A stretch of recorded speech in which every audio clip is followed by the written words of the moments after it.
Well, why did it go? Well, that's a good question. I didn't even ask that. Why did this begin in the first place? What were you trying to do in the first place? Originally I just set out to make a fancy Jacob's ladder, and this was like what it turned out to be. Sorry, a lot of people don't know what a Jacob's ladder is. Tell them what it is. Simply, in a nutshell, it's like two metal rods with a spark going up in between it. And once it reaches the top, it starts back to the bottom again. So,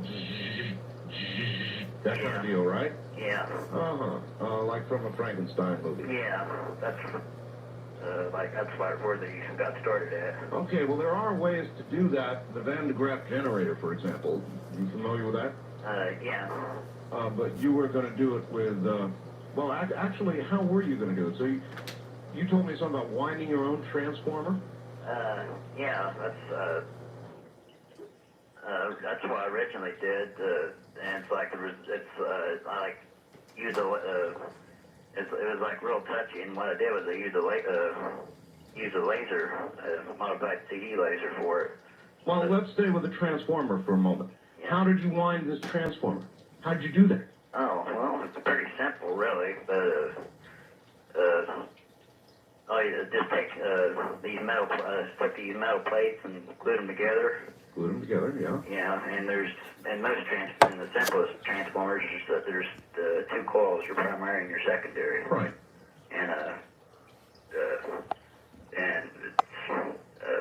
is it like making a giant ball of string or something? In other words, you just keep winding and winding and winding around? Yeah. There's like technical things, but simply put, it's like your primary coil will have like maybe 400 turns, or it depends on how many watts you want to make it to. Right. Let's say it's 400 turns in your primary, and there's 4,000 turns in your secondary. Mm-hmm. 10 times the turns, then you'll get 10 times the voltage. Right. Yeah. Right. Okay. So you is that about what you did? 400 and 4,000? Well, the small transformer had to change to 100. I don't know how many turns. I lost count. I never bothered to count the second. About 450 turns in the primary. So you just kept winding. Yeah, until I got roughly 20,000 volts. 20,000 volts? Yeah. So you went from 110 to 20,000? Yeah, roughly. Roughly. All right. Without, I take it, very much current. Well, actually quite a bit. About roughly. It was drawing about 3,000 watts. So. Oh. Yeah. So I was. Let's see. It was probably about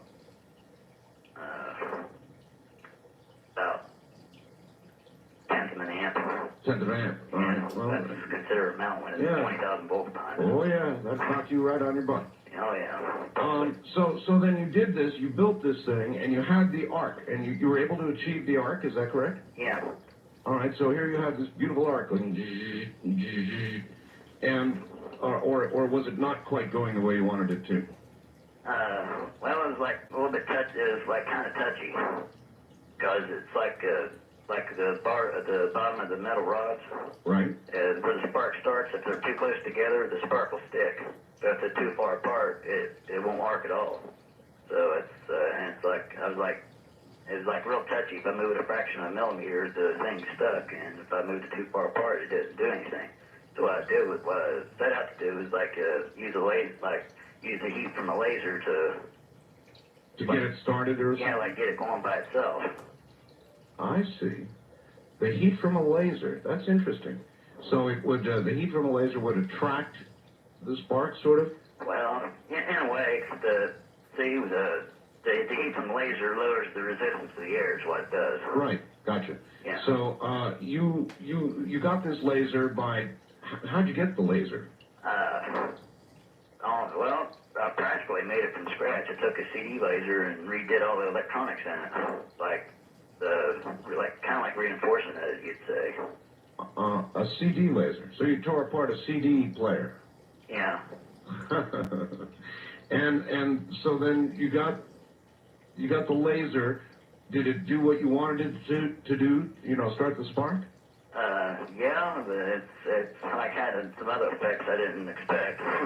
Well, and therein lies the story. Other effects you didn't expect, like what? Well, it's like there's like that spark's pretty hot, so you're gonna have like a heat signature like right above it. But You mean kind of like a hazy glow or something? well, it's kind of like wavy. If you take a lighter and like look right above it, you'll see like the heat from it. That's right. You know, it's like real faint. But now I was expecting. I know that it's going to be like probably an extra like a bigger heat signature from the laser, but this one was like strange, like almost right above it. It was like the regular heat signature, but it was like kind of like it was like almost kind of like circular shaped in the center. Sort of like a glow. Not really a glow. It's like if you don't really look at it, you can't see it. It's like normal. No. Is it like well, you know when you're out in the desert in the middle of summer and you see the shimmering coming off a road? Yeah. Is it like that? Yeah, but it's like, and normally those are just wavy lines straight up and down, kind of. Right. But this one, I had the straight up and down ones. They were like kind of like it's like kind of like circular shape in the center. Huh. And that was like it's like I didn't know at first I didn't know what it was. I'm not 100% certain now. It's like that's what I'm working on now, trying to. Wait a minute now. Wait a minute. You're back at this again? Huh? You're back at this again, are you? Yeah, I'm just like picking up where I left off, but this time I'm like not doing anything illegal. Now, when I we'll get to that. When I called you earlier today, you said, "Gee, it's well you caught me or something. I just got out of jail." You I got out of jail I got out of jail March 30th. March 30th. Well, that's pretty much just out of jail. Yeah. And you're able to do this program tonight because you are more or less not employed. Yeah, I got all kinds of free time right now. Were you employed, Michael, at back when you got in trouble? When I was arrested, yeah, I was. So In fact, I was like supposed to go to work the next day. So in I got arrested. So in other words, this cost you your job. In a way, because there's like other things branching off this, but my boss thought I contaminated his plant with the PCBs, but that's another story. I guess from the Transformers, huh? Yeah, because one of the Transformers that... Well, wait a minute, we're getting ahead of ourselves here. Yeah. All right, let's go back. We're with your first small contraption. That's all I can think of to call it. And you told me something about throwing a bolt or a screw or something. Yeah, a sheet metal screw. See, I didn't know what this thing was, and it was like, I don't know, I just got the notion to throw a screw in it to see, like, what it did. Because I never saw anything like that before. So kind of like testing it. Yeah, a screw, I guess, would be as good as anything else. Yeah. Mine might do that, too. All right, so you threw a screw into the... Circular thing. Yeah. Circular area. Yeah, it's like I talked to a couple of physicists. They call it a vortex. All right, you threw it into what we'll call the vortex. Yeah. All right, what happened to the screw? Well, I had this thing sitting on a table, right? Yeah. And I threw it in there, and I didn't see it after that. It disappeared? Yeah, roughly. I did it 3 times. It's like my laser burned up, so I knew it'd do that. I just didn't think it'd do it so quick. But so it probably provided such a high SWR, it's called, standing wave ratio, to the laser that it burned it up? Yeah, because I kind of overlooked. I knew it's like pushing that farther than it was designed for is what it was. Mm-hmm. But you're telling me this thing disappeared? Yeah, and that's what I'm trying to figure out right now. It did one of 2 things. It went half a second into the future, and then it caught up with it, or I made like a real intense magnetic field. That's what I'm trying to figure out right now. All right, this is fascinating, Michael. It really is, because there are aspects of what you have done that are very much like, I've interviewed the people who did the Philadelphia experiment, Michael. Yeah, that's what the Montauk Project is. Like, Yeah, and you're messing with the same sort of stuff. You're messing with the same sort of stuff. Oh, well, anyway, all right, so continue with the story. You got this, it disappeared, you blew up your laser, and then you sat there thinking, wow, I did something different here. Yeah, it's like it freaked me out. It's like at first I thought I was seeing things, but So what'd you do, go away and think about it for a day or two or a week, or when did you finally get this brilliant light bulb of an idea to build a larger unit? well, it's like it's like a half a second is not very much. But I figure if I make a bigger one, it'd send it farther. That way I could really like tell if it's like really like if I was like sending it through time or if I was just sending it through an intense magnetic field. Well, right. So, but what I mean is, how long did you think about whether you wanted to build a? Did it occur to you right away when you blew up your little one? I'm going to build a bigger one. First I was like after that thing burned out, literally after all the smoke cleared. Smoke. Yeah. In other words, there was sort of a reaction to the screw. Well, no, where the laser, when I say the laser burned up, it literally caught fire, the electronics. Caught fire. Yeah. Oh, that's bad. Well, all right. So your equipment was smoldering. Yeah. And it's like I was thinking about just like rebuilding the laser, because the basic part of the laser's fine, but the part of the electronics, like they were like totally ruined. And I was thinking, Just rebuild the electronics and try it again. yeah, that's what I was thinking about doing, but I figured because basically I almost have to start from scratch to put up building the transformer. Mm-hmm. But so I figured I'd make it just a bigger version of what I did. So, wanting a big transformer, you needed a lot of voltage to do this, right? Yeah, 2,000 volts of arc, but it's like 2,000 volts. That's like very touchy. And 10,000 or 20,000 volts really arcs. Yeah. Well, it's the wattage to make it arc. A welder will arc, and it's only like 10 volts because there's so much amperage behind it. But That's right. Mm-hmm. But you have to like get it real close. It's like and it's at 2,000 volts, it has to be within like half the bottom. The space between the rods at the bottom has to be like half a millimeter apart for an arc. How far apart were your two rods on the first small machine you built? About 2 inches. 2 inches. Oh, that's pretty good space. Yeah. So then it dawns on you, let's build a big one. Yeah. So now, I didn't ask you about this earlier, but in order to get enough voltage and current, you needed a big transformer. Now, it's true the power company has big transformers. Yeah. Really nice ones. Yeah. And how did it dawn on you to, what's the word we should use, borrow one of the, or several of the power company's transformers? How do I get the idea for it? Yeah, I mean, you knew you needed a transformer. How did it occur to you? Well, originally what I was going to do is I was like originally going to like buy and like there's like a transformer company in Kansas City that makes them for the power company, and well, there was an idea. yeah, but it's like I could like save my money and bought those, but those are expensive. How much is a transformer? Just out of curiosity. Well, I'll give you an idea. When I buy them from the factory, I buy them at wholesale. But the St. Joseph Light Power, the power company I stole them from, they value the 6 transformers it took. They value them at $13,600 some dollars. Oh my!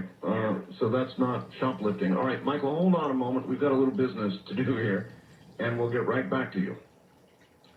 My guest is a very unusual person. My guest is Michael Marcum, and he's in the business of building a time machine, and now he's going to go to work on it again.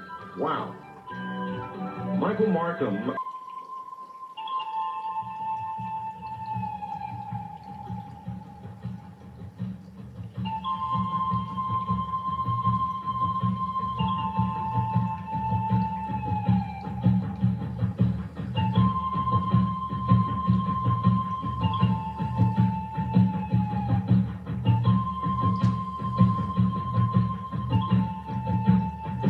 Marcum, do they?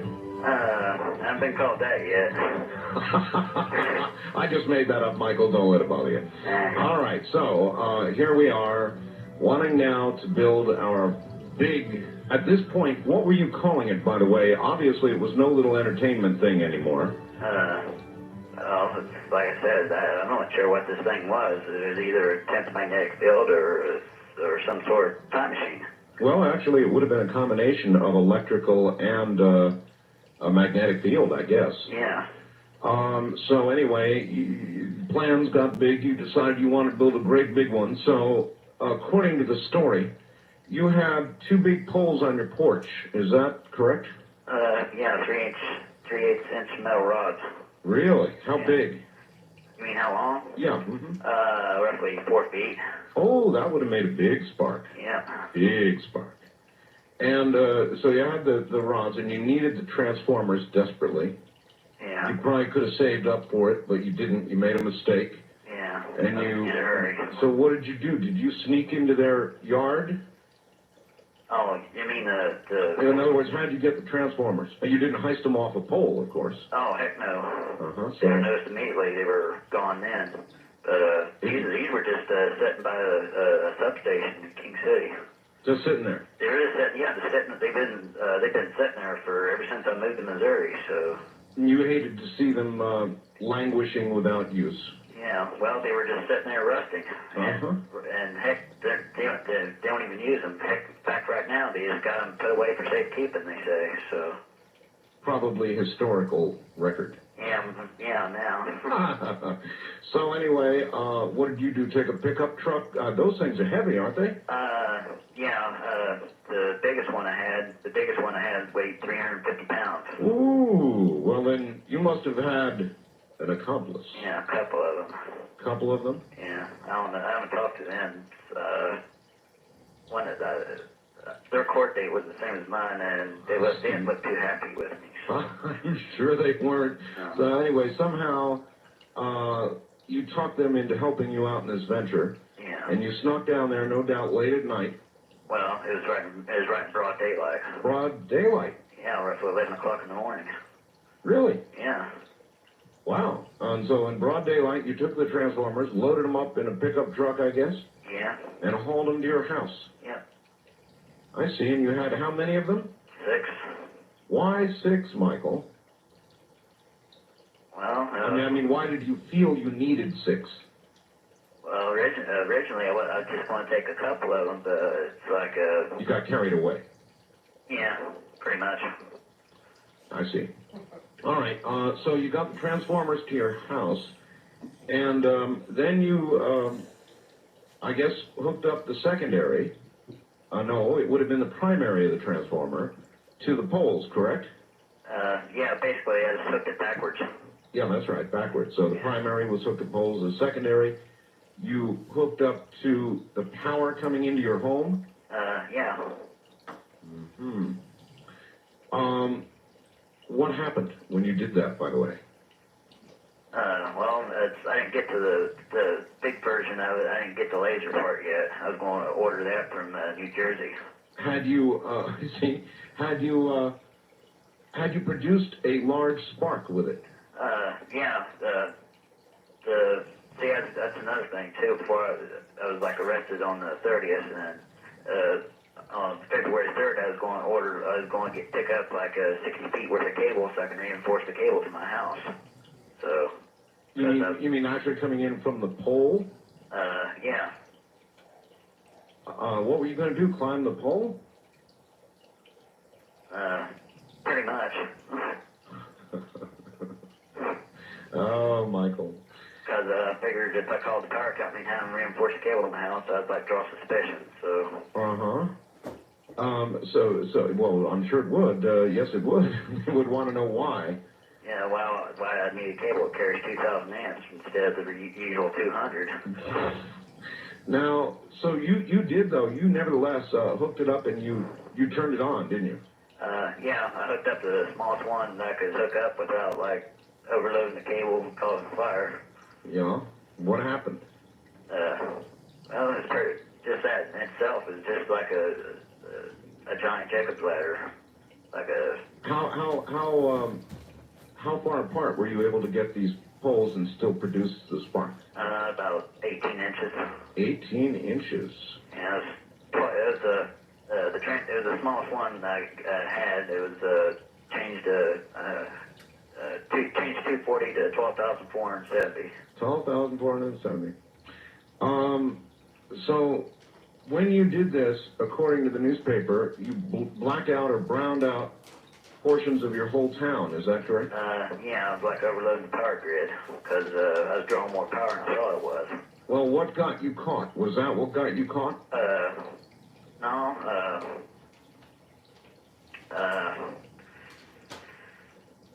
in a nutshell, a friend of mine was at my house as well. Somebody squealed on you. I don't know what happened, but exactly, and I'll probably never know. That's in the past. I ain't really worried about that now. But what happened was a friend of mine, like from my house, shot a BB gun, like shot up my next door neighbor's sliding glass door window. Uh-huh. And I got the cops snooping around. So. And they just happened to see this incredible rig on your porch. No, they came. That happened at roughly. I can't remember. This was back at the end of January. That happened around noon or 1 o'clock or something like that. Mm-hmm. And they came by with a search warrant at 11 o'clock at night. So obviously they had seen it then, and they decided. Well, they'd never been in the house. Right, but they didn't have to be to see the porch, did they? Well, it was like the porch was closed in, and all the windows were boarded up. Oh, I see. Like stuff like that, I like try to keep out of sight. Could it be? I guess, Michael, when you started a big gap, an 18-inch gap like that, it would have created an intense white light. Well, let's see, it was a 5,000 watt spark, so it was. It would have been very intense, and it's like maybe from your neighbor's perspective, Michael, they would hear this, and their lights would dim, and they'd look over at your porch, and they'd see this white light streaming out from all the little cracks and places, and they'd get worried. Could that be? That's a possibility. But, all right. So the main thing they were like, it's like they were like that's the reason that's one of the reasons I moved from Stanbury, because half that town wants my head on a pole. I have the feeling. You mean they don't like you now? Well, it's like I don't know if this is just another unfounded rumor or not, but like a lot of those people's television sets are ruined and stuff like that, because I was like drawing so much power, and it's like normally it's between 110 and 120 volt outlet. Well, it's like they were estimating. This is what I've heard. I don't know if it's a fact or not, but they were estimating I was like bringing it down to like 80 volts, 80, 90 volts. That is damaging to electronic gear. Yeah. Mm-hmm. So a lot of people in town with appliances that now are door stops are probably not happy with you. Yeah, pretty much. Most of it is just like lights would flicker, like dim real bad and stuff like that. But evidently, it's people that were just happening to be watching TV when I operated it. They operated that thing at night too, so yes. That way, not a whole lot of people were like. At first when I hooked this thing up, I thought it was a 5,000 watt spark. I figured it'd be these transformers ain't as efficient as I first thought they would be. Yeah, well. It was like drawing a heck of a lot more than I thought. A lot more current? Yeah. Yeah. You weren't going to walk into the middle of that spark gap, were you? No. I was like, well, like make the big version if it did the same thing. I was like going to throw something else for it, like not something that's like something a little bigger than a screw to disappear, maybe. Yeah, like maybe an orange or something like that. And if it came out like in one piece without getting fried to crisp. Then you would have walked in? Well, there's other things too. It's like the Philadelphia experiment. People were, from what I've heard, people were buried in the deck? Yeah, embedded in walls and stuff like that. Yeah, because you can't tell where you're coming back out. Yeah, because you lose your time lock, but... Would you have eventually done it? if the orange came out okay, and then maybe you tossed a cat in or something. The cat came out I was okay. going to say that, but I figured, well, You were going to toss a cat in.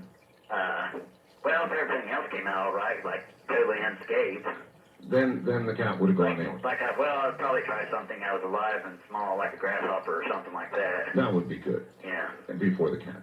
Yeah. All right, Michael, hold on. We'll be right back to you. We're going to find out what he's experimenting with right now, and I may take a couple calls here.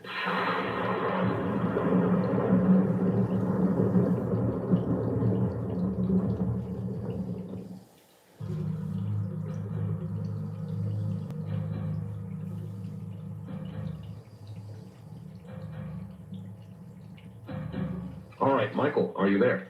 Yeah. Good. Michael, now you're a free man again, out of the pokey, and ready to begin experiments I've just learned all over again. You're going to do this again, huh? Yeah, pretty much. Pretty much. Well, you don't give up easily, I'll say that for you. Nope. By the way, what did everybody think of you when you were in jail? I assume you told them this story. Well, until the media started taking it seriously, everybody thought I was a nutcase. You sound sane to me. Yeah, pretty much. A little on the wild side, but sane. Anyway, so what are you going to do now? How are you going to rebuild it, in other words? Right now I'm just basically saving my money and do what I originally set out to do, buy them.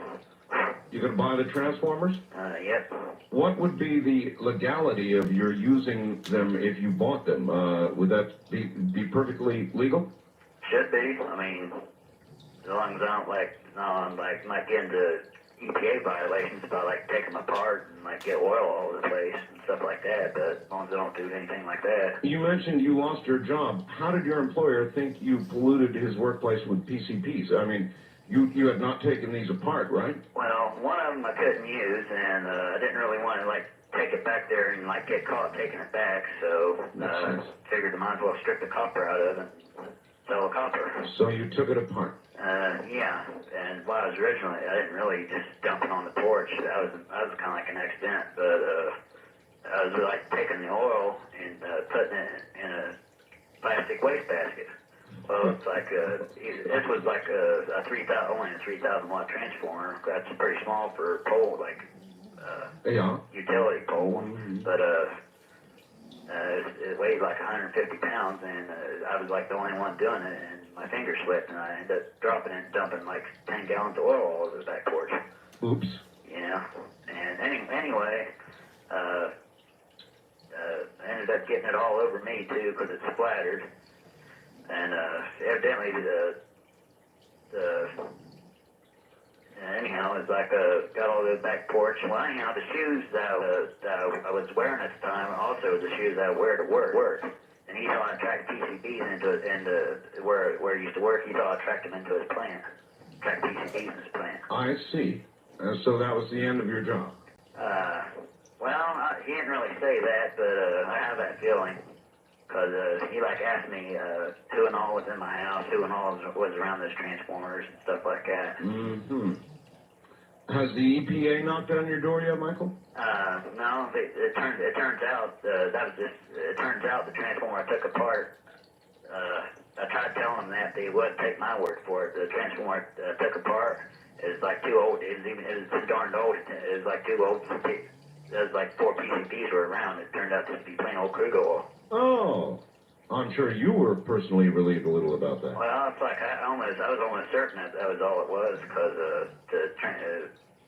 I'll put it this way: the last time that the transformer was even checked was in 1924.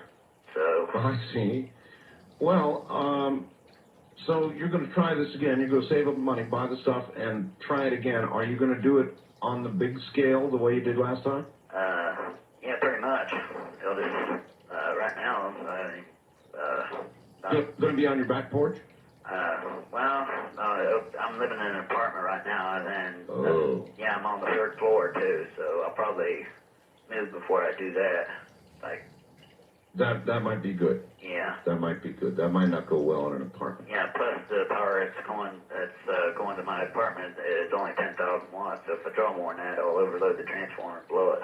Just a theoretical question for you.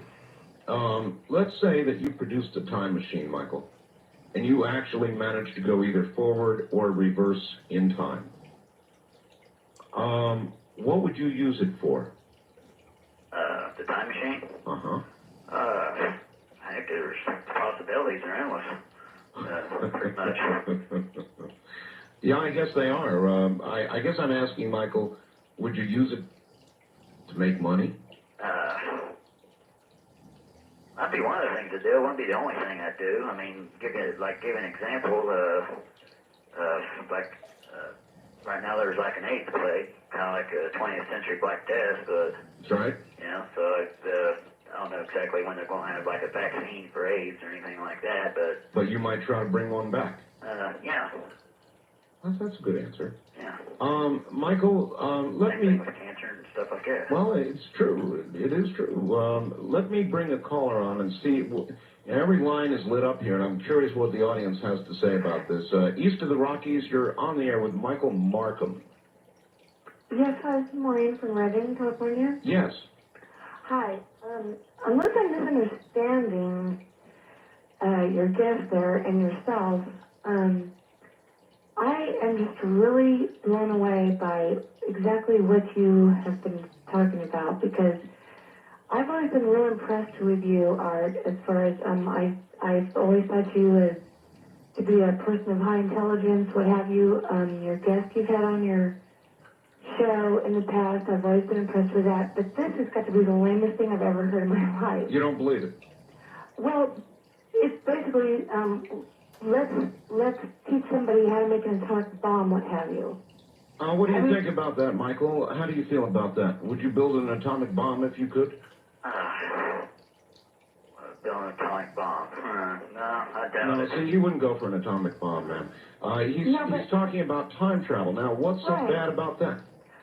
Well, I mean, do you think it's dangerous or what?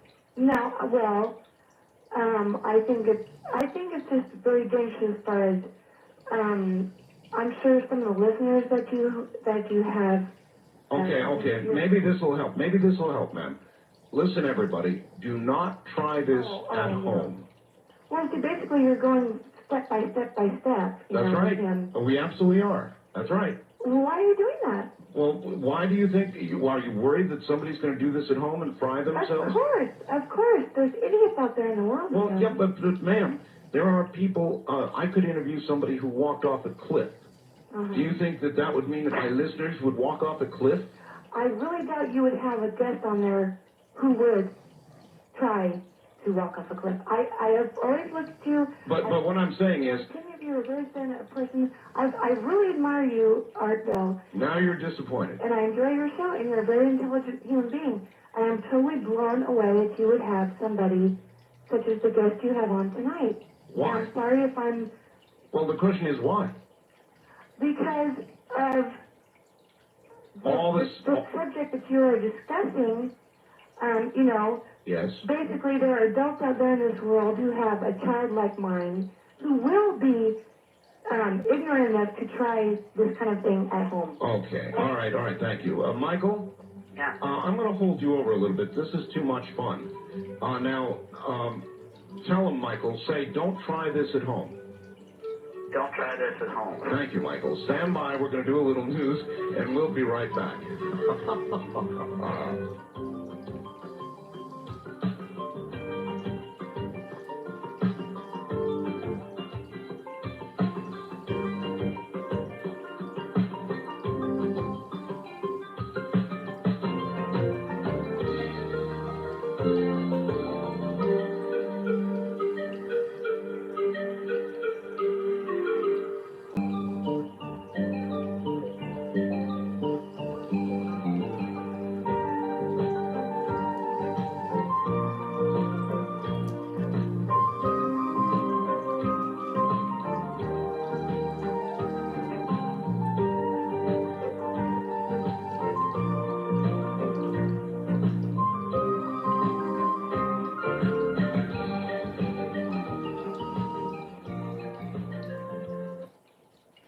From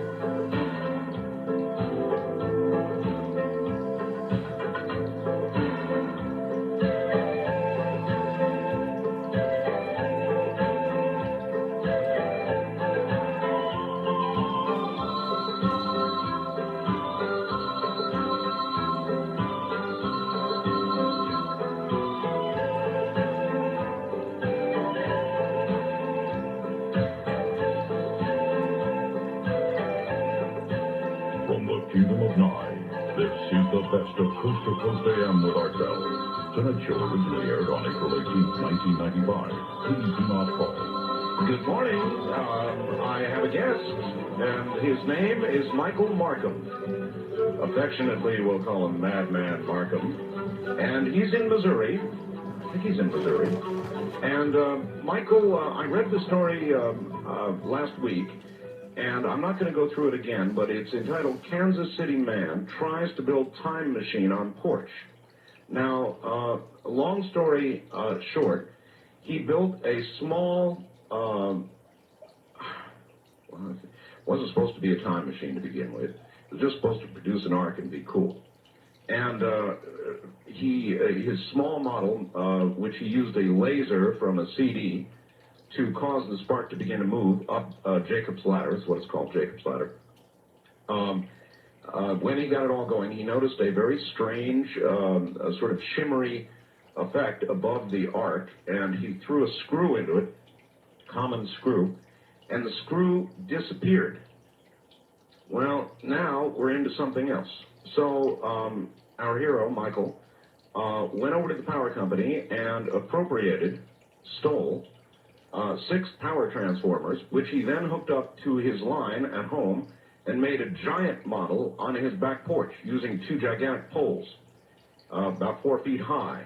And he got himself a big Jacob's ladder. He also ruined a number of appliances, browned out most of the town that he lives in, and that, of course, is where the police entered the picture and appropriated Michael's transformers. He lost his job. He went to jail. He's recently out.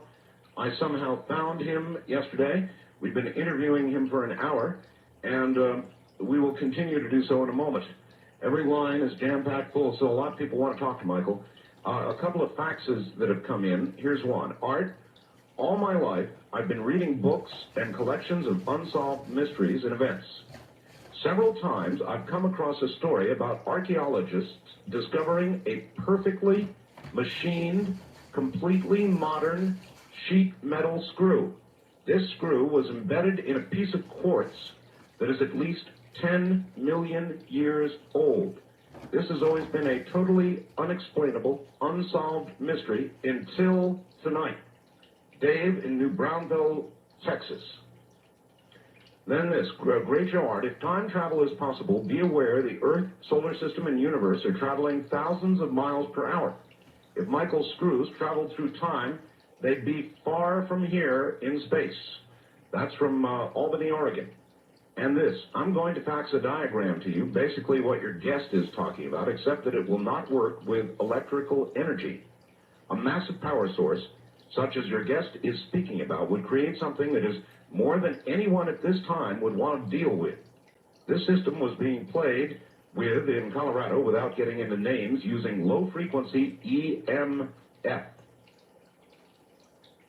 This, hey Art, I think the time machine idea is interesting, but did the bolt come back exactly the same? Was the bolt analyzed to see if the material had changed at all? And on and on and on. I've got a whole pile of faxes here. Michael, did anybody analyze the bolt?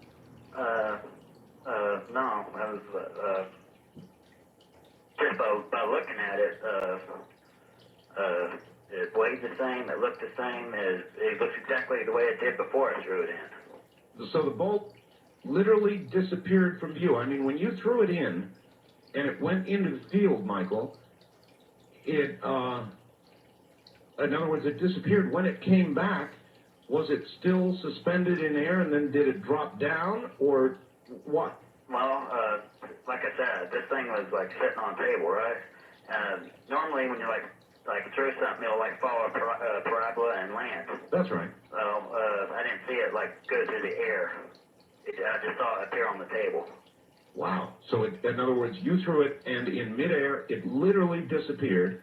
And when next you saw it, it was laying on the table. Yeah, and I did that 3 times because I figured, well, maybe I'd like miss seeing it like go through the air. And the third time you did it, I take it that's when your laser blew up. Yeah, I was like going through that several times. I was like, well, like turn it on, borrow a camcorder and get it on tape.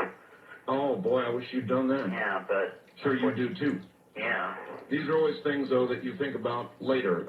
Let's keep perusing the phone lines here and see what people have to say about us. It's really interesting. East of the Rockies, you're on the air with Michael Marcum. Hi. Hi, this is Stanbury, Missouri. Are you? Enlisting officer. Oh, you are the. Tom Hampton. Hi, Mike. How you doing, boy? Hey, you still got my diary, don't you? You bet. Sit here on the desk. You are the arresting officer? Yes, sir. Well, I'll be darned. Wow. It's great to meet you. I don't know if it's great for Michael. Are you guys friends? Well, are we friends, Mike? Man. Yeah, sort of. Well, listen, maybe, officer, you can give us all of this from your perspective. What did you find when you arrived at Michael's house? Well, we knocked on the door. There was 8 of us in a CERT team. 8 of you? Yes. There was 1 officer in Stanbury, then we had county deputies in Missouri Highway Patrol. Let me back up a little, officer. Well, you got a search warrant. Yes, sir. Obviously, because you suspected something was going on. What was the basis of the warrant? What did you think was going on there? We had received information that Michael had these transformers in his residence and that they had been stolen. And after checking with my local utility, which we have our own utility service here in Stanbury, we found out they work from here. We checked the St. Light and Power out of King City. And the man didn't know they were gone until we called him. And that's where we found out they were stolen. And we had, with the information we had, it gave us enough information to go ahead and get a search warrant. So you got access to the resident with a warrant, and look, what did you find? Well, we found Michael asleep. That's why we had to wake him up. And we found the transformer he'd made into a piggy bank in the, I guess you'd call it a dining room. On the back porch was the transformer that he used to make his Jacob's ladder. And then there were 4 more transformers in a secondary bedroom. Uh-huh. And so then off Michael went to the pokey, I presume. Yes, went to the, as we call it, the Albany Hilton. He got in jail. Well, this is quite an incredible story. How did you feel that, did you think you were dealing with a madman or what? No, I had met Mike, I guess by the second day after he came into the state on another search warrant deal. I see. And talked to him just a little bit that day. He appeared to be an intelligent person. What I consider above average intelligence on some things. And then he was here in Stanbury. I had calls because people didn't know who he was, a stranger from out of town. He says he's not particularly welcome in that town now, that a number of people feel as though their appliances may have gone belly up because of his experiments. Well, I haven't personally had any comments of that nature. I did hear your earlier part of your broadcast where he brand out the majority of town, which was not right. It was just a small section, approximately 2 blocks, where we had a little problem where the lights would flicker and brown out a little bit. Had this been occurring frequently? No, it actually had. It happened a few times, and it quit happening. We found out from Mike that he moved his experiment to later at night when people wouldn't notice it. Uh-huh.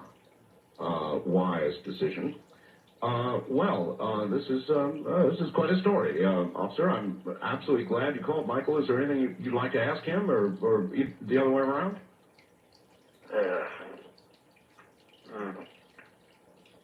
Think about it, Mike.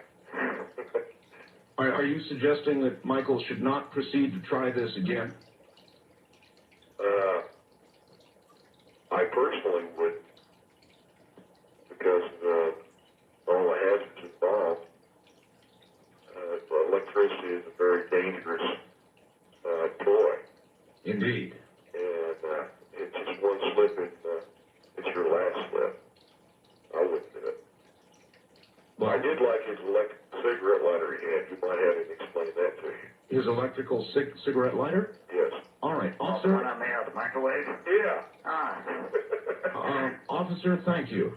Thank you, sir. We appreciate you calling the arresting officer in the case. Wow. All right, Michael, what about your cigarette lighter? What's this? Oh, heck, I got it. I still got it now, but basically I turned my microwave. It's still a microwave, but I made a cigarette lighter out of it too. Out of what? My microwave. Your microwave oven? Yeah. There's like a transformer inside that, and basically. You like transformers, don't you, Michael? Yeah, it's kind of like I guess you'd call it a hobby. That's like I've always been interested in it. That's like I've always been interested. Heck, I've been interested in those things since I was like 12 or 13. So. You know, there were physicists in this article who commented that you were actually more or less on the right track.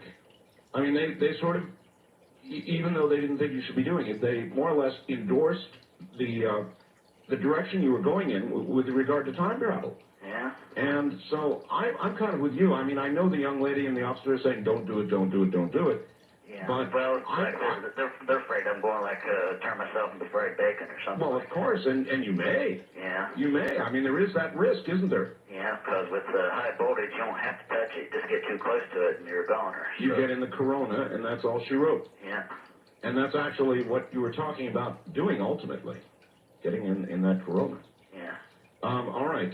East of the Rockies, you're on the air with Michael Marcum. Hello. Armeister, Sky, Yes. in New Orleans. New Orleans, yes. Yeah, it's Michael. Yeah. Yeah, first off, I think I'd like to party with you, dude. What I like about me is asking two of my favorite questions of all time. What if we try this, and also why not? It really is true. And with a comment of the physicists here in the article, I mean, I really do understand his investigative, curious mind. I'm very much the same way. Right, because anything's possible unless it's already been proven physically not to be possible. But just a couple comments and then one question. One, I hope you take in and leaving very good notes, because, you know, you may send yourself into the wild blue yonder, Yeah. and someone can maybe pick up where you left off, even though we wish that we'd miss you. Yeah. And next thing is, if you do see yourself making progress, I'm sure you'll be taking everything, you know, wisely and step by step. Do not let any kind of big company, bureaucracy, or anything horn in or try and get in on a piece of the action, because you know what that'll end up being like. Just like everything else, it'll be totally taken away from your control, and you'll just be more or less cast to the wayside. Yeah, that's like what I'm worried about right now. Cause, Yeah. I would just move carefully before you make any decision or any step, because I've got, you know, some government experience, and just take a very careful step. Don't ever jump into anything. Yeah. And my last question is, next time you, I guess that vortex, I guess for lack of a better word, it doesn't sound like exactly what it was, but anyway. Best way to describe it. Yeah, because, well, anyway, you know what a vortex is. What about a digital stopwatch, you know, measuring into the hundredths of a second at least? You know, chunking that through. There's an interesting idea. Thank you, sir. He's saying throwing a stopwatch through. Now, that is interesting, Michael, because if the stopwatch made it out the other side...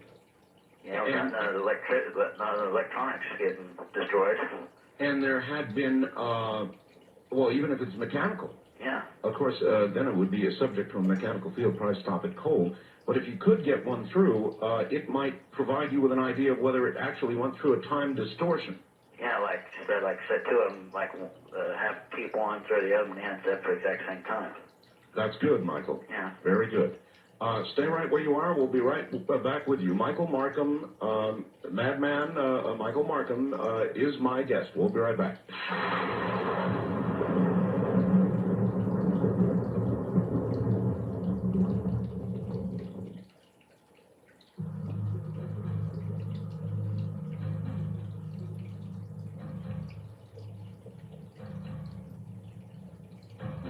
All right.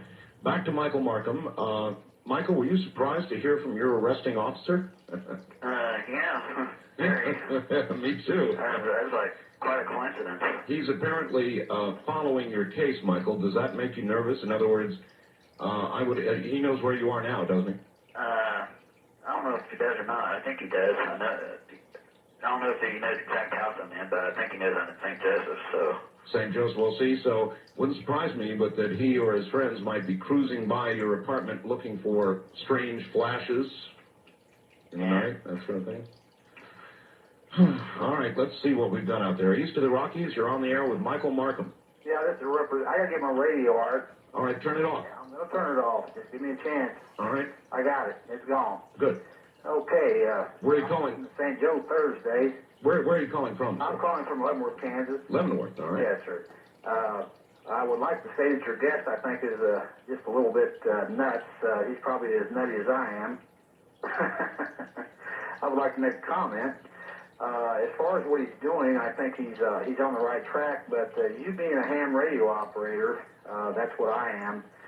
You have to understand that you also have to have a transmitter and a receiver.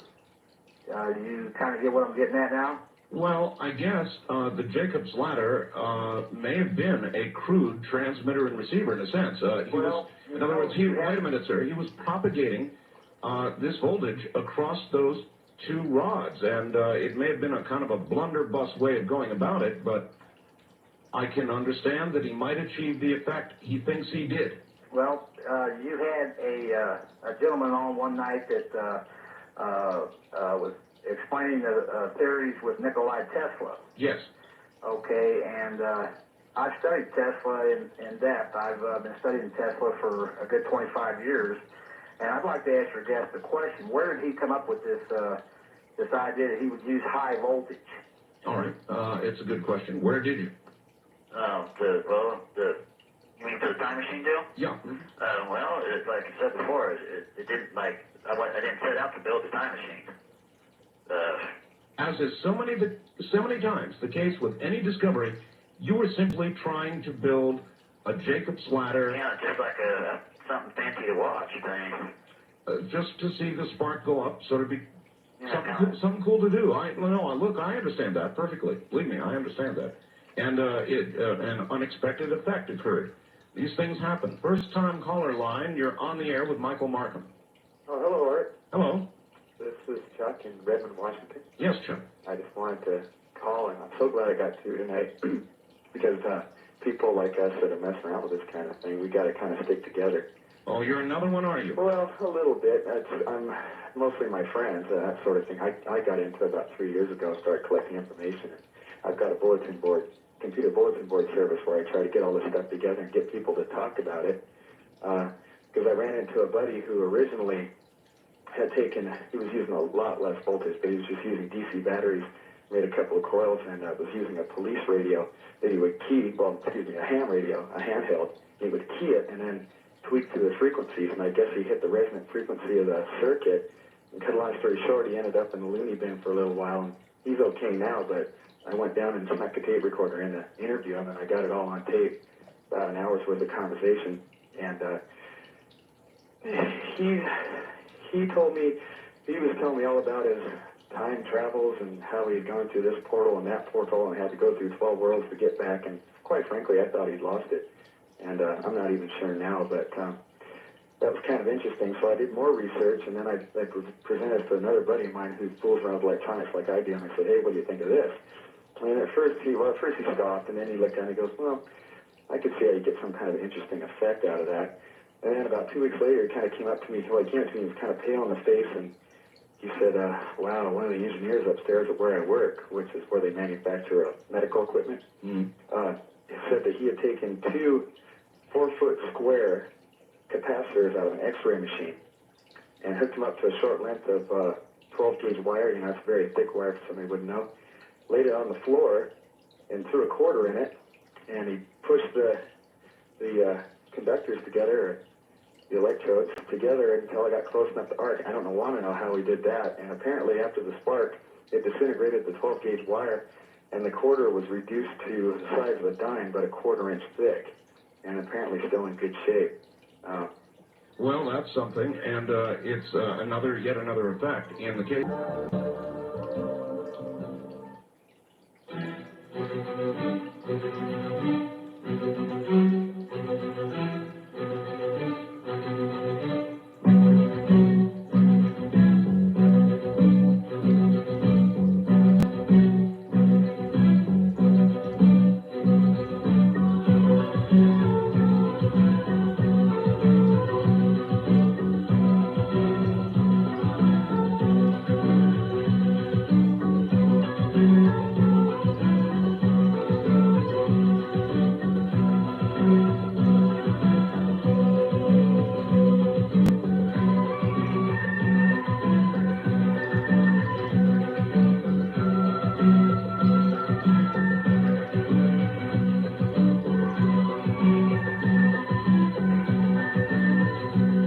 You're listening to the best of Coast to Coast AM with Art Bell. Tonight's program is a rebroadcast from April 18, 1995. Please do not call. Here again I am. My guest is Michael Marcum. He's too young to call him Father Time, so we're calling him Madman Marcum. Here are a couple of faxes in on the subject. Art, no, I don't think you juiced this one up. Well done. What a scoop. What tremendous bloodhound intuitive tenacity. You're 1 in a million, as is young Michael. I predict a great future for him if he doesn't blow himself up or get lynched first. I can just see the light pouring out from the cracks in the porch. Art, help him find a mentor quickly. And then, like he needs encouragement, get this. Art, we've done what we estimated to be a 30-kilowatt version of what Michael did. However, we did not see the time travel application, but if he needs transformers, we've got them as leftovers from our electrical business, free if he wants. He provides shipping. I'm sure, like us, there are many people that have more than what he needs for experimenting. He's really talking small-scale power. 100 kilowatts is just medium power level. I cannot suggest that it be done within the city limits, however. People are not very technically tolerant around here either. Randy, listening to Kogo in San Diego. So, Michael, there you have it. It is a free offer of that which put you behind bars. This guy's willing to give you transformers. Cool, huh? Yeah, very. So, is that something you might go for? Oh, yeah. All right. Well, I can put you two together. I've got Randy's number here in San Diego, and I'll give it to you privately tomorrow. How's that? Okay. I don't want to be arrested for being part of this. But nevertheless, it's a good offer. How do you feel about the possibility, Michael, of somebody coming along and being your mentor even more than this, maybe contributing money to build a great big gigantic version? Oh, that'd be great. That'd be like a dream come true. So you'd go for it, huh? Oh, yeah. Set up a lab somewhere and go for the really big voltage and really big current and, boy. All right, west of the Rockies, you're on the air with Michael. Hi. Hi, I'm calling from Medford, Oregon. Medford, KOPE country. Yes, sir. Yeah, I was just wondering, what makes you think it's a time machine and not some sort of thing like Star Trek, beaming from one point to another? That's a good question. Yeah, what makes you think you're on the track of time here, Michael? It disappeared. The question is where to go and for how long? Well, that's like, before my laser burned up, that's pretty much this other side. I had to go by what I saw. So right now, it's like could be several things. Like, it could have been like it could have went through time. It could have went through like something like the Philadelphia experiment, like made it invisible or something like that. I'm not like 100% certain what it is, but I'll say this much, Michael. All kidding aside, you know, I think that if I had done what you've done, and I'm the kind of person likely to do that. I disassembled all my mom's appliances when I was about 8 or 9 years old. yeah. And I'm a big experimenter, so if I'd noticed an effect like that, I'd be on it too, like glue, and I'd keep going. I mean, who cares what people say, right? Yeah. Is that your attitude? Yeah, pretty much. Everybody's got their opinion. Yeah, they sure do. And here's another one for you. East of the Rockies, you're on the air with Michael Marcum. Hi. Hello, This is Christoph from Kansas City. Yes, sir. Right near Michael's home. Yeah, right there. My question would be, I would like to know if you guys would explore some of the more technical aspects, such as which direction in time it might be going. If indeed he did get to a point where he himself could step through it, how he would be sure that he could get back from which direction he went. That's an interesting question. Although the screw came back and he was going to try, I think he said an orange next, or something like that. Yeah. And see if it came back intact. And then maybe a kitty cat. And then maybe Michael. Would you, I'm curious, Michael, would you have stepped in yourself, or would you, if you got to that point, or would you have looked for a volunteer? Well, if I looked for a volunteer and he didn't make it back, I'd make me guilty of murder. And, I already had like 60 days in jail, and that was plenty enough for me. So you wouldn't want to be on trial like OJ? No. Of course, they wouldn't have a body. Yeah, that's true, but, heck, I don't know. So you would have done it yourself then? Yeah. Oh, I still felt if I wasn't like legally wouldn't have like been found guilty of anything, I still wouldn't have wanted like anybody to do that. Okay. Wild card line, you're on the air with Michael Marcum. Hi. Hi there. Yeah, I've got about 2 or 3 questions for Michael, and very, very interesting program. This is John from Reno. Yes, John. It's a great program. Did he have any Tesla research information before he started this? That's a good point. Have you looked into Tesla at all, Michael? Yeah, it's, science in general is like really, that's, I don't know, I guess you could call that my hobby. I read all sorts of books. Let's see, I've read Tesla. Right now I'm reading there's this book, I forget who it's by, but it's like the string theory of the universe, so. Right. Yeah. Okay. Well, how about the Philadelphia experiment? You checked that one out too? It's like real hard to find information on that in libraries, so I've got like this past conference I went to just a few days ago. Found out like information on that, information on the Montauk Project, which is a spin-off of the Philadelphia experiment. Michael, let me add something here. Michael, we did a program with one of the people involved in the Philadelphia experiment. And Michael, he gave all the technical details of exactly how they did it in the program. Was that guy Al Bielek? Al Bielek. I'm trying to get in touch with that guy. I can get in touch with Mr. Bielek, and what I'm telling you, though, is we did a program with him in which he gave the exact technical details, the RF field and the electrical field that they used, the intensities, the power, the whole thing. Yeah. And you might want to get a copy of that program. It's the only... I'll tell you how to get that, all right? Or maybe I'll even have it sent to you. On the East of the Rockies line, you're on the air with Michael Marcum. Yeah, you got Ray from Florida, Missouri. Hi, Ray. Yes, my cousin just called me. He called you from Leavenworth, Kansas. Oh, yes. Yes, he didn't hear the answer to the question on the high voltage, and he was just wondering, he didn't hear the answer because he hadn't turned his radio off, and he called me and said he's only allowed one call a night. That's a true statement. So he would like to hear that, and... well, all right, rephrase the question then for us. Well, I'm not sure exactly what he asked. He just said that he asked a question about the high voltage, something about where did he get the information for that. And I think that, I've been listening, and it's amazing about the way that works, and I'd like to hear the answer, and if you would give me a few seconds to go and shut my radio off. All right, well, I'm not exactly sure how to respond to it. Do you remember the original question, Michael? Something about the high voltage? Yeah.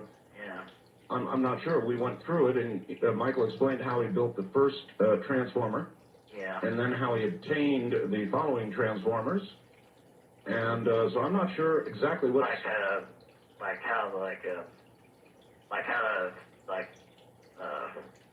I say this? Like how I knew how to know, like how did I know how to make a Jacob's ladder or something like that? Did you have an original design of some kind, Michael? For a Jacob's ladder? Yes, yes. The Jacob's ladder in and of itself, just to make a Jacob's ladder is pretty simple. So you knew it was the scale of the thing. Yeah. All right, West of the Rockies, you're on the air with Michael Marcum. Hi. Yes, this is Cliff from North Bend. Hi, Cliff. How are you doing, Art? Just fine. Hey, this gentleman, he is really on the ball there. To me, isn't he? Well, see, he's either that or, according to a young lady who called, he's like a terrorist, and we're like helping him out, spreading the information. I admire him. Like I wrote that. I'm about twice his age. I'm sorry, Michael, what'd you say? That one's like as if I wrote the anarchist cookbook or something. Yeah, that's exactly right, the anarchist cookbook. Any questions for him, sir? Yes, I would like to exchange some correspondence with him as I'm working with Mark on, I'm trying to think of the last, the Hendershot, free power. And it's just a thought, it's crazy. All right, I'll tell you what. Twice this guy's age. Why couldn't we make it self-powered? All right. On that note, listen, Michael, there are a number of people, a lot of them actually, I'm sure, who would like to contact you. Yeah. Is there a way they could do that? Now, you be careful, because this is a big radio program, Michael. There's a lot of people out there. Yeah. Do you want to hear from anybody who would like to help you out or Sure. correspond with you? How would they do that? Well, You can either give out an address or a phone number. It's up to you. Well, I guess I don't. Let's see. Think about it. Yeah. Heck. I don't think they're all going to come at once and like. Yes, 10,000 people come to my house at once. I don't think that's going to happen. Well, I wouldn't rule it out. Yeah.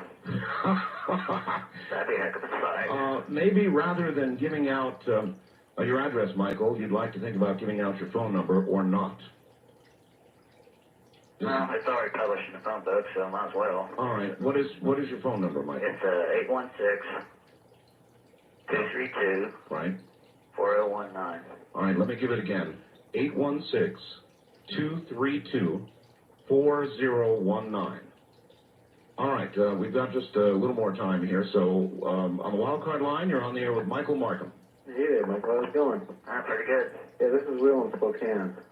The original, I think, mad scientist when I was probably about 4 years old. Incredible idea that you have. What was your education? I was in about 2 years ago. Actually, it's from November '91. So about a year and a half later, I was like majoring in electrical engineering.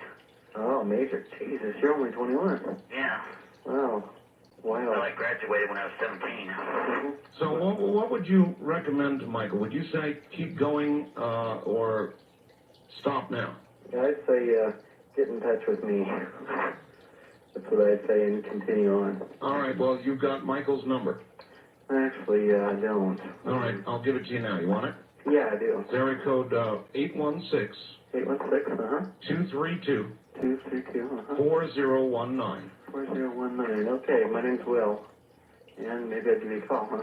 Okay. All right, there you have it. West of the Rockies, you're on the air with Michael Marcum. Good morning. Well, good morning, Art. I think I'm going to go out and play the lotto now.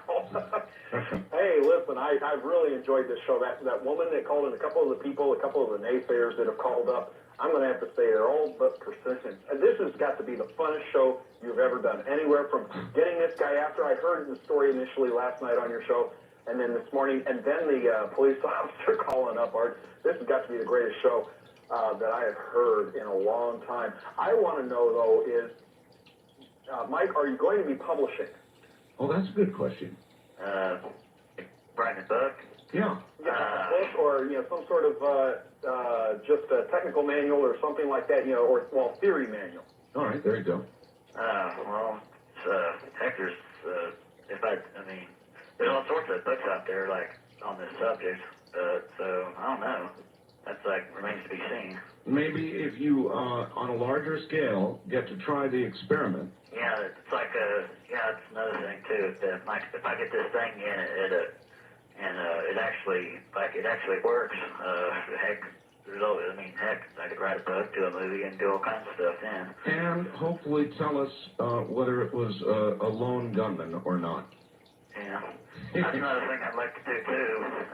Is really, this may sound like a joke, but heck, I'd like to go back to really killing Nicole Simpson, but that's another thing. Well, I guess that would be a laudable use of it, and maybe we could cut this whole damn trial thing short, Michael. Yeah, that's all I'm saying. All right, hold on just a moment. We'll be right back to you.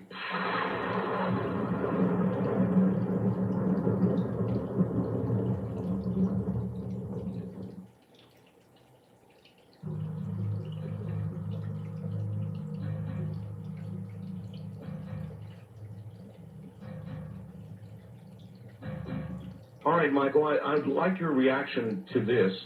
Art, thanks so much. I've really been tiring of hearing all the crap that's going on in the world, the dollar-yen crisis, the Iran, Russia-China nuclear crisis, everything in the U.S. is in crisis, the OJ crisis. It's refreshing not to have to listen to any of it at 11 o'clock tonight. No, instead, you've chosen to share with all of us someone near Kansas City, my hometown, who is either truly on the cutting edge or merely yet another deranged madman. I frankly don't care if he is. It's just so nice to hear the tale of somebody's courage and following their intuition and going for their dream. Thank you, Waldo and Tehachapi. There you are. You're not a deranged madman, are you, Michael? No. No? How would you describe yourself? My strange experiments, basically just like anybody else. Well, I don't know about it just like anybody else. Well, that's the way I see myself. I mean, to you, you're normal. Yeah. All right. East of the Rockies, you're on the air with Michael Marcum. Yeah, I was interested in talking to Mike about possibly publishing, as in one of your last callers said, publishing information. I am a computer junkie, basically. My name's David. I'm from Houston. So you'd like to interview him? Well, what I'd like is, if he ever does go to the whole publishing stage, is to see if I could get him to send me the information on, you know, what the outcome is.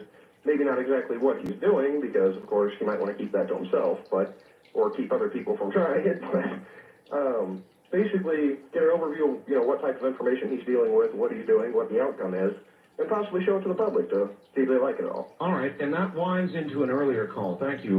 We will give Michael's number one more time here. You're going to be on the phone a lot, Michael. Michael, the guy asked, are you taking notes? I mean, are there any notes so that if you stepped into the gap and turned into a French fry, that people could read and see where you went wrong, maybe? Yeah, overall, like a general, like writing down every little thing, but I'm like keeping a general idea down. Okay. We've got so many calls. East of the Rockies, where are you calling from, please? In Kansas City. Kansas City. Yes, Good sir. morning. How are you? Fine. Mark is just as north of me in St. Joseph. I'm down here in Independence. That's right. And by the way, I have to echo the last caller. It's a refreshing difference from the stock market report, There you go. for which we have no control. Mark, I need to ask you something. It's Michael. Michael, rather. Michael, Yeah. when you approach the day when you build the quote-unquote Arc of Triumph, give me a call because I want to make sure I plug in my surge suppressor first, okay? Love you guys. All right, thank you. So he's worried about the appliances there in Kansas City. Is there a way you can somehow protect the local area of the power grid that next time you do this, Michael? I can have the power company put a bigger transformer on the pole. That way I won't overload it. That's an idea. Yeah. From now on, I bet anybody in the Kansas City area, when they see their lights dim, they're going to wonder if you just jumped across. Yeah. All right, west of the Rockies, you're on the air with Michael Marcum. Yes, I would like to know if your guest has great knowledge of time travel. Great knowledge of time travel? Yes. Do you have great knowledge of time travel, Michael? Great knowledge. Some knowledge. Yeah, general idea, but down to the nitty gritty, and just that's what I'm doing now. I mean, after all, nobody has real publishable knowledge of time travel. We're off into an area here that just isn't much known. Yeah, it's right now, it's treated as the same thing as UFOs and stuff like that. Sure, absolutely. Wild card line, real quickly with Michael Marcum. Hello. Hi, Mike and Art. This is fantastic. Mike, can I ask you a question? Yeah. Have you ever listened to the Art Bell show before? Well, okay. I just want to let you know that there's nothing but a bunch of wackos out here that listen to Art Bell all the time. And we really appreciate a guy like you. Let me say this. Gee, do me some more favors, sir. Let me say this, Mike. There's a guy. He's a cosmologist, an astrophysicist. His name is Rick Thorne, and he's into what is called wormholes. Oh, yeah, it's kind of like similar to a black hole. Exactly. Yeah. And what he likes to talk about, and this is also very fascinating, it also has to do with time travel. Now, when you step in one end of the wormhole, and it has to do with the speed of light and the space-time continuum. All right, we're about out of time here. Okay, well, he says, when you're coming back out the other way, you meet yourself. Now, I also wondered, if you threw the screw in, did you take a look at the screw and see if it was turned left or right-handed thread when you found it? Ooh. Interesting questions. Yeah. Keep it up, Mike. All right, Michael, we're out of time. It has been a great pleasure.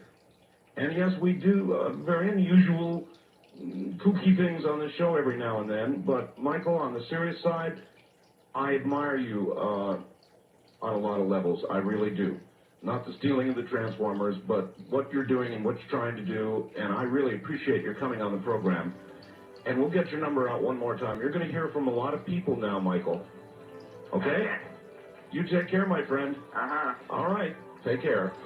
That's it. We'll be back.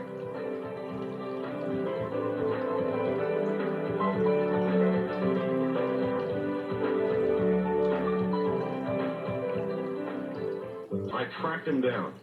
I tracked him down. And you went on the air with me tonight, and it was the most incredible 2 hours you've ever heard. He explained exactly what he did, why he got in trouble for stealing the Transformers from the power company, how his experiments proceeded. He actually caused something to disappear and reappear, possibly moving in time or dimension. And the arresting officer in the case called up during the course of the interview. It was just absolutely incredible. So it's hard. The man's name is Michael Marcum. And I said I'd give his phone number out one more time. He okayed that. He'll be sorry. You all know about the C-21 mystery. 8 men dead when an Air Force Learjet went down in Alabama. Nobody knows quite what brought it down. It was completely destroyed, but they did get the black box, the flight recorder, so we may be able to find out. Killed Air Force Assistant Secretary Clark Easter and Air Force Major General Glenn Prophet. Among those killed. Possible cause they're toying with is a fuel imbalance. In other words, the Lear has fuel stored in the wings, and if you get too much of an imbalance, obviously you can't fly. We'll find out. Economic news, housing starts are down about 8%. Down in the West as much as 20%. Down despite falling mortgage rates. Signs are that the housing market will continue to fall.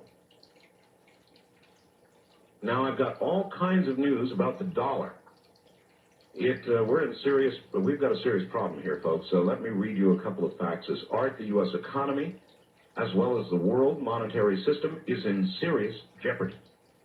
The dollar is collapsing and rapidly losing its status as the world's premier currency.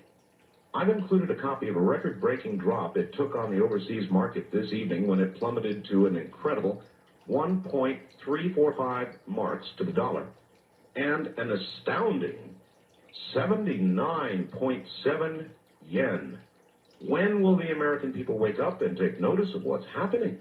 Will they wait until it is completely collapsed under the tremendous burden it now shoulders? Or will it be when the value of the dollar is measured by its weight rather than its denominational value? When the day comes that a $100 bill only puts a couple of gallons of gas in one's car, it's going to be too late. Something must be done now. The crash of the dollar is not some futuristic event. It's taking place right this moment. Indeed, Tokyo, the Associated Press. The dollar fell to a new low against the Japanese yen in early trading Wednesday, following a decline overseas due in part to pessimism with regard to talks between the U.S. and Japan. Tokyo stock prices nosedived.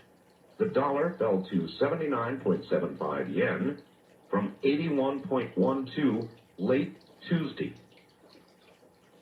It did climb back to 80.08 yen. My God, it's the lowest dollar-yen rate since the modern exchange rate system was set up in the late 1940s. My. NBC did a piece last night on sexual harassment. What is sexual harassment? Who knows?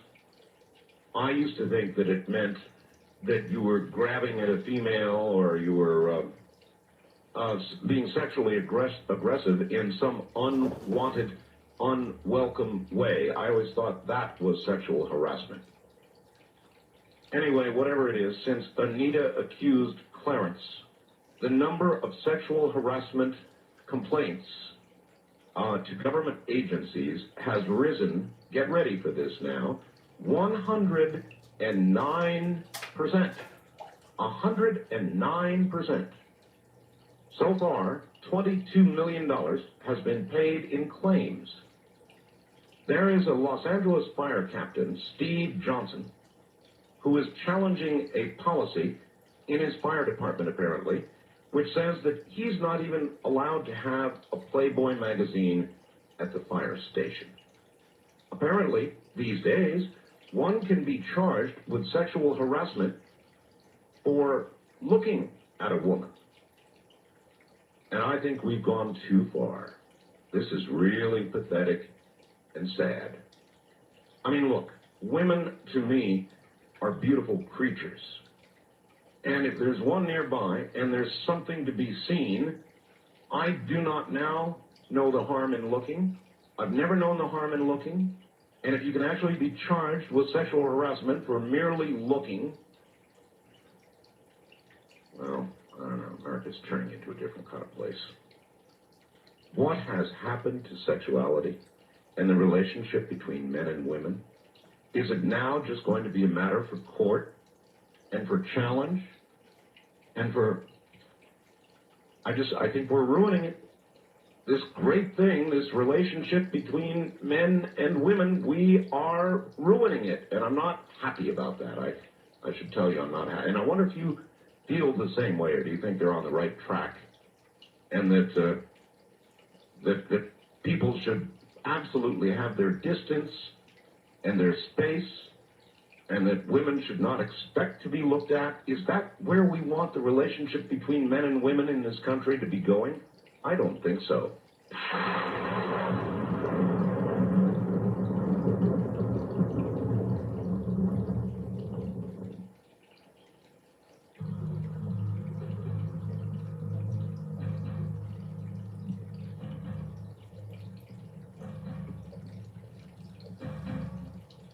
Now, let's see. Still reacting to McNamara, a lot of people are. Art, I agree with you about McNamara.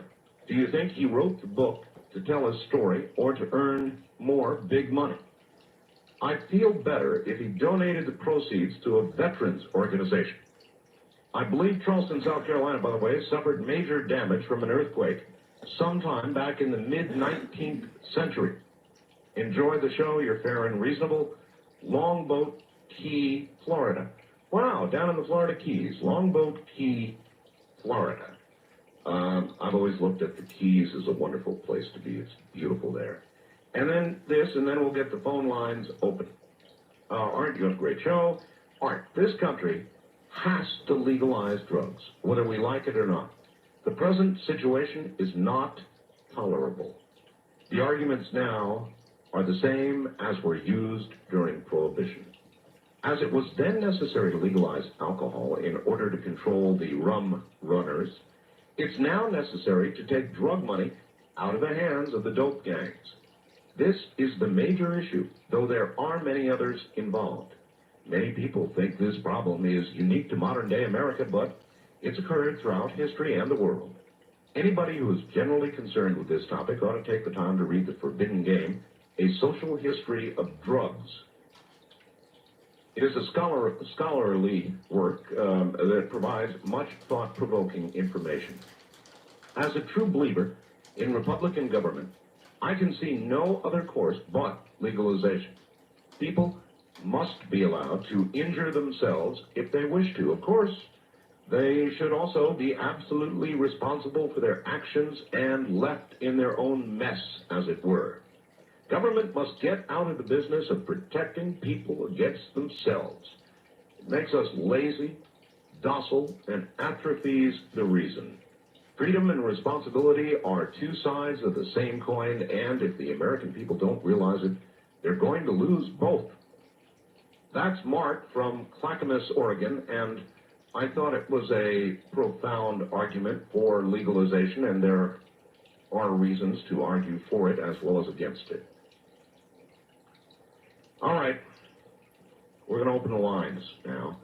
If you want to comment on the show we had on between 11 and 1 Pacific time, the first 2 hours of the program, you're welcome to do it. Time travel, what Madman Marcum is doing, has done, plans to do, you're welcome to comment on that, or anything I just brought up, or anything that you would like to bring up at all. And I would like to say once again to everybody that in my estimation, talk radio is many things. It's not just politics. It's not just, at least to me it's not. It's my style of talk radio, and you will hear me do many, many different things on this program.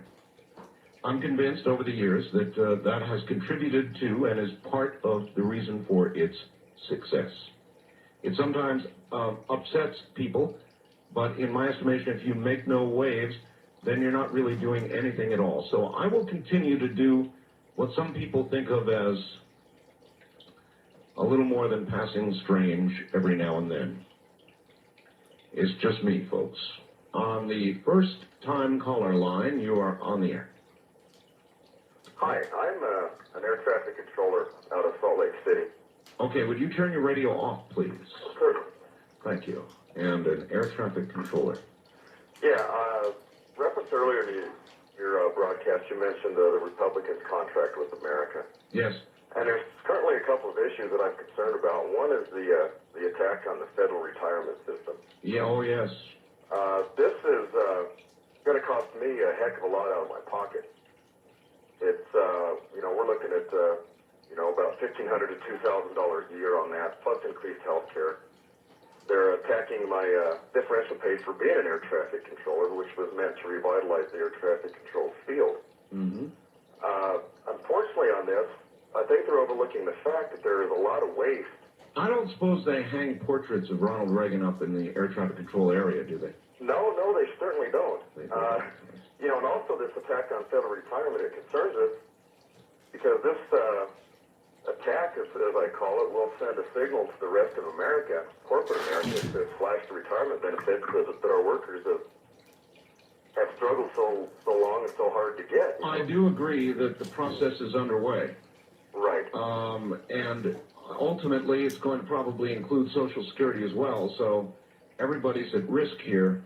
Either we get it together or just about everything's at risk. Well, and federal employees have been taking a hit for a long time. As far as being unprofessional, unserviceable, and things of the nature. But unfortunately, the airplanes fly through the sky safely, and no matter what you say about the post office, that mail does get delivered. Sooner or later. Sooner or later is the key phrase. And, the key phrase, but I mean, overall for 32 cents, we're not doing too bad to mail a letter. Something I want to ask you about, actually a couple things. As an air traffic controller, in the post office, you mentioned it, we all know, they've had some people go kind of crazy. Yeah. And shoot people. Now, that was because it said of the pressure in the post office. Wait, let me finish. Okay. If there's any place that may have more pressure than a post office, it would be your job. Right. And yet I don't know of any air traffic controllers that have gone bonkers and grabbed a gun. Any thoughts on that? No, they haven't. I think it's a lot of the problems in the post office are related to the supervision of their employees. From what I understand, the employees felt they were being harassed, being watched too closely. Also, at one time in the Postal Service, they had one supervisor for every 2 employees.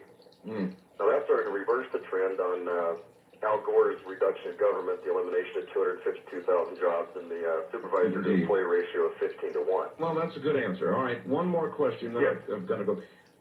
I take it as an air traffic controller, you can read the transponder signals of aircraft. It's a good, clear way to read what's out there. That is correct. But you also have a real radar capability, do you not?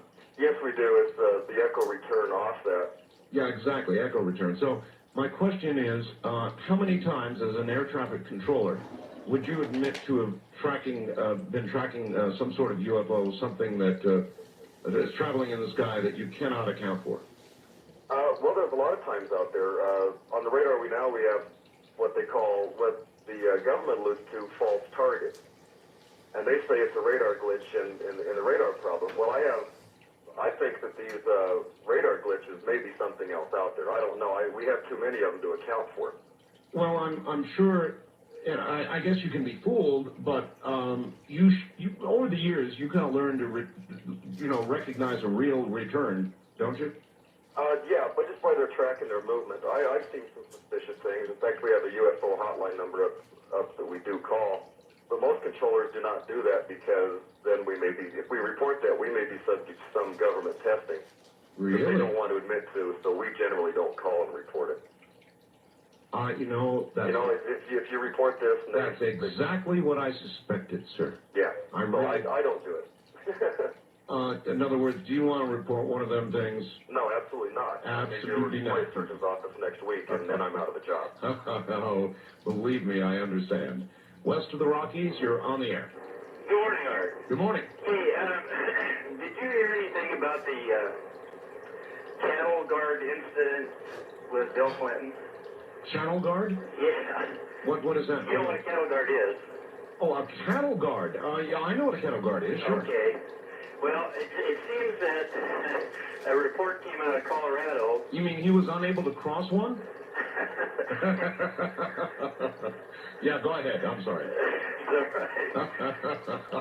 God, that was awful. Finish your story. He saw this report, or one of his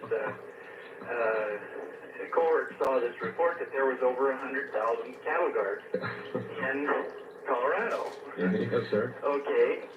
Well, he said, well, that's too many people to employ, so we have to get rid of these cattle guards.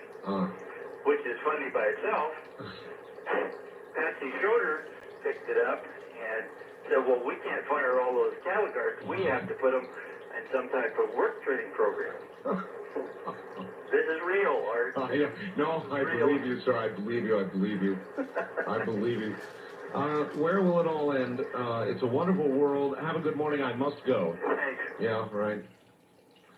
That's too many cattle guards on the payroll. Wildcard line, you're on the air. Hello.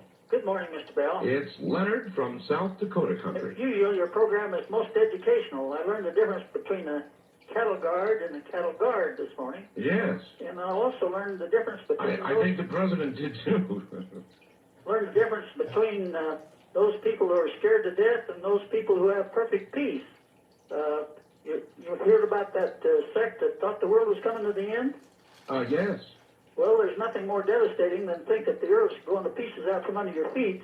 Yeah. But the Christian reads the Bible and says that, well, there's 1,000 years, at least a millennium ahead of us, so we don't have to worry about the end of the world for 1,000 years. You know something I've always wondered about, Leonard?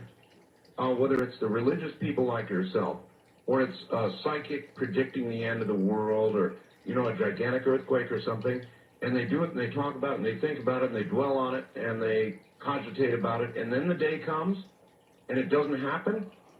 Do they feel disappointed? Perfect peace have they which love thy law, and nothing shall offend them. All right, well, we'll leave them with that thought. East of the Rockies, you are on the air. Good morning. Hey, Art, how you doing? Okay. Hey, I really enjoyed the change of pace in your show, and I feel like everybody needs to kind of let loose a little bit. Every now and then. Every now and then. Hey, I want to say something to Mr. Marcum if he's still listening. I don't know if he is, but there's a lot of people laughing at him right now. But remember, sir, they laughed at Edison, They laughed at Leonardo da Vinci, and they laughed at the Wright brothers. Isn't that the truth? That is the truth. So he needs to keep it up and just be careful. And the young man really does have a brilliant mind, even though he may be on the edge of being a little too smart for his own good, let's say. Well, that's better than madness. I don't think he's mad. He's obviously he's intelligent enough to understand what he's getting into, and I think that's all that counts. I kind of like the guy. Yeah, he sounds like he'd be a fun person to hang out with at a distance. Yeah, did you hear when the arresting officer called? Yes, sir, I did. If you listen between the lines, that officer seemed to be saying, think about it, don't do it, don't you do it. Yeah, he did, but then again, he seemed to be almost commending him for having the chutzpah to actually do that. Yeah, you know what I mean? Yeah, I do. Where are you calling from, sir? I'm calling from Austin, Texas. Austin, Texas. There were no women calling in on your interview with the time machine mechanic, except women who thought he was a radical extremist or a madman? Does that tell you anything? Well, I don't know. I enjoyed listening to that kid. I'm 49 and laud him for trying things experimental. We still don't know the real effects of how electricity and radio waves affect the dimension we live in. It's pure theory, and for all we know, it may tamper with one of the other 13 dimensions suggested in Davies' Superstrings book, Good Show. What does it mean that women... Well, it was kind of a technical thing. And, you know, guys like that kind of thing, and women, some of them are horrified by it. So I think that's your answer. I don't know what it says, though. And then this, hi, Art, I really like your guest tonight. I've always been a physics buff. One thing that bothers me about time travel, though, as a consequence of Einstein's theory of relativity, which stemmed from something called the Lorentz transformations mathematical equations, which describe space and time dilations, a couple of things are apparent. One, in order to experience time dilation, one must reach the speed of light, at which point the person's momentum and hence mass become infinite. Two, the speed of light is an absolute maximum. It can't be exceeded. Not to say that these concepts from special relativity are absolute, but they do seem to preclude time travel unless some grossly unobserved physical law exists. Time travel is a cool concept worth studying, but I'd love to hear from someone more educated in physics than myself comment on this. Tom, Columbia, Missouri. Well, I'm not sure of what I'm saying, but I believe that there was some theory or even possible proof that quarks have exceeded the speed of light, or a theory that they might exceed the speed of light. And I think that that's one of the things they were going to look at with a gigantic accelerator they were trying to build down in Texas. But I'm certainly not a physics person myself, so it's open for comment if anybody out there wants to comment. Art, a little information on the Palmdale Bulge. It is an anomaly, also known as an uplift. It is literally the ground surging upward. This particular uplift was discovered about 1980 and thought it was developed during the late 1960s or early 70s.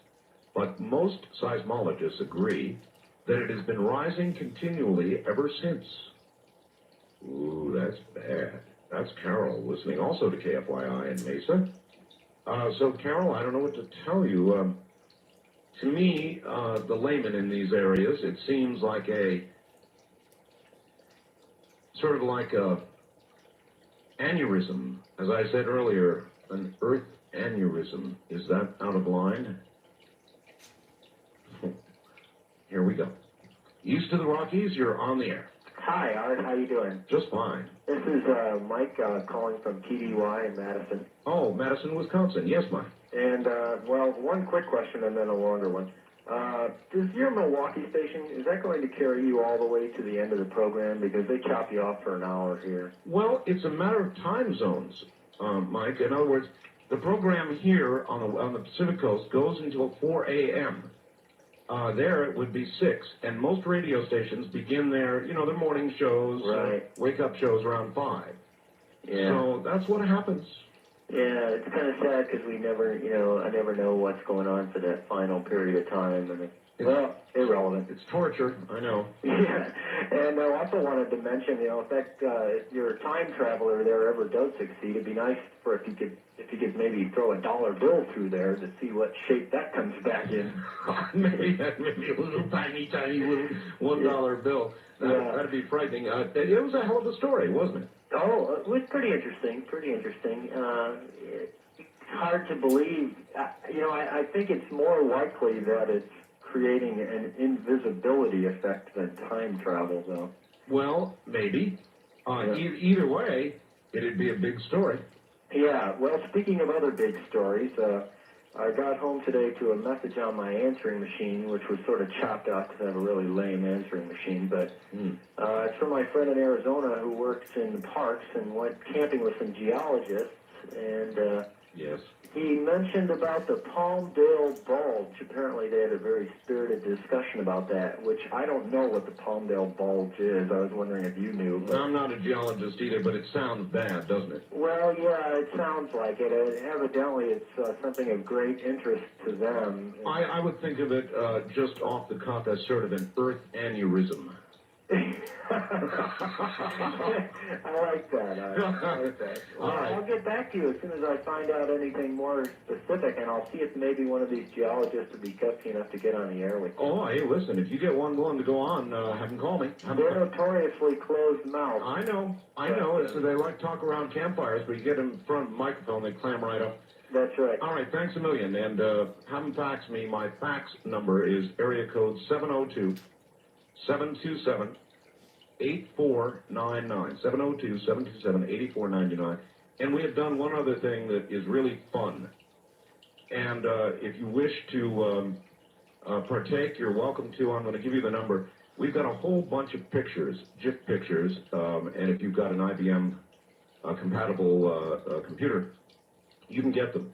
We've got them on a bulletin board, and we're increasing. I'm going to send 6 more photographs up there tomorrow.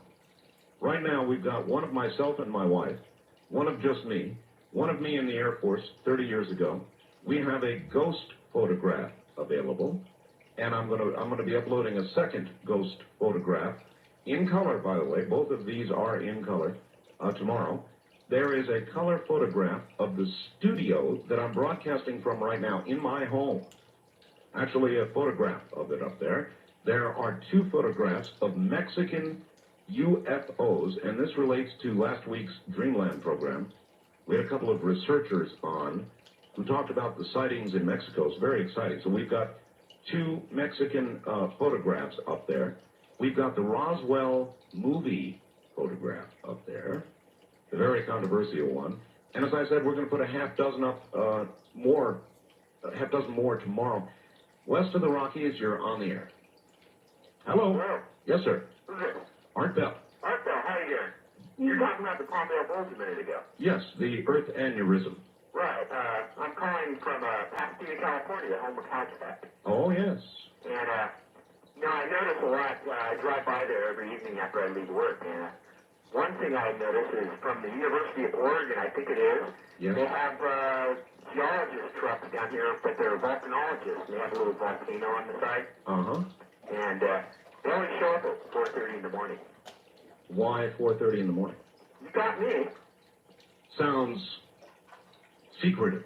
Yeah, well, another thing I heard, too, was out near Landers is the ground after the Landers earthquake was so hot you couldn't touch it. Really? Yeah. Due to what? Gee, I don't know. Well, you have volcanologists out there now from Caltech coming down from Oregon. That's really odd. I know, it's really odd, too. I don't want to start a rumor, but... Yes, you do. That's what you're doing. You're starting a rumor. The hot Earth theory. Yeah, it could be. All right. Remember, a week or so ago, I heard someone else talking about something similar to this. Really? Maybe it was over a week ago. Well, we had a call, a very troubling call, from a man who talked about well levels and water tables. Maybe that's what it was. Rising. You remember that? Yeah, I think that's what it was. Oh, I tried to call you right after I heard that. There's a whole lot of geological rumor mongering going on, and there's something to it. I think there's something to it. Thank you very much for the call. You know, it's just sort of a collective input. I'm getting information in faxes you guys just flat wouldn't believe regarding people who think there's getting ready to be a geological upheaval of some sort. A lot of information, really. East of the Rockies, you're on the air. Yes, sir. This is Bill in San Antonio. Hi, Bill. You, of course, are aware that the FCC limits the amount of fun you can have in a 2-hour period, and you grossly exceeded that in the first 2 hours. Oh, wasn't that something? That brought back a lot of memories of my childhood. I played a lot with electronics and electrical circuits, and I used a lot of spark coils, and I did a lot of Jacob's letters type stuff, and I enjoyed all that. Yeah, I'm glad. And that kind of thing really needs to be encouraged. It's not really isn't a madman type of thing. It's just a curiosity type thing that is really the basis of a lot of experimentation and what we have, the things that were developed, the technological things that we have today, really came from that kind of curiosity. That's absolutely correct, and that's one of the reasons I went for the interview. I mean, there's just something about somebody like that. It isn't anything unusual. It's like one of your callers that came in and said, a lot of wackos listen to your show. Well, I'm one of those wackos that, a financial analyst, but I grew up playing with that kind of stuff. And, you get interested, you investigate things, you want to see what happens, and you try things out, and, maybe you don't ever find anything, but you check things out. Yes, sir. Thank you. I'll say it again. I think that talk radio should be on the edge. God knows we're on the edge. It should be on the edge. I mean, that's what it's all about. We're not mainstream media. I don't want to be mainstream media. I don't want to be mainstream media. And there is more to life than politics. There are a million different areas and things that you can talk about. And I just as soon let this program, as I have for all the years I've been on the air, over, going on a decade, about a decade, doing this particular program, I've let it range wherever it's going to range. And I'm not going to change that. I don't care how big it gets. I'm not going to change that.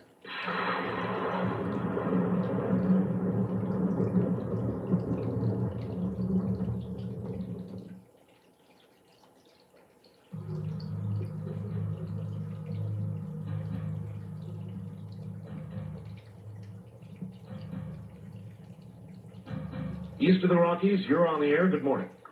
Hi, Art. How you doing? This is Clayton down in Laughlin. Hello, Clayton. Wanted to catch up with you and give you some food for thought. Okay. The course you were thinking about was the Tachyon. Oh, Tachyon. Tachyon, very good.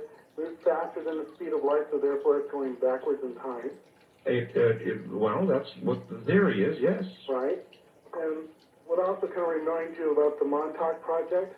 Oh, indeed.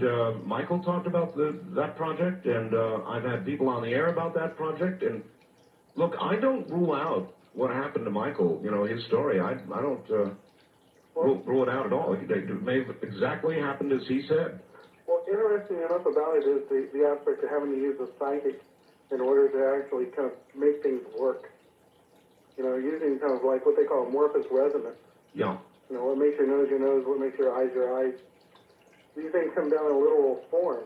And supposedly that's why the Philadelphia experiment worked so well, because everything was tubed other than transistors. Yes. And had a natural resonance at that time. That is correct, yes. Mm-hmm. But nowadays they can digitally sample the resonance factor. It's a point well made, thank you. I was talking, I don't even know if I had to say this. I was talking to a man up in Washington State earlier tonight who claims to be working with dual resonance technology and claims to be able to move in time. But that's a story for another day. On the wildcard line, you're on the air. Good morning. Hey, Art, what's up? Well, you are. You're up, sir. Where are you calling from? Kodiak, Alaska. Kodiak, Alaska. I was going to say, I'll bet you it's Kodiak because we get this unusual delay when we talk to people there in Kodiak. Oh, that's weird. I haven't called in about a year and a half, though, so I don't know. Well, that's an even bigger delay. What's on your mind? I was just wondering about that time travel thing. I read an article in Discovery a while back that talked about this concept of different universes where when you travel in time, you don't actually travel in time, you just travel to a different universe. And every universe is just a different setup of each other, and how just each concept, like if I went back in time and killed my dad, you'd think I wouldn't be born, but actually I would have gone to a different universe, so in my own universe I'd still be alive. In that alternate universe, would your father also be alive? No, because I would have killed him. Well, yeah, no. But you said you would then be in an alternate universe, and in that alternate universe, for you to exist, your dad would also have to exist. You would just sort of blow yourself out. But my other self, the alternate universe, would die, not me, because I'm from the other universe. All right, sir. Thank you. It seems to me that to be consistent, you would, in effect, when you killed your father, blow yourself out of this universe, find yourself in another universe where your continuity can be accounted for. In other words, where your father still lives if he was supposed to be alive. And you could only exist there. Wildcard line, you're on the air. Yeah, good morning. My goodness, I can't believe I got here. Yes, you have. Where are you? In Kansas City. Kansas City. Yeah. Not far from Madman Marcum. Right, except I woke up as he went off. Oh, that's too bad. You missed a good one. Yeah. You know, I was wondering, did you ever think that the space, all the space that they do at NASA has changed what's going on with the earthquakes and the floodings and all that, and the pollution?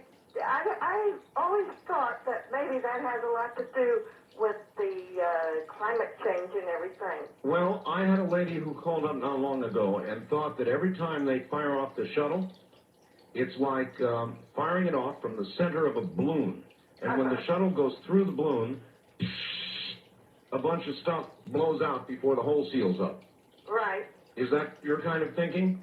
Well, years ago when I was in high school, our science teacher said that when you would put something through the stratosphere, that you would change the molecules, which would have a lot to do with the weather and what have you. And every time they go up, it seems that there is freak floods, freak earthquakes, and I really think that it has a lot to do with the ozone and everything else, because it's bound to have pollution from the fuel they use. Well, guess there's that. I mean, who knows? There are people who believe that our moral behavior is causing this. There are people who believe it is the space shuttle. There are people who believe that it's an angry God shaking his finger at us. Well, you know what? Maybe it's a combination, because it's like if God's saying, hey, don't come up here. You don't have any business down here. You can't even take care of what's down below. Why are you worrying about what's up here? Do you think God would say that? Some people would say, well, but God gave us the knowledge to do these things. But it seems to me like it's one place where the budget should be cut. I don't think they need to spend that much money on NASA when they could take that same money and use it for research. That NASA, yes, they have come up with a lot of good things, but they should take that money and work on the good things that they've come up with, and maybe use their knowledge to help people down here, not up there. Well, I know, but you've got Teflon pans. No, that's what I mean. They came up with some good things, but really, what are we doing now up there? What good is it? I don't understand why they... Well, communication satellites come to mind. I mean, there's a lot of I mean, right now, you're able to get my voice because it's going up to a satellite that's distributing it throughout the whole country. This is true. Like I said, there's good, but I think there's also a lot of bad that it's causing. I really think it's causing the... Of course, depending on how you feel about my program, maybe you could say it's bad. No, I enjoy your program when I'm up. Well, I'm glad that you're up, and I'm glad that you called, and I really have to go because I've got to know of a different cut.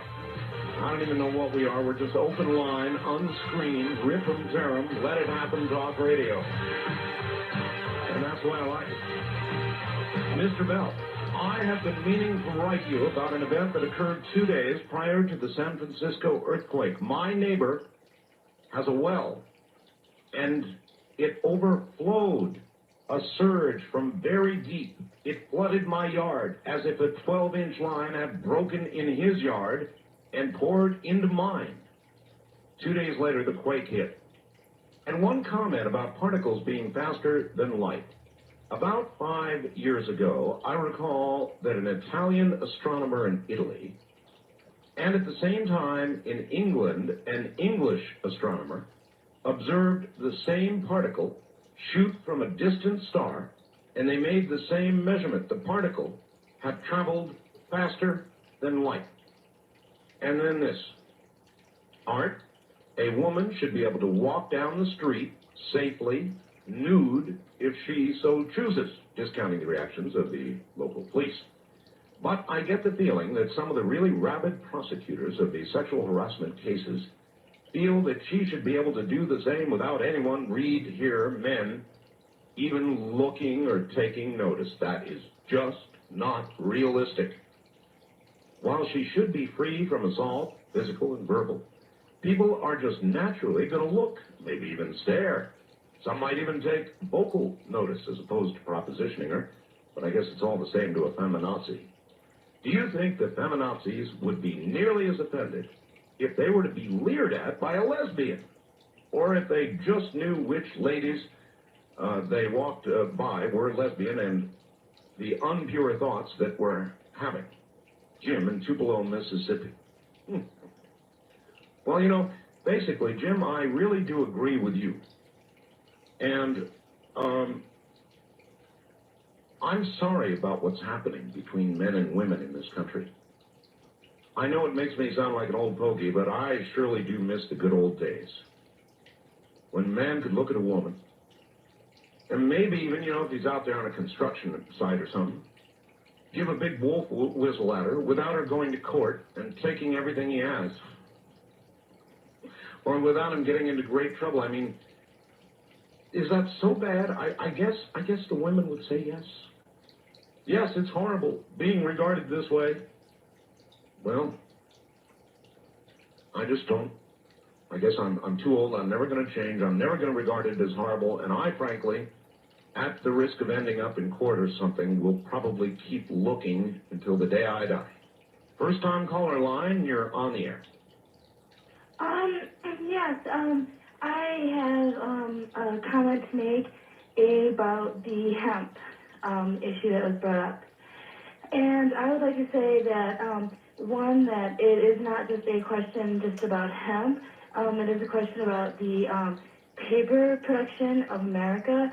I heard after the question about hemp was asked, an Arbor Day Foundation about planting trees.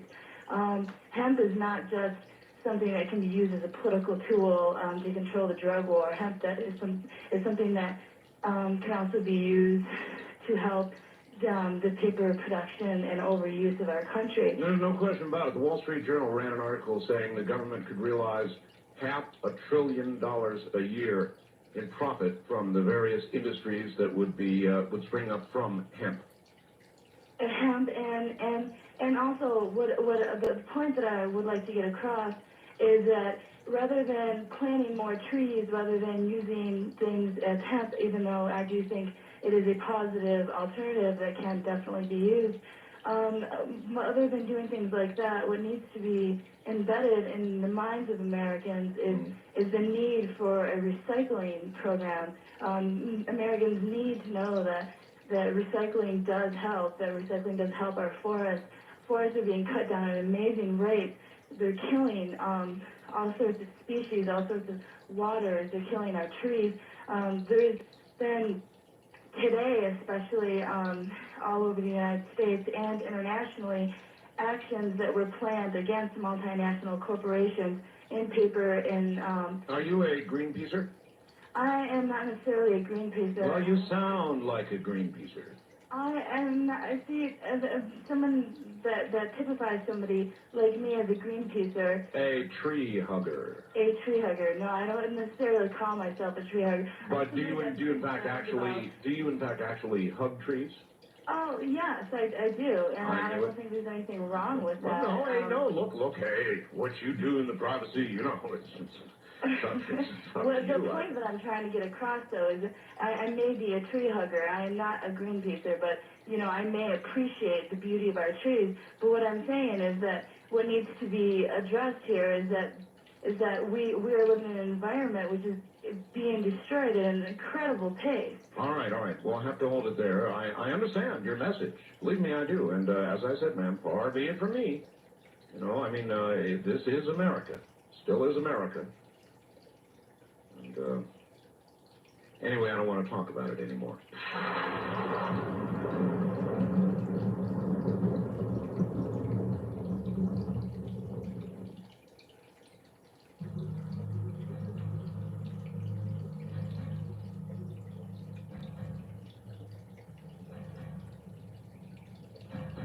East of the Rockies, you're on the air. Hi, this is Brian from New Orleans. Hi, Brian. Well, first I'd like to congratulate you on your old archaic construction site catcall mentality. But really, I saw a lot of construction guys whistle at women when I was a kid. I remember it. Mm-hmm. It's not like the world ended. No, but I'm sure a woman who's been sexually assaulted before really likes to relive something like that. Something that can provoke that thought. Well, but look, there was a day in America where a wolf whistle from, a construction guy or something wasn't, it was either flattering or she'd blush, but it wasn't a matter for litigation. Right. Okay, well, I'd like to move on to politics. Okay. First, Bill Clinton. He's going to be running for re-election in 1996, and I do believe he is unbeatable. Unbeatable. The president last night was protesting loudly that he is not, damn it, I am not irrelevant. Right. And you agree he is not irrelevant? Not in the 96 election. You think he'll beat the pants off anybody who would dare to challenge him? Well, think about it. Right now, the economy is doing well. Well, yeah, reasonably well, yes. We are not in a state of war. That's true. And unless you talk about drugs, that's a different story. True, but people generally bet or vote with their pocketbook. That's true. And you're going to see Bob Dole. He's going to probably come out to be the front runner, I imagine. I'd say it's the best chance, yeah. Well, unfortunately, Bob Dole isn't going to do it for the Republican Party, and you're going to have Bill Clinton in there, thank God, for another 4 years. And what do you think Mr. Clinton, the relevant president, will do for America given another 4 years? Does he really need to change anything? Think what George Bush did for us. In other words, you're saying he can kind of just cruise. Well, do you not agree things are going relatively well for the United States right now compared to 4 years ago? I would say, as you pointed out, that the economy's cruising along now. I'll give you that. But as far as things going well, no, I don't think they are. I think socially we're absolutely a disaster and getting worse. Crime is bad, violent crime, and getting worse. Crime statistics are overblown. Obviously, it's a little disturbing now that 14-year-olds are committing murders, but on a whole, crime statistics have not gone up dramatically. If not, they've gone down a little bit in the last 10 years. And I think in all categories but violent crime. In violent crime, it's gone up. I'm not sure. Maybe violent crime that's caught by the press, and you got to admit, the press does hype crime now a lot more. So the whole thing is overblown as far as you're concerned. Where did you say you're calling from? New Orleans. New Orleans. You're right. New Orleans. Right. And you're downplaying the crime thing? Well, crime's obviously horrible right now, but violent crime, on a whole, has not gone up in the last 10 years. Look at the statistics, Art.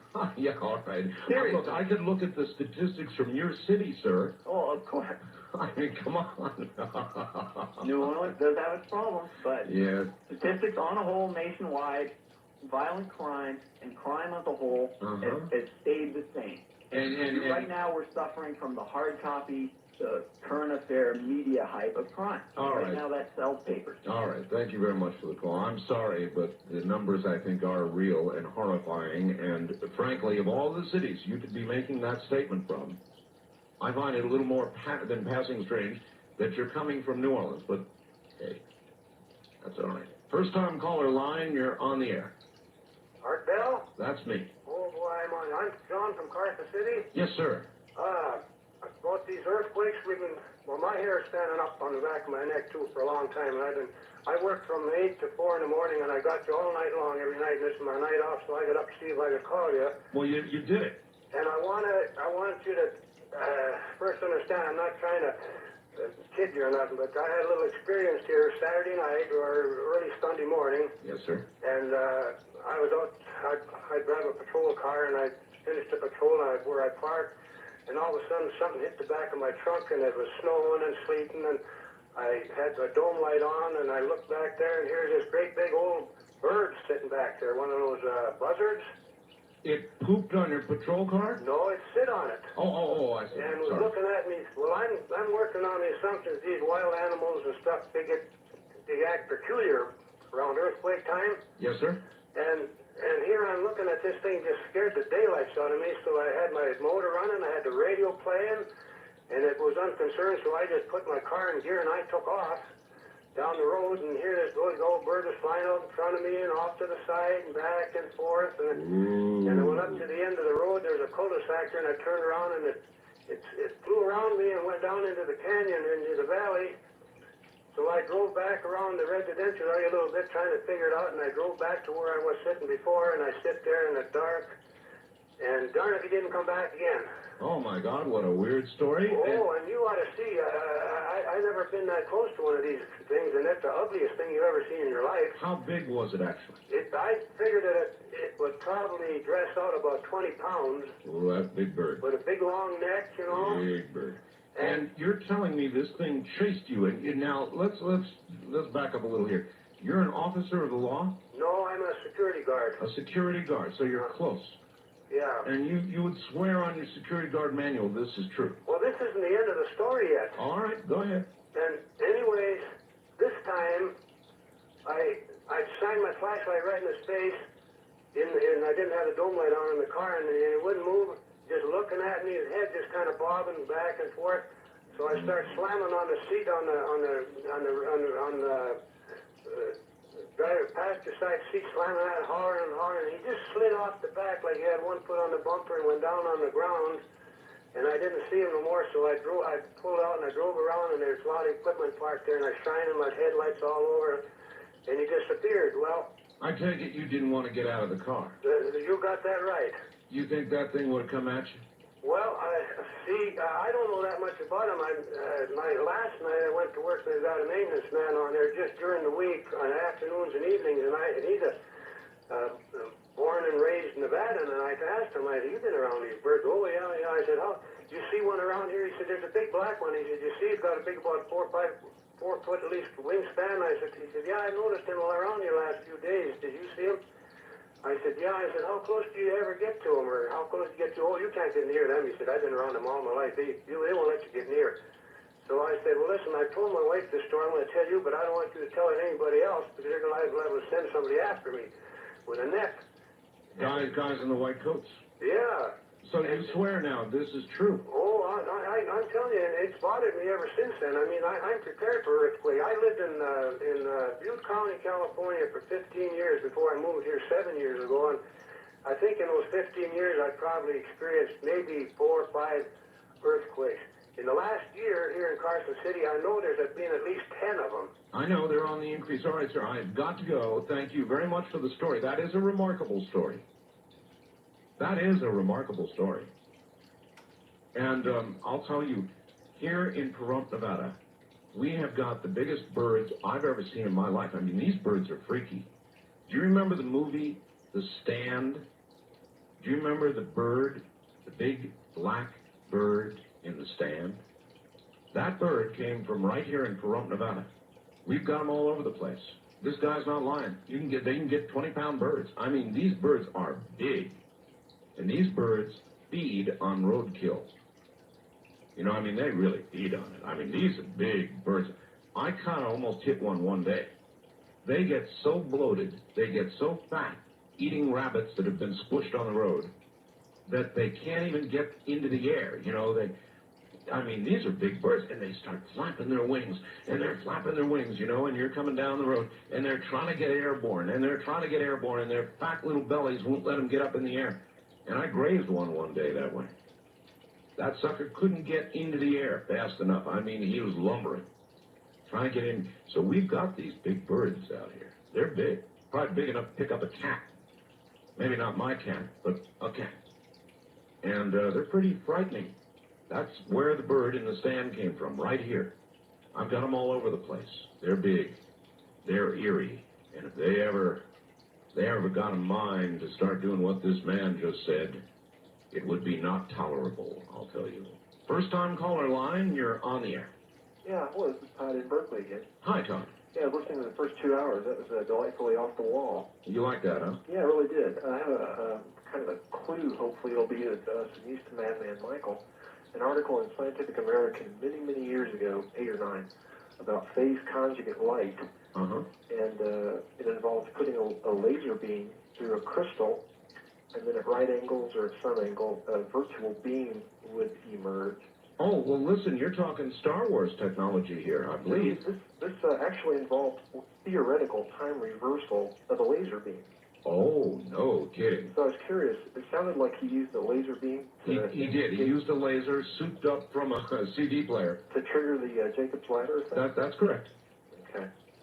About McNamara, it sounds like, I hate to sound conspiratorial, but it sounds like he's trying to give Bill Clinton a means to vindicate himself. Well, a lot of people looked at it that way. You do, I take it. Well, he snapped up. Bill Clinton snapped up on it so quickly, it was really kind of suspicious. Well, I think things are getting pathetic at the White House. The president is reduced to going on television and beseeching us with the fact that he is relevant. Yeah, no, this guy from New Orleans called saying Bill Clinton was virtually unbeatable. Oh, yes. That's assuming he makes it to the election, you know, a la Whitewater and the Mena, Arkansas investigations. He needs to be reelected because you know what's waiting for him if he isn't? What's that? Oh, yeah. Probably bars. But, well, no, but there's this young lady waiting with a lawyer and a lawsuit. Well, that's true, too. But for all these people who... Well, one of the things he was saying is the economy's in such good shape. I mean, can you imagine, sir, that going to court? I mean, really now, you know he's married to, I think she's a pretty, what's the right word, stern woman? I think she's... Strenuous. A strenuous activist, you know, probably pretty rough if you ever got into an argument with her. And when this trial would start, there'd be a lot of testimony and details that would tend to get you killed when you went home. Yeah, I hear she throws things, too. I've been rumors. Yeah, one other thing. I just can't imagine Bill Clinton having 4 years that he won't be accountable to the voters for. I think that would be the ruination of it, you know, this is anything to crow about right now. Yeah, I appreciate your call. Thank you very much. West of the Rockies, you're on the air. Art? Yes. I got to tell you, you're very comedic tonight. Let me tell you what went right past the lady with the NASA ships and the concern about the ozone when you said to her, Teflon, that was good.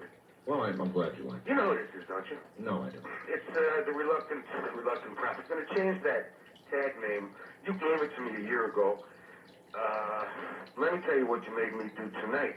You made me bring down my Mr. Coffee pot, which I've been avoiding. I've been just pouring my water into the, thing. So I'm addicted to you, and I have to tell you this. You're not nuts, and neither is the madman from Paramus. Where's he from? Well, he's from Missouri. Missouri, yeah. This kid's a smart kid.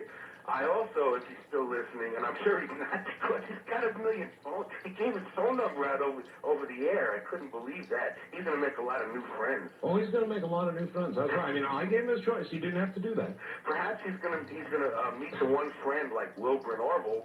The minus or the plus that's going to help him. You are exactly right. He might connect with just the right person. Sir, I have got to go. All right. All right, thank you. He might connect with just the right...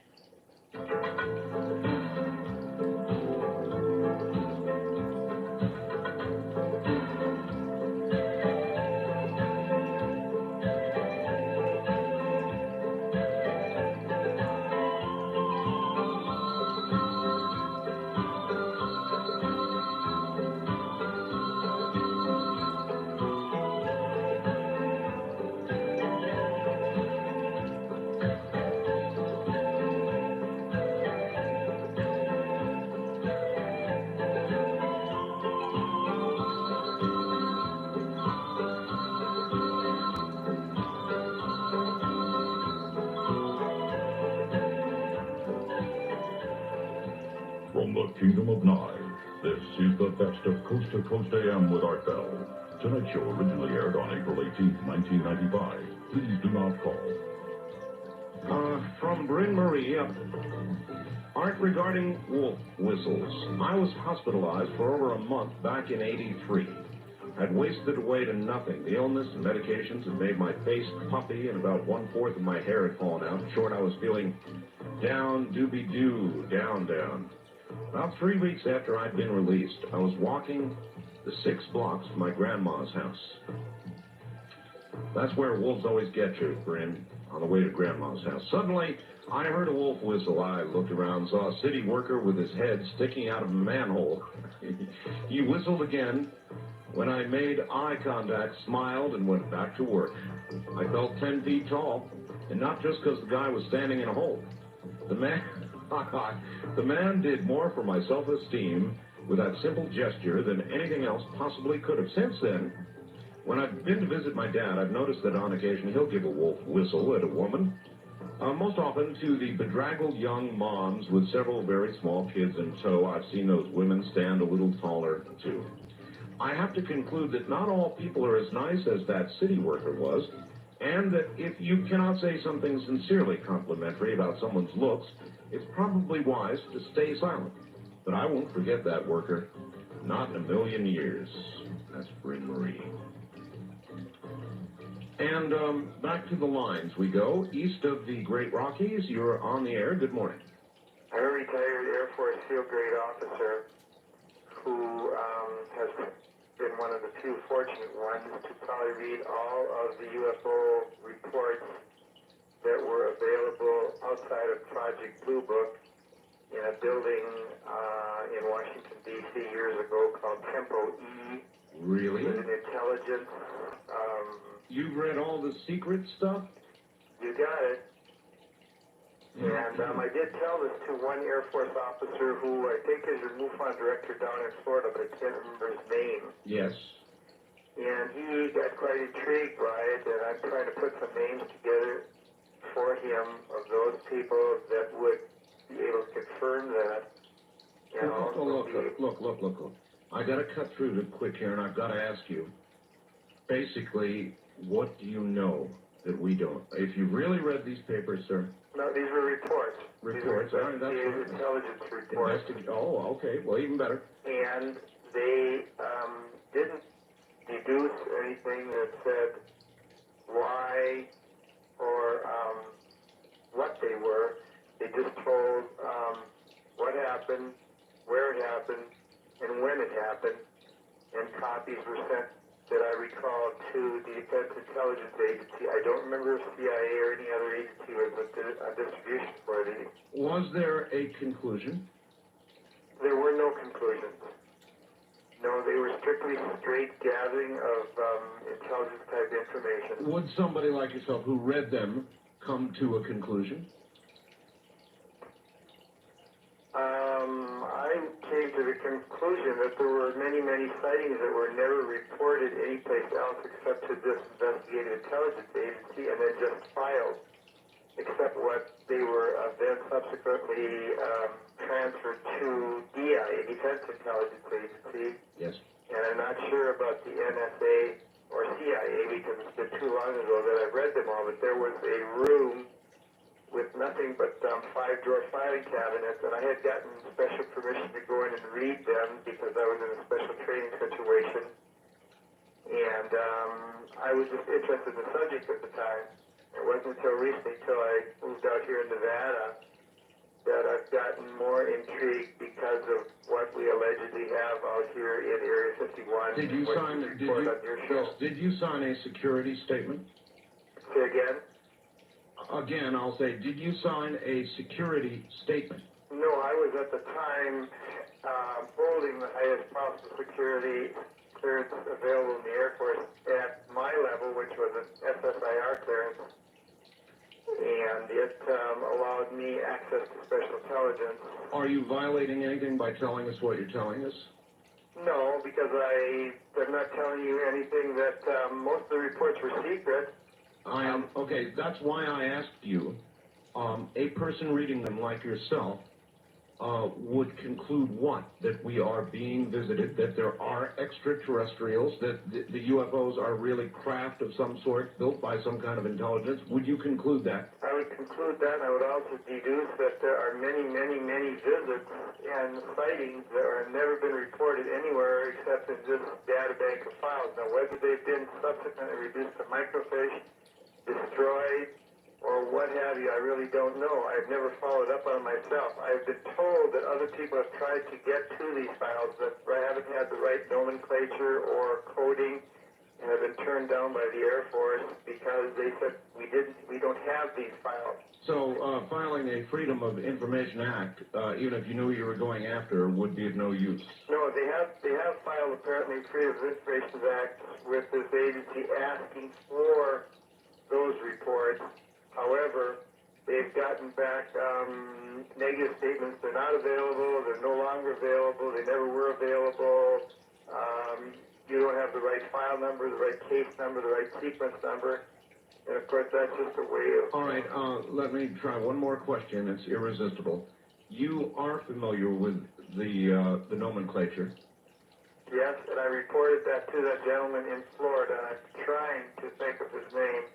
But I think It does not matter. Director. But he's an Air Force type that was familiar with it and was going to search for a way to get access to these files, if they still exist. All right, look, I can't spend any more time with this right now, but I would like you to contact me either by mail or fax. Yeah, I'm going to fax you because I've had a hell of a time trying to reach you. It's just virtually impossible to get through any of the lines. I know. And I've just recently started to try this with you. All right, fax me, and thank you.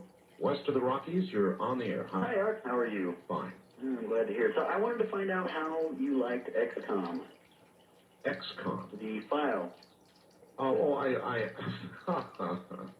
I loved it. Did you really? Yeah. Was the manipulation pretty interesting for you as far as, the going after, sending the craft out to investigate the sites and whatnot? Yes. I thought that was a pretty accurate estimation of what, teams like that exist around the world. Yes, sir. What they would be doing. I agree with you. Listen, I do a lot of volunteer work out here in Spokane. Anything including animal training with big cats like lions and tigers, all the way to suicide prevention task force. Right. And that young lady sounded rather distressed tonight. I know. I felt really bad. I wish there was something that I could do. But obviously there's no way, for me here in Spokane to do anything about it. Well, hopefully she'll contact me. Yeah, that would be nice. This morning, has it? No, I don't think so. And Charlie and Leonard.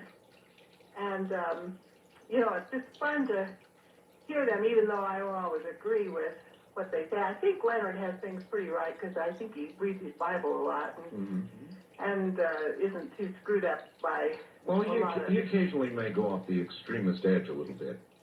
Well, I'm not sure. I haven't listened to him enough to know exactly what he believes. If he really studies his Bible, he has things straight. And I feel kind of sorry for people who are so caught up with all this UFO stuff, because I don't know, it seems like there's an intentional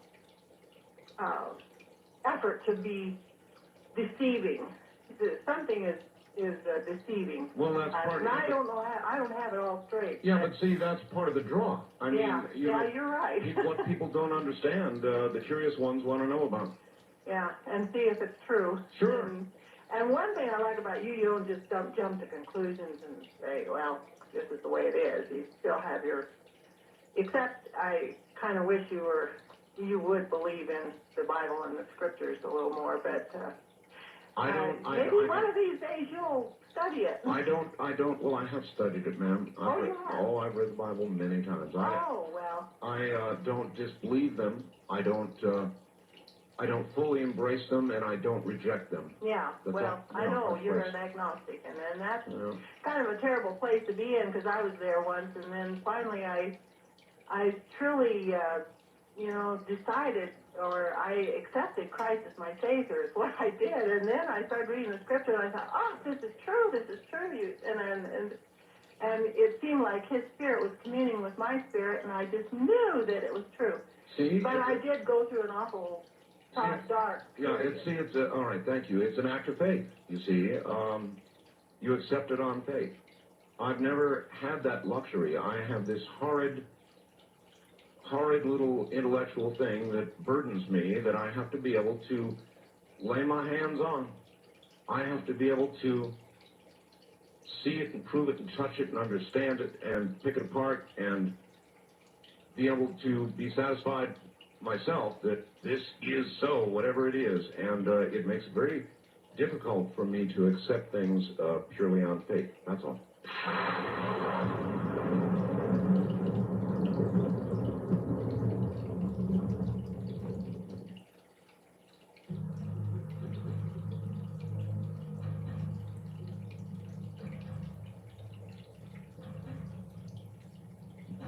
East of the Great Rockies, you're on the air. Good Hey, morning. Art, this is Stan from San Antonio. Yes, sir. Hey, I'd like to commend you on your program tonight. It was very beautiful.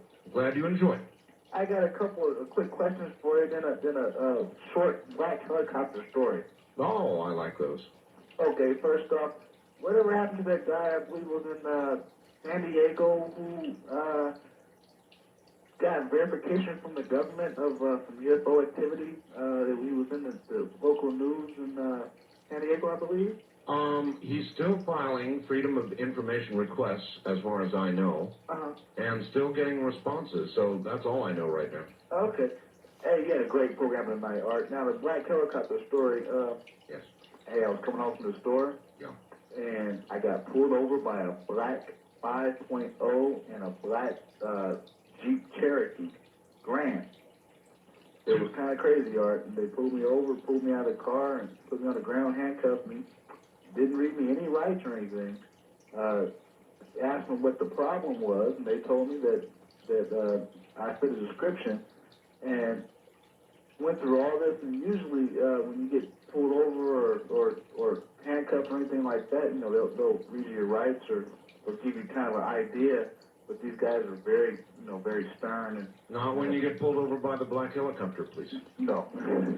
But it was, I mean, it was Bureau, BATF is what they were. They were BATF? Yeah, and I try to report it to them, report to the local police officers and stuff, and they had no record of any ATF activity in the city. Of course not. I'm calling from New Orleans, as a matter of fact. Oh, I see. But my theory on the black helicopters is that they help out the local police. Well, I mean, traditionally, local police and lousy federal agencies like the ATF don't get along real well. I don't think so, but I know that the local police told me that the NOPD told me that they didn't have any record of any federal activity, and I gave a call to... of course they don't. The Louisiana FBI department, and even they might not know. No, they said they didn't know, but it was kind of strange, and it's just kind of a different twist in the black helicopter. Well, I appreciate it. It is a new story, sir, and I appreciate it. Okay, watch out for those black 5.0s. Yes, sir, I've got you, right. You don't frequently hear about them doing, in essence, traffic stops, so. West of the Rockies, you're on the air. Yeah, Art. Yes, that's me. This is Sean calling from KNCR, Bakersfield, California. Oh, up in, where? Bakersfield. Oh, KNZR, yes. Yeah. I've been trying to get through for you a while. The federal inmate that wrote you a letter. Oh, yes. About certain things, certain callers didn't believe certain things he said. I don't know if this is ominous or not, but I haven't heard from him lately. Huh. I'm calling to you right now from inside of one of California's finer institutions. You are? Yes. And, how can you make a call at this time of the morning? I'm working. Well, I work. Oh, in other words, you're a guard. Yes. Oh, okay, I got you. Everything he said is true and then some. Really? Yes. That is 100%. It's all true. And if everybody knew, actually, the access that these people have things to and all the things they have, just for one example, everybody that paroles in California, we give them $200 when they leave. Really? $200 gate money when they leave. This comes from way back when they used to give them, a new suit and bus fare. Well, there has been inflation. Yeah, $200 is a lot. Most of these people are returned from, they get this money and they get out and they buy more drugs and they come right back. Well, to twist an old phrase I've used in a commercial, you cannot buy a fine wool suit for $200 today. That's true. I like that commercial. Things even such as they have rights to anything that is sent to them from a publisher. One guard found child pornography in somebody's locker, took this away from him, and the warden said, "You will return this person's property because he received this." How'd you get the child pornography back? Yes, because you received this. He received this legally from a publisher, sealed from the publisher in the mail, and he has a right to this, anything from a publisher. And I don't see how somebody can have a right to that. Who's got it better, the guys on the inside or you? Oh, fully them. So, I mean, as they say, 3 hots and a cot, laundry, everything is provided for them. Schools, computer class, GED classes. I've got to get up and go to work. I got bills to pay, you know. I've got life. I got crazy people on the streets to deal with. They far have it easier. Get to work out 3 times a day, go to bed, sleep when they want, get up when they want. Well, like I said, I haven't heard from them. I just couldn't believe certain people called and said that... I wonder if somebody had a talk with them. Yeah, it could have very well happened because they don't... If everybody knew what went on in here, there'd definitely be a lot more public outcry about it. And I couldn't believe the people that called and, oh, this can't be going on. Oh, this can't be going on. It's going on beyond your wildest dreams. You cannot begin to imagine. Ice machines, microwaves, I'm looking at them right now. All right, sir. I appreciate your corroborating his story. Thank you very much for the call. That is truly, truly sickening. West of the Rockies, you're on the air. Doc, Democrat. Well, I'll be damned. Well, good morning, Art. Talk about it the last minute. Hey, wasn't that outstanding leadership last night by the president? I mean, he set down a deadline. I am relevant. I am relevant. Well, he set down a welfare deadline for the Senate Republicans. Yeah. 4th of July, and so Bob Dole can't play his little stalling games. You know, President Clinton was the guy. Was that stalling games or Stalin games? It sounded suspiciously like Stalin. No. No, stalling. Delaying games. How's that? I see. That clears it. But anyhow, this president, you know, he's going to get some action done here on these issues because, you know, for 2 years, the Republicans filibustered everything he wanted to do. Yeah. All these ideas, half of these ideas that the Republicans are doing were Bill Clinton's ideas.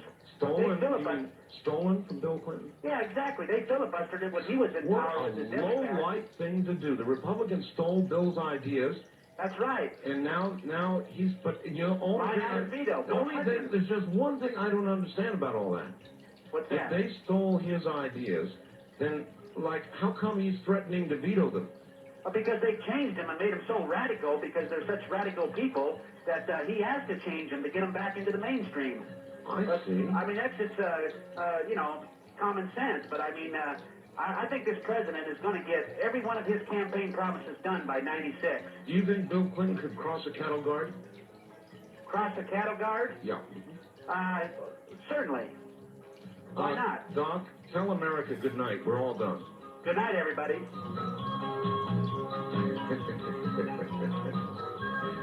Oh, boy. Maybe nothing will save us. That'll do it. We're out of time. I'm sorry, everybody. We live and die by the clock, and now it's die time. So, from the high desert, behalf of all of those out there who make this program possible, thank you. Good night.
Welcome to Art Bell, Somewhere in Time. Tonight featuring Coast to Coast AM from July 22nd, 1997. The center of the earth. Science calls it the core. Legend calls it hell. Somewhere between the two lies man's imagination. It is man's blessing to explore his world, and his curse that he is never satisfied with what he finds. Astonishingly, even as we have probed the edge of our solar system, we've only penetrated our own planet's crust a handful of miles. The Earth itself poses a formidable obstacle. What scientists call the Earth's core begins approximately 1,800 miles straight down and reaches a temperature of 9,000 degrees Fahrenheit at its molten nickel iron center, a scalding link to our cosmic creation. The center of the Earth is one of mankind's greatest untapped mysteries, hypnotically enticing, eternally elusive. 130 years ago, Jules Verne fantasized that the center of the Earth was not an inferno, but rather a habitable place, a place that could be explored. And explore it he did, in 1864, with words. And now, we will explore it as well, with words and sounds, as we embark on a journey to the center of the Earth. In a moment, Leonard Nimoy. Hello, everybody. I'm Art Bell, and this is Coast to Coast AM, and what you just heard came from Leonard Nimoy's Journey to the Center of the Earth, which is a 2-CD audio book by Simon & Schuster, available from Simon & Schuster. He also has available The Time Machine, and you know me and time, so it was kind of a toss-up. Both of these 2-CD sets available from Simon & Schuster. In a moment, Leonard Nimoy, here for only a very short time, unfortunately, so we will pummel him with questions.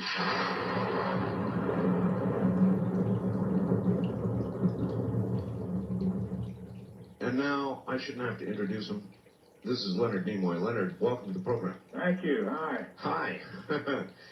We have such a short time that I feel obligated to literally pummel you with questions. Okay, go. All right. The character Mr. Spock came along at a time in our country of peace, love, Woodstock, sex, drugs, rock and roll. Let it all hang out, that kind of time. And yet, Spock was the picture, the very essence of self-control, self-denial, self-governance. How could that character have become such a hero in such an uncontrolled atmosphere? Well, it's a great question. I think, for one thing, the time was one where so many people were becoming cynical about government and authority figures. It was clear that bureaucracy was not responding to the individual, and the war in Vietnam was ongoing, in spite of the fact that more and more people every day believed that it was wrong. We all believed in supporting our country, but we believed that we shouldn't be in that war. And here came a character who had a dignity and integrity and intelligence. I think the sense was that this was a person that you could believe and count on, that wouldn't be involved with hypocrisy, duplicity. There was a hunger then. Yeah, oh yeah, I think so. I think he served a great hunger, absolutely. And I think too that we were ready for the idea of a friendly alien. Well, that's right. How do you feel, by the way, about the role itself? You'll be Mr. Spock, of course, forever. Do you ever get resentful of that? No, I'm very comfortable with it. That's why the last book that I wrote, I Am Spock, is titled the way it is. I've really come full circle with it, and I'm totally comfortable. Do you think that Gene Roddenberry would approve of the repeat direction and usage of original characters that have been now exhaustively repeated in, so many other knockoffs? Well, I don't think Gene had any problem with perpetuating Star Trek. I think he would always enjoy the idea of the success of the franchise. But I do think that he would be at least interested in seeing that the thematic ideas were strong. That's what Star Trek really is about when it's at its best. There's a thematic idea. There should be great entertainment, great adventure, but it should be about something. Yes, and Star Trek always was. Is it moving away from that slowly, the knockoffs? Well, you know, I got to be honest with you. I don't watch enough of it to pass judgment. I feel very good about what we did. I feel very good about the TV shows and the movies that I was involved with. I've seen Generations and I've seen Contact, and I'm not really sure that they are stories that I would have set out to do as major motion pictures. So your reaction to Contact was not... I think it was very well done, very well executed. I'm just not... Where was the story? I wasn't blown away with the story. Let's go back to Star Trek for a second.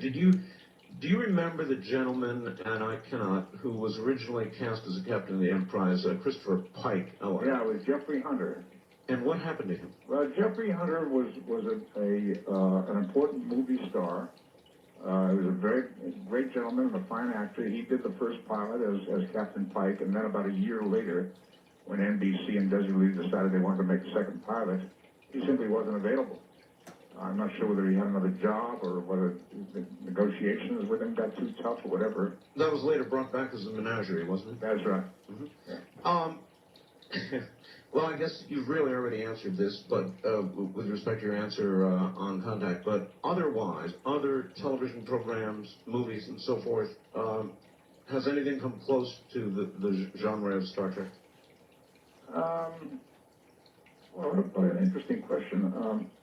I saw a few episodes of Outer Limits that I thought were very interesting. I think X-Files has a great kind of internal life going on. It has a certain kind of style, and it has an attitude. And I think that's very important. I think Babylon 5 has an attitude that works at times. That's pretty much it as far as I'm concerned. So, I mean, in my range of experience. A very trivial question, but important to me nevertheless. In the early episodes, many years actually, of Star Trek, the women, the ensigns, all had these wonderful uniforms that in later years changed to pants. Who did that? I don't know, but you're touching on a very interesting point. The science fiction for a long time was a subgenre. It was considered a distant cousin of important work. And in fact, when I started acting in science fiction 45 years ago, if you can believe it, in a Saturday afternoon serial called Zombies of the Stratosphere. Science fiction was a genre in which you saw monsters, you saw people in strange outfits who came from other worlds, and you saw ladies who were scantily dressed. Yes. And there was always some sexy aspect to it. And that was what you saw in the early days of Star Trek. There were the women were, I think Bill Tice did a brilliant job of dressing or nearly dressing some of the ladies. And then later on, I guess political correctness and feminism came on the scene. And there was some question about whether or not these women shouldn't be wearing more clothes in their professional situations, and that's what happened. I'm not sure, but I think it's also perhaps as the airline stewardesses began to get older, too. Yeah, well, that could be. Where did the idea of the all-famous Vulcan mind meld come from? We were doing an episode called, I believe, Dagger of the Mind. And there was an actor playing a character who was mentally deranged. And he had information that we had to have. And the scene as it was written was a kind of a tedious interrogation scene where I asked him a lot of questions and we got information from him piecemeal, a word here and a word there, and it wasn't as dramatic as it might be. And Gene Roddenberry came up with this idea that Vulcans could do this mating of the minds and extract the information that way. It was kind of a Vulcan version of hypnosis. And it made for a much more dramatic way of getting the information. It became a very useful tool for the Spock character. I remember clearly and I saw every single episode and every single movie. And I remember when you died. I remember when your casket, I thought, flashed and burned in the atmosphere. Yeah. What was it like to be killed off? I had a tough time with it. I took the job because, frankly, I believed that might be the last Star Trek movie. And I thought, why not go out in a flash and a blaze of glory, saving the Enterprise and the crew, and dying in the process. I really thought this might be the last film. By the time we got around to shooting the final scene, the goodbye scene, where I'm saying goodbye to Captain Kirk, I had the sense that the movie was going to work. And I thought, if this movie is as good as I think it is, there's going to be more. And I began to have second thoughts about what I had done. But the die was cast, and I was a little late. It was a little too late to do anything about it, except that on the day we were shooting that scene, Harv Bennett came down to the set and said, do you think that you could do something in this scene that would give us a thread to pick up if there is another movie? And that's when I came up with this idea of doing a mind meld with D. Kelly and simply saying the word remember. Yes. It was ambiguous enough that a writer could pick up that idea and... Remember, there might be another. Yeah, exactly. Don't forget, if there's another movie, don't forget me. Right. In Search Of, a lot of people wrote and asked me to ask you about In Search Of, whether you ever might pick that up again. Well, I tell you, In Search Of was a pleasant surprise to me. Again, I thought maybe 2 or 3 seasons would be the stretch of the show. We did 7 years, and we did 144 episodes, and I think it became sort of the model and the granddaddy of a lot of the reality-based searching shows that are on the air now. In fact, for the last couple of years, I've been narrating a show called Ancient Mysteries, which has its own similarities to In Search Of. I haven't heard any word about In Search Of being resurrected, but it's not a bad idea. All right. It was Alan Keyes, a presidential candidate in the last election, who said, Star Trek in many ways more personifies the spirit of what NASA used to be than does the current NASA. Would you agree with that? It's interesting. I wasn't aware of that. I think it's true. And I think just this last week that we've been seeing a revival of interest in NASA. I think they've had an enormous success with the rover on Mars. And I think that they have gotten out of their kind of bureaucratic bind and gotten into an adventurous spirit that's captured the imagination again. And if that's true, and if they can keep that kind of sense of adventure going, I think that they might build on it successfully. There's still a tremendous interest, I think, in what's out there. And I think NASA is the organization that's best set up to do the exploring. Building greater interest than ever in what's out there. More UFO reports, flights over Phoenix recently, the celebration of Roswell, the rest of it. What about moving into the realm of reality? How much chance do you think there really is that we will be contacted? I mean, there is so much media. Yeah. It's almost as though we are being prepared. Yeah.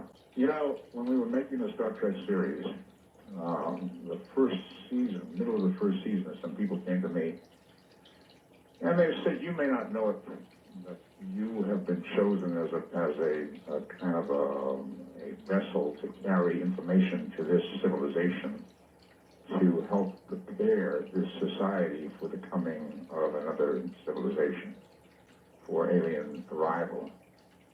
And your character is a character designed to educate this public that there's nothing to fear, that it is possible to interact with other species. Mm-hmm. And I said, okay, it's okay with me if that's the case. And yes, it's ongoing, it doesn't stop. I guess there's something in me that responds to it as well. That's why I hooked up with John Delancey and several other Star Trek actors and actresses, and we call ourselves Alien Voices. This group that's doing these audio tapes, the Journey to the Center of the Earth and the Time Machine and Lost World, and I guess we're kind of touched by that idea. We're tickled by that idea. Our imaginations are awakened, aroused by that idea. I'm curious. I'm very curious. The Carl Sagan movie that just opened, the movie based on Carl Sagan's book Contact just opened. Right.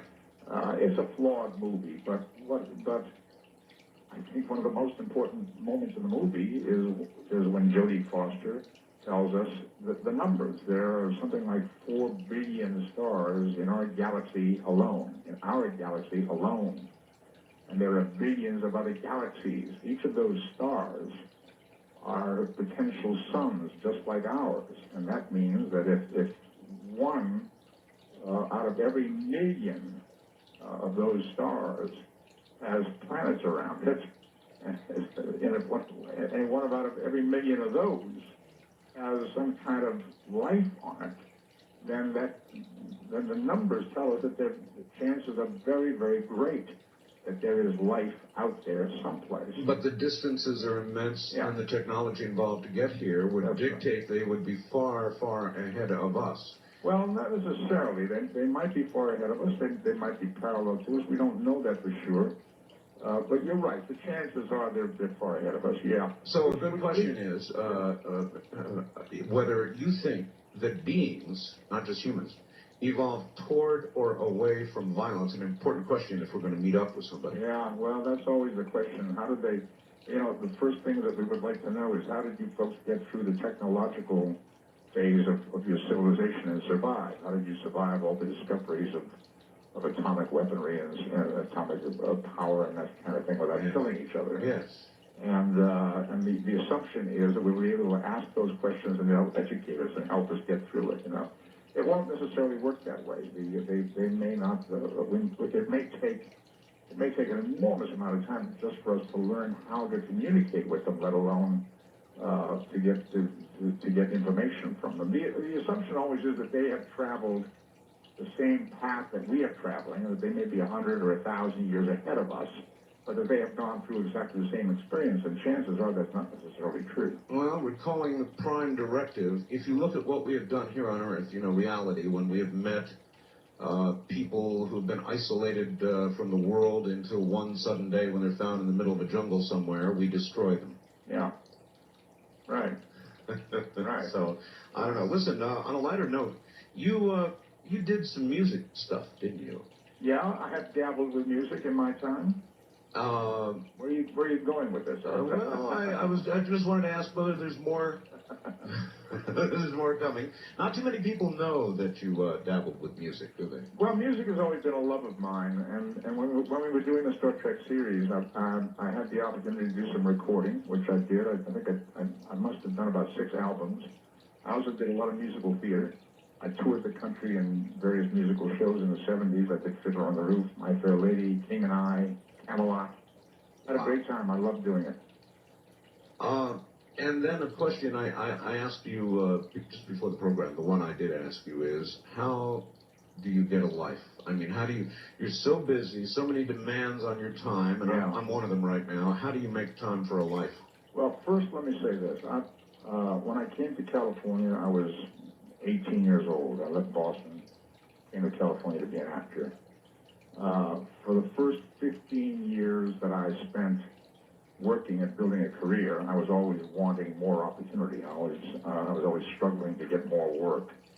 When it all came together for me, and Star Trek started, and I haven't been out of work since, and then particularly when I had a couple of hits directing movies, and all of that came together, suddenly you're right. What happens to you, as you know, is that there's a tremendous amount of pressure builds up to do this, do that, and people would be happy to keep you busy 24 hours a day. That's right. I don't resent it because of the time that I spent wanting more and needing more and knowing what it's like being out of work. So you just make rules? Yeah, exactly. I try to keep a level head about it, and I try to help people understand that a man does not live by work alone. That's it. Leonard, that's it. In more ways than one, that's a half an hour. Oh, really? Yeah, that's a half an hour. Oh, too fast. Too fast is right. So can we do this again sometime? Yeah, I'd love to. All right. Leonard Nimoy, thanks a million. I wish I had hours. Take care. Thank you. Right, that's Leonard Nimoy. You're listening to Art Bell, Somewhere in Time on Premier Radio Networks. Tonight, an encore presentation of Coast to Coast AM from July 22nd, 1997.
Listening to Art Bell, Somewhere in Time.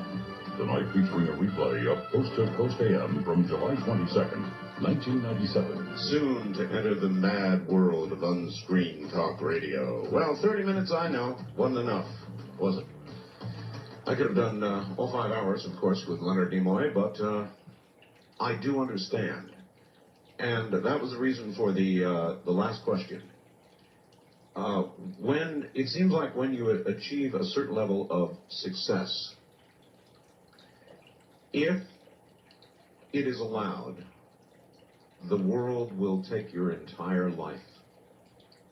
I know that. Radio, television, newspapers, magazines, all of it comes at you constantly, the media, and if you allow it to, and in your sense, because you love what you do and you love your work, is to allow it. You know, I get calls from affiliates and all of these various media sources all the time, even networks, BBC, major U.S. networks and the rest of them. And I finally, you heard me declare no more TV not long ago. And that's one of the reasons I did that. TV is an extremely time-consuming, arduous thing, as Leonard Nimoy could certainly tell you. And so I began to close some of it out of my life, so that I would have a little life left. And so in that spirit, I absolutely understand the fact that he could only spend a little bit of time with us. What I will do is repeat that interview for the midnight crowd in about an hour and a half. I took the questions and prioritized them as best I could, and he took a pretty good pummeling there, so we got our money's worth for 30 minutes.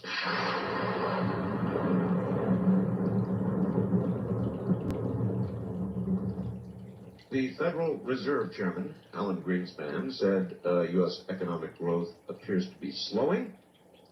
So, more or less, he said he wasn't going to raise interest rates. The Dow Jones loved it. The market loved it. And we achieved yet another new high. We went up 153.93 points to 8,061.65. It's going to be interesting to see exactly how high it can go. And the trick for those of us who are in the market, and I am just in a very tiny way, is to know when it's about at the highest point and when it's getting ready to take about a 2,000-point correction. And I'm sure I'll miss that by a mile. President Clinton accepted a proposal by the Attorney General, your favorite Janet Reno, that would reduce the wide disparities in federal prison sentences for crack and powder cocaine. Even them all out, in other words. Because there have been so many claims of unfairness by those who have gone to jail for a month for a certain amount of crack versus others who have gone to jail for life. Newt Gingrich is trying to quiet things down after the attempted palace. I use that word almost loosely with regard to the House palace coup. They were going to get rid of Gingrich. Instead, he got rid of them. The Mars mission is back on track. I must admit, it is a little unsettling that, as Mr. Hoagland, you'll recall, suggested, they lost contact with Mars Pathfinder for about a day on July 20th. Of all days, on July 20th, Pathfinder was virtually unheard of for a little while. Very interesting. Hey, listen, you know what we're going to do tomorrow night? We're going to have Dr. John Alexander and Colonel Philip Corso here. Do you know who Philip Corso is, Colonel? Retired? Well, if you heard Dreamland a couple of weeks ago, you know. He's got a bestseller on his hand. As a matter of fact, I think his book, The Day After Roswell, is going to debut at number 12 nationally. And this is a man who actually had his hands on the Roswell debris, the technology acquired at Roswell. This is a man who actually says he dispersed it to American industry, and much of the technology that we have today comes directly from that debris, including, among other things, fiber optics. It is an interview not to be missed. That's going to be tomorrow night. And I think Friday night, the 26th, the last day of the prediction of Richard Hoagland of the events to occur between the 20th and the 26th. I hope that's right. It's the 26th, I believe, Friday night, Saturday. We'll be here. Tomorrow night is going to be a very interesting program indeed. Jim Keith. No, that's not right. Tomorrow night is going to be, as I said, Dr. Alexander and Colonel Corso, and then Thursday night, Friday night. Thursday night, Friday morning, it's going to be Jim Keith, who writes a serious book, about case book actually, about the Men in Black. So that should be very interesting. Get this, late news from Palo Alto, California. Billed by its creators as the world's first artificial brain, the Cellular Automatic Brain Machine, or CBM, awoke, their words, folks, awoke last week for a workout at Stanford University's Genetic Programming Conference. More than 300 researchers heard presentations for harnessing survival of the fittest principles to automatically build software and hardware that evolves. The CBM, designed by Japan's Advanced Telecommunications Research Institute International, that's some name, comprises a real-time, listen to this, million neuron modular architecture that can evolve thousands of neural networks in minutes. What we're talking about here, folks, is artificial intelligence. Not on the horizon, but here now. And I wonder where you think this is going to lead. An artificial brain, one that you set upon a path of developing new neural pathways and virtually improving itself, growing. Want to think of it that way? Think of it as something that is growing. And it's their words here that it awakened. Awakened. Oh, what road are we beginning to go down? And what's at the end of it, don't you wonder? It's going to be open lines now. Anything you want to talk about is fair game. West of the Rockies, good morning. You're number one. You're on the air. Hello there. Hello? Turn your radio off, please. Oh, hi. How are you, Art? Fine. Good. My name's Ron, and I'm calling from Apple Valley. Hi, Ron. And I've faxed you a few times, but a couple questions that I have for you. One, I find it kind of ironic that Pathfinder was lost over the weekend. So do I. Yeah. On the 20th of all days. Of all days, so dumb. Now, what they said was they had a carrier wave from Pathfinder, but no information whatsoever. So, to all the world, it was dead as a doornail for that day. Isn't that special? Yeah. So dumb, you know.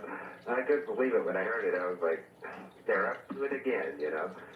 But my second question is, Ed Daines. I've really been waiting to hear about his predictions and the earthquakes because, of course, I'm in California here. Well, as you well know, or maybe you don't know, Ed Daines was on the air last week. No. Yes. God, I must have missed it, obviously, because I'm trying to do both worlds here. And where was it you said you were again? In Apple Valley, California. I'm sorry. Yeah, but that's all right. No, I really mean I'm sorry. Oh, that I missed it? Yeah, that you missed what he said about Apple Valley. Oh, I'm sure he just focused right in on Apple Valley. Actually. Did he really? Really? Well, I mean, I guess all I can say is I'm sorry. What night was that? Maybe I can order the tape. I'm kidding you. I know you are. It was, I don't recall, just offhand. We're going to do a show with Ed. Don't despair. We're going to, we'll do a whole show with Ed. We're going to schedule. Oh, good. All right? Well, I just wanted to thank you for your show, and I know you get a lot of heat, and we just love you, Art. Hey, look, Heat is my middle name. Thank you very much for the call. Yeah, it is the truth. Yeah, I get in all kinds of trouble all the time. But my attitude is, oh well. I get in trouble because people don't understand my sense of humor. I get in trouble for the subjects I cover. I get in trouble for the way I cover them. And, life is short, and I'm going to keep doing it my way. We'll see what happens. First time caller line, you're on the air. Good morning. Yes, Art Bell. That would be me. And I've listened to your show for the last 4 years, and I really like it because I believe that you're a seeker of the truth, and I really like that about your show. And in the last 27 years, I've had 5 premonitions, and the first 4 of them came true. Uh-oh. I had the 5th one on July the 5th. Well, briefly outline so that we might know your accuracy rating. You said you had 5 and 4 came true. What were the 4 that came true? Well, they were personally for me, and I believe that was teaching me the voice of God. Now, I don't want to get into any religion. I just want to tell you what my premonition was, okay? All right. I tried to fax you for a week, but... All right, it is premonition number 5 that really counts because Okay, it's the one that's correct. Okay, so what is it? What was told to me was there is going to be a UFO land on the planet somewhere, sometime. And... That's pretty general. But this is the important part. Okay. The person that walks out of the UFO is going to have the appearance of the late President John F. Kennedy. And I believe that is in accordance with the Bible, Revelation chapter 13. Now, You believe this person will be the Antichrist, don't you? Yes, sir, I do. I knew it. And Kennedy, because he is attractive, was at that age attractive, charismatic. World leader. World leader. Yes.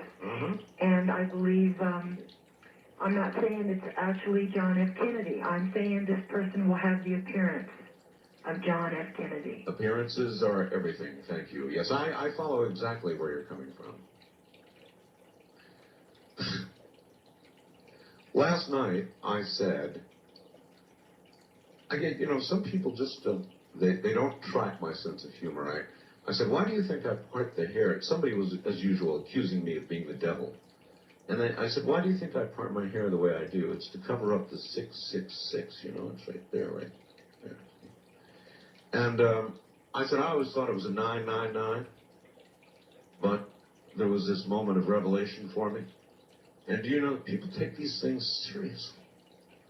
They actually took me literally, and they thought, I'm telling you, repercussions from it today.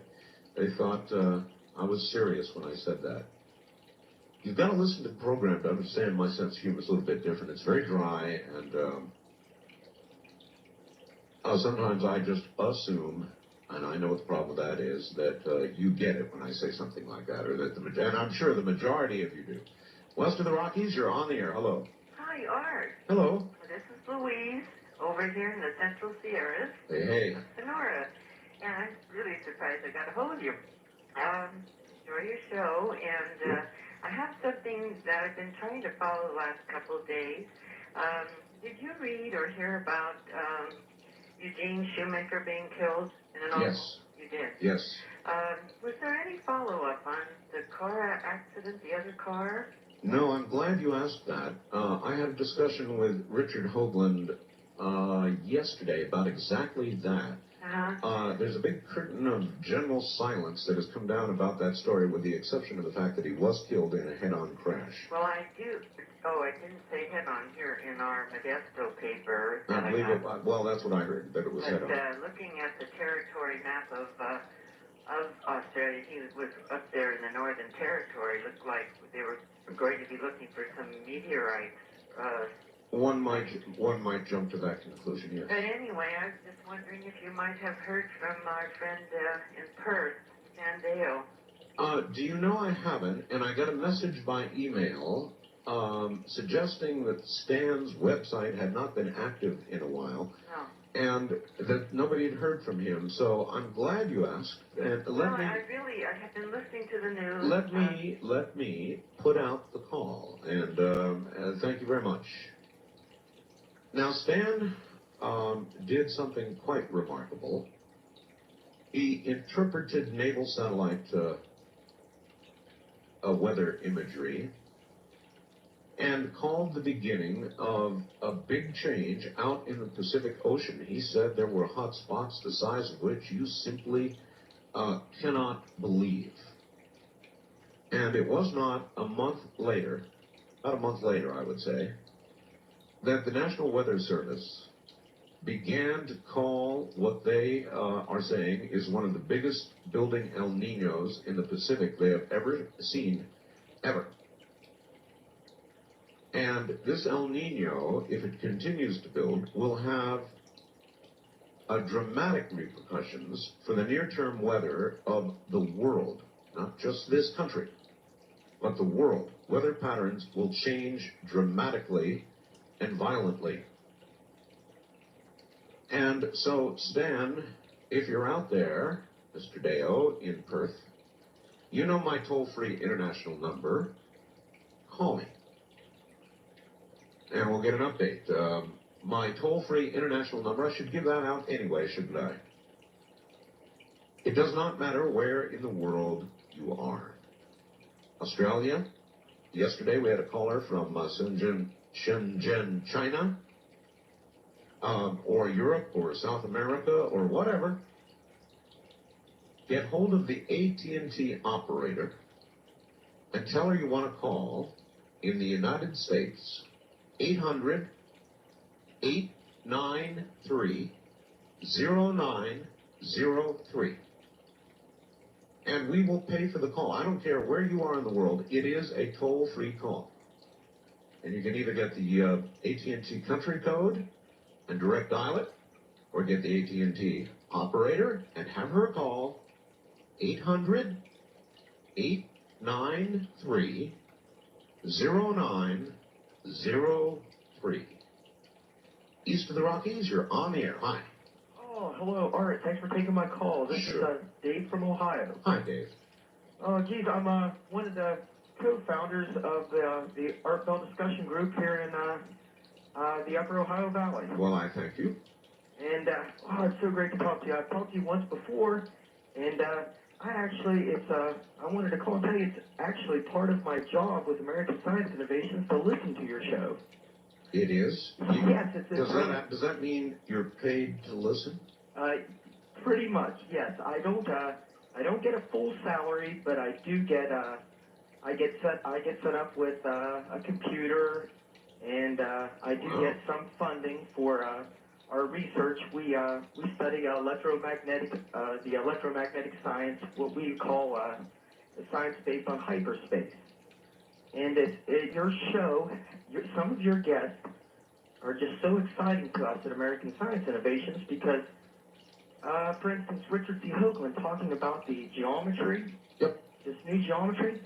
I was with Charlie Story, the president and founder of American Science Innovations, and we were on a trip in Puerto Rico, and we were down there, and we were there discussing this geometry last summer, and we thought that we had discovered it. Well, people are constantly reinventing the wheel. Exactly. It turns out that there's a lot of other people working in the same field. Oh, you bet there are. And by the way, we're going to be on the air in Puerto Rico very soon. Now, listen, I've got to split because we've got news coming up at the top of the hour. Okay. But keep listening and keep collecting. Well, thank you, Art. Take care. Paid to listen. Now, there's a cool job if you can get it. If you like the program. You're listening to Art Bell, Somewhere in Time. Tonight featuring a replay of...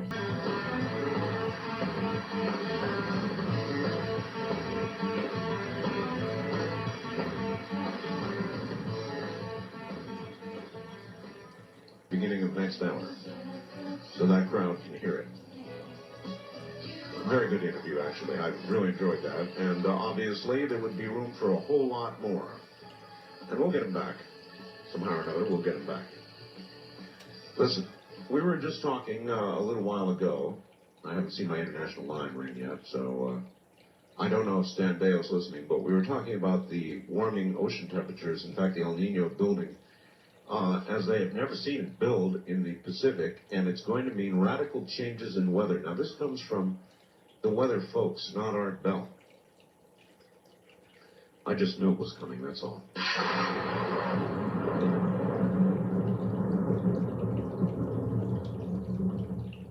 Let me give you several good reasons to go up to my website before we proceed with unscreened madness in the nighttime here. There are 2 new crop circles on the website that are so astounding, so unmistakably not human creations, that I urge you, if you don't have a computer, go to a friend's house. Borrow a computer. Have them printed out for you. Go to the library. Find a way. Get our newsletter. They'll be in our next newsletter. I mean, these are the damnedest display of something that is obviously beyond us and not done by us. That there simply is no question about it. These need to be seen. One of them, I believe, from Wiltshire. Both from England. You've just got to see them. I've been getting messages all day long by email and fax. And people are just blown away. The crop circle season is on big time. They're coming at a faster rate than ever. It means something. So go take a look. I seem to have won a couple of awards. And we posted them on the website. One is the certificate of nomination for the Marconi Award, which just came in today. And it's a beauty from National Association of Broadcasters, and I'm very proud of that. Whether or not I end up winning the final, I'm one of the 5 finalists, whether or not I end up winning in September, I have mentally concluded, perhaps for my own protective reasons, it doesn't matter. I'm so honored to have received the nomination as one of the top 5 syndicated programs in the United States. That's up there, the actual certificate. I scanned it and put it up there. And then I got a beautiful plaque, which I'm very proud of as well. You know how I feel about animals. This came from the Humane Society of Rowan County in Salisbury, North Carolina. And with it came a letter, Dear Mr. Bell, as President of the Humane Society of Rowan County, I'm extremely pleased to present to you a special Susan J. Leckler, I hope I'm getting that right, Memorial Award in the form of an enclosed plaque. It is sent with our deepest appreciation for you and your efforts. So, thank you very much, Bonnie. Signed by Bonnie P. Smith, President of the Humane Society of Roane County in Salisbury, North Carolina. Thank you very much. And so I plopped that plaque onto my scanner, and I scanned the plaque. Put that one up there. So there you go. All right, to our international line, you're on the air. Hello. Yeah, this is Colin from Northern Ontario, Canada. How you doing? Not too bad, not too bad. You know one thing though that I have to talk to you about, Art. What's basically what it is, and that's the thing that I find interesting. But even how can you know for sure? Yeah, this is true, you know. Art, I rest my case. I beg your pardon? Yeah, I said, Art, you've intrigued me. Well, I'm intrigued too. I don't know whether I buy into all of that or not about the Masonry. And so I've just given up on it, you know, and I tell people, look, I'm a 99th degree Mason. And they say, ooh, most of them go, oh my God. And I tell them, well, I can't talk about it. Well, there's nothing to say. I have no idea whether there's some grand scheme and plan. There may be, and you may not know it either. Yeah, this is true. Hey, you know, Art, before I go there's one thing I got to say to you, man. I've been telling, like, all my friends, like, about you, like, it's cool because, like, every once in a while when I'm up late at night when I'm off work, like, I get you from WLS in Chicago, which is about, 1,000 miles. Oh, yeah? Well, they got a big like, signal. I'm about 100 miles south of James Bay. Well, let me tell you something. We're about to invade Canada. I can't say any more than that, but the Canadian invasion plan has been laid, believe me. Yeah, I know, like, hey, do you catch that thing with all those fishermen out in B.C., man? What about them? I know, isn't that, like, bizarre? No, what? I said, what about them? I know, it's like... No, I'm using about... I know these, okay. Tell me the story. These Americans, you know, I know, like, the way you're talking about the dispute between them. Yeah, I know. It's like... How can I can sort of sympathize with the guys who did that blockade. Like maybe it wasn't the best means to an end, but it was something they had to do. You know, when you're screwing with somebody's livelihood, you know, you can take drastic measures. That is what motivates people. You said it all. Thank you. When you screw with people's livelihoods, then they become activists. In America today, anything short of that, and you're unlikely to motivate people. But as he said, you start screwing with people's livelihoods, and they get activists real fast. And that is one of the reasons that Bill Clinton survives as he does. I read a story last hour about the first artificial intelligence, and I'll read it again because it is so very fascinating. But somebody responded by, Dear Art, we've had artificial intelligence for years, ever since the Clinton administration took over. Leonard in Council Bluffs, Iowa. Well, you know the reason that, despite the fact that a lot of people don't really like President Clinton, I cannot remember a time when our economy has been in better shape. And this relates to my activist comment and his call. People's livelihoods right now, and there are pockets, of course, of difficulty, but basically the nation is chugging along at an incredible rate. There's no arguing with it. And if things continue to go as rosily as they are at the moment, we're going to pay down the deficit. Maybe even get to the debt, you never know. The economy is good, it's undeniable.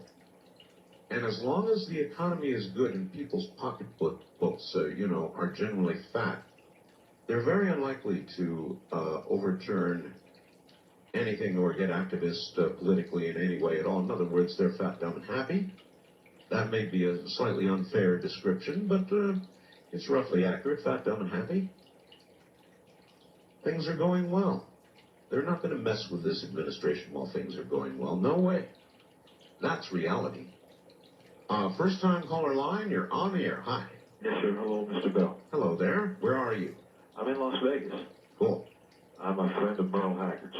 Oh, I got a fax today. You must be the man who sent me the fax about Merle Haggard wanting to be on the show? He wants to be on your show bad. Real badly, huh? He turned me on to your show back in March. I'd love to have Merle on. And the first time I listened to your show was the night that you were talking about the Phoenix sightings. Oh, yes. And his wife happened to be driving across the desert and saw what everyone else saw. Her name's Teresa. Well, there's nothing like... let me tell you something. I've now had the second person at my network that has seen a UFO. UFOs have been hovering over the Medford area, Grants Pass area, and now the second person at my very own network who's had a sighting. There's some things going on up there around Merle's house, too. He lives up around Redding, California. Oh, near the Redding Ripple, I call it. Right. Oh, boy. And Merle had told me yesterday that he has seen a lot of things. Merle's a pilot, and he's seen some things, as well as from his home up near Redding. He lives in Palo Cedro, California. He's seen some things himself, but his wife tells incredible stories that really bothered her for a while, but she accepted it. Well, Merle, if you're listening, I've got your number. We're going to be setting you up for an interview, and I'm telling you that right now also, sir. Trust me, it's coming. And he wants to come to your studios. He wants to spend the whole night with you, Art. I think he's your biggest fan. Well, he doesn't actually have to come. Actually, you know what? Here's what I found. Let me tell you what I found. Yes, sir. First of all, I do the show from my home. I don't know if you knew that or not. I didn't know that. I do, from my home. Got a studio built in my home. And, I think he wants to move in for a week. I found that the best interviews are had when you don't bring people here, when you let people sit in their own comfortable little niche. And people are comfortable in their own little niche. And they tend to open up more and be easier to interview when they're just sitting there at home in their most comfortable place with all the things around them they like and know. And you tend to get a less interesting interview when you bring them into an environment they're uncomfortable with and just getting adjusted to. You follow me? Yes, sir. I've done both, and so I know. Well, you're a great interviewer, and Merle has a great interview and is highly intelligent, has been interested in these sort of things for years and years. Look, no sweat. Tell Merle it's on the way. I will, and he also wanted me to mention one other thing. Okay. The book of Urantia. Oh, yeah, of course. And he wants to talk about that. All right, and so we shall. Thank you very much for the call. As a matter of fact, I got that fax earlier today and then one time prior, and good morning, Merle. Yeah, I guess fan of the show. And I'd love to have him on. Apparently, he would like to talk about exactly the kind of stuff that we talk about here. Tomorrow night, you're not going to want to miss. I told you that I was working on a rather unusual surprises for the weekend. One of them is going to be tomorrow night. Dr. John Alexander and now retired Colonel Philip Corso will be my guests. And Colonel Corso's book, The Day After Roswell, is in on the bestseller list, we believe, at about number 12. We did a Dreamland interview with him, and you will not come away from tomorrow night's session with the same point of view as you have now, and the same doubts that you have now. Period. There is no way to really be in denial about what the Colonel has to say, and so I would suggest, with an open mind, you enter our realm at 10 o'clock Pacific, adjusted for time zones across this great land and beyond, and listen to Colonel Corso.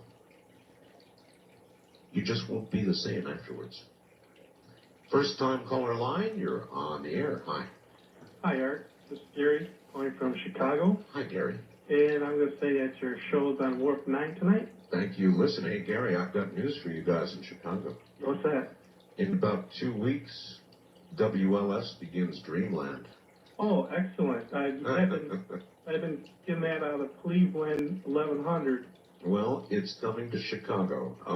What's happening is the surveys are coming out, And here we are again, #1 in Los Angeles. Here we are, 2554, way out, #1 in San Francisco. Your Chicago numbers came in, and I believe... Blow the stack off, huh? Give you a little idea. Yeah, blowing the stack off is right. Each survey that we've had now, a couple in Chicago, we have doubled the numbers each time. Well, I know I'm definitely one of your Warp 9 fans out there. Your show is one of the best out there. Thank you. Well, anyway, as a result of all that, Dreamland is now written in concrete for Chicago, so it's on the way. Oh, that's most excellent. Yes. Yeah.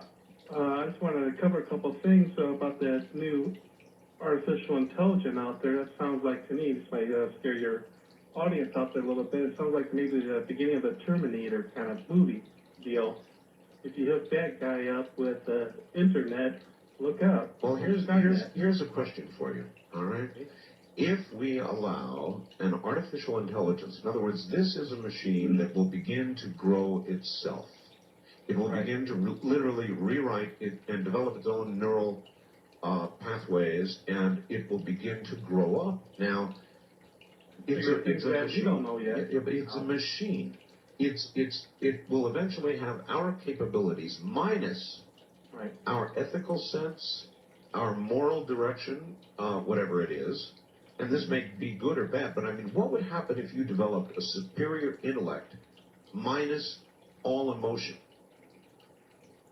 What would it do? That's what I was saying. Sounds like the Terminator. Sharon Connors. Another interesting thing that was going on about the Mars rover is why are we just fooling around with a remote control car? Why isn't there a little helicopter checking out what's over the horizon a little bit? Or do we not know that? A little helicopter. Right. Well, I'm not sure the density of the Martian atmosphere would allow a little helicopter. As a matter of fact, I was wondering how the density or a general lack of it would allow a parachute to particularly slow the craft as it came down. There's a lot of things I wonder about. Right. Because that's just, there's a lot of technology, and it just seems kind of funny. We're just fooling around with this one thing that can only go 1 inch per second. Yeah. I also want to suggest a couple of guests that you had on the floor before I go. And now I can't remember their names, but they were pretty good shows, and I started listening back in November. What were they about? They were one guy you had who had his whole house rehabbed into that big radio station looking for the messages in the sky. Oh, yes, of course. And I think that would be a good time to get him back since the movie Contact's out there. Yeah, he was going to sell that house, and I should find out how that came out. Right. And another one? And the other one is that spooky, scary one that you had when I started listening to you. Oh, yes. About rock.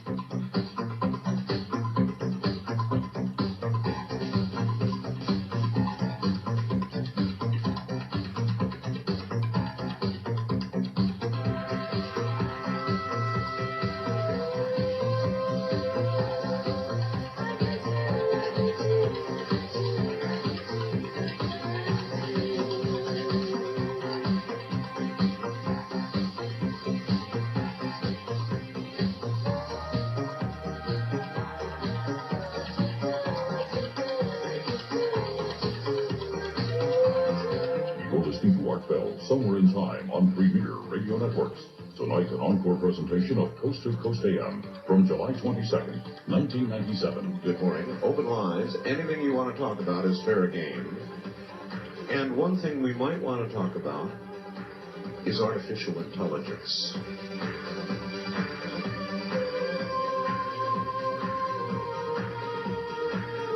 That's the one thing it wouldn't feel, along with jealousy, anger, vengeful feelings,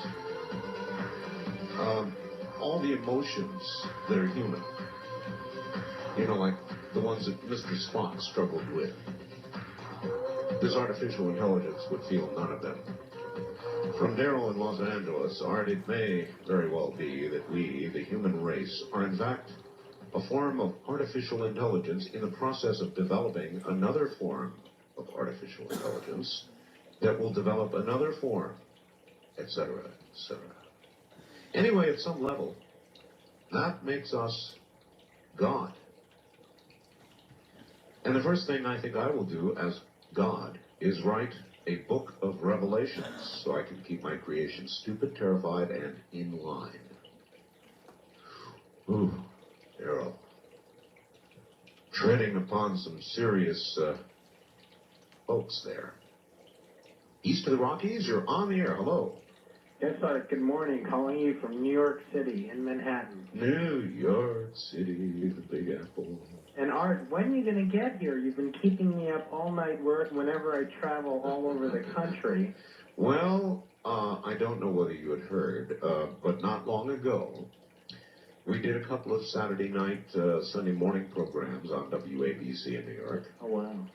And you didn't know that, huh? Uh-huh, you missed them, huh?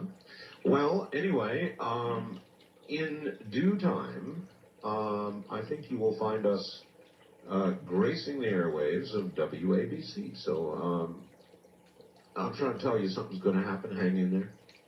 Great. In the meantime, I'll catch the skip in the late night. Skip. Thank you. You're welcome. Thank you very much for the call. The Big Apple, west of the Rockies, you're on the air. Hi. Hello, Art. Yes. 7 months I've been trying to get you. Oh, gee. Honest to God. Last night you had a gentleman on that was talking about 666. May I make a comment on that? Yes, you may. Okay. You know, in Latin there, each letter there's a number that's, you know, like X is 10 and B is 5, et cetera, et cetera. Yes. Okay. On the miter of the, I'm getting this out of the King James Version. Okay. Miter that he's wearing on the Pope. Yes. Across the top it says vicarious filii diet in Latin, which comes out the vicar of Christ. Now, if you take that vicarious filii diet from the horizontal and put it in the vertical, and then go across and put the, you know, the number which relates to that letter. Yes. You take the whole thing down and add it up. And guess what it comes to? 666. Exactly. Well, you know, people don't have a sense of humor about this kind of thing. I know it. They just don't, or they don't understand mine. Anyway, I heard you joking around like 999. Yeah, that's right. I always thought it was a 999. Then I was saying I part my hair this way, and we got calls and calls and calls. He's the Antichrist. I knew it. No senses of humor at all out there. I swear, 7 months. You threw something out at your audience about 7 months ago just to get their reaction on something. What was it? You put it out. You said, "What if you got up in the morning and you dressed and showered, went downstairs, and the sun didn't come out?" Right, and that actually happened in 1780. Well, on May the 19th. I think there would be worldwide pandemonium. Yeah, I think people would go berserk. Some of your people called in and said, "Well, that's great. I wouldn't have to go to work today." And some folks said it scared the hell out of me. And yeah, that's right. All kinds of answers. That's right. I appreciate the call. It's because it's a good question. It's just one of those things that would turn us, I am convinced, into instant savages. It would only take one day to wake up, and the sun simply not to come up. Within hours, cities would be burning, people would be trampled, the world would be a complete disaster in hours. You want to bet?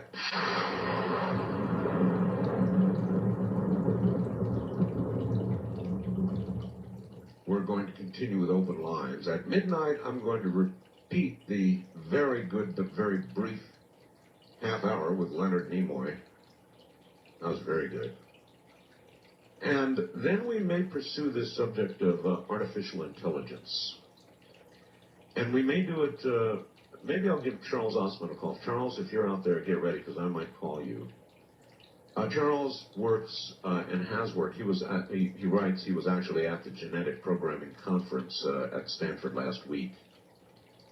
And you heard what I read you earlier. And I really am curious. If we set loose, which we're about to do, a machine that is capable of replicating, improving itself, expanding neural connections, what are we going to have on our hands? If we develop an artificial intelligence minus all the emotions and ethical dilemmas and moral values of human beings, and it becomes truly intelligent,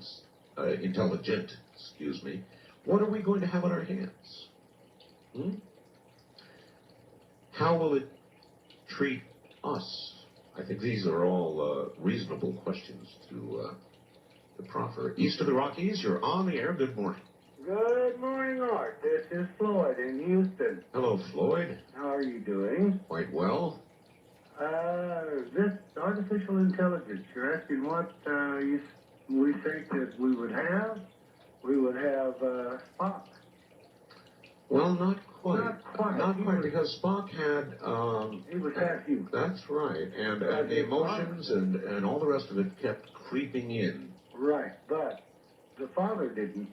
But now think about this. Could there not have been a moment, since we're talking about Spock, if Spock had been utterly devoted to logic, without emotion or ethical matters or moral questions ever entering into the equation, there would have been several times when he would have killed Jim. Oh, yes. Yes. Several times. So this would have had to come from the human side of him. That's exactly right. But this machine they are now, which has become, I'm not sure what the right word is, born aware, turned on, whatever. This machine is not going to have that half-human characteristic. That's right. It would be like the father of Spock. But I can't remember what his name was, but he was Vulcan. He was Spock's dad. Yeah. You're right. See, so I'm not sure how wise a path this is. Now, I have no doubt we are going down this path. No, that's true. We are going down it, and of course, we may fall into a pit of quicksand too. For example, suppose you were to turn the present justice system, which everybody hates so much, over to such a machine. It would make judgments absolutely based on the evidence, and then render a punishment accordingly, period. Right. What do you think would happen? Well, I think we'd have a very definite decrease in crime.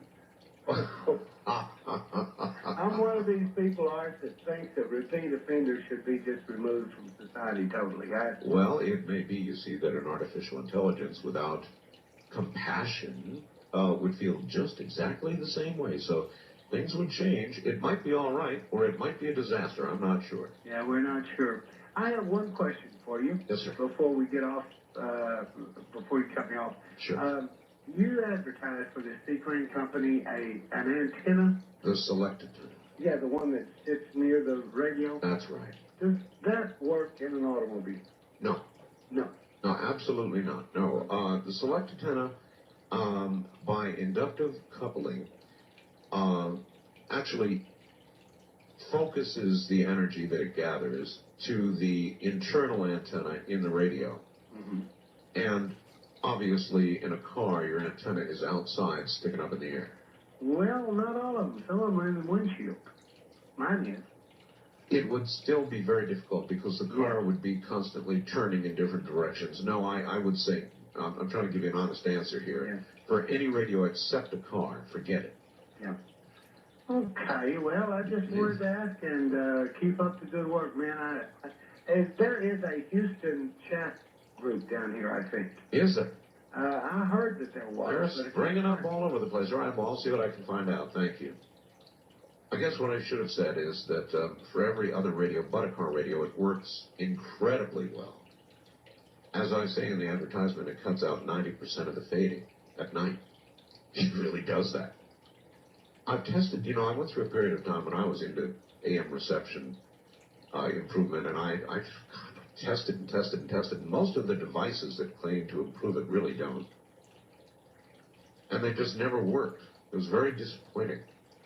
But the select antenna, boy, does it work. East of the Rockies, you're on the air. Good morning. Hi, this is Chris from Cleveland. Hi, Chris. I got a little point to bring up here. Okay. Dealing with your artificial intelligence, I think you sort of make a false assumption that humans are moral to begin with? We're a mixture. There are some moral humans. There are some immoral humans.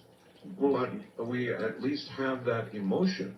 I don't think that I'm making much of a leap when I suggest that a machine wouldn't have either one, either way.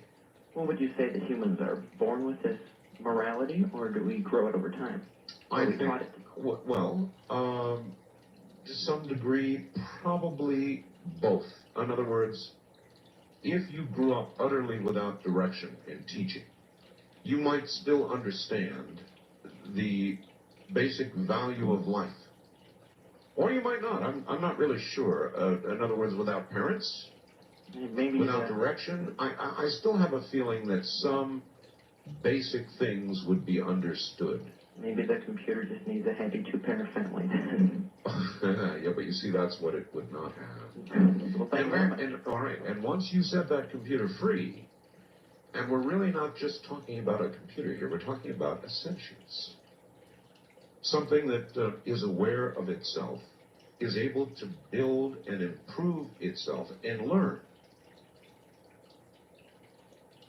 Something right now we cannot do at anywhere near the scale that this machine, this sentience, would be able to do it. Now, that could very, very quickly get out of control.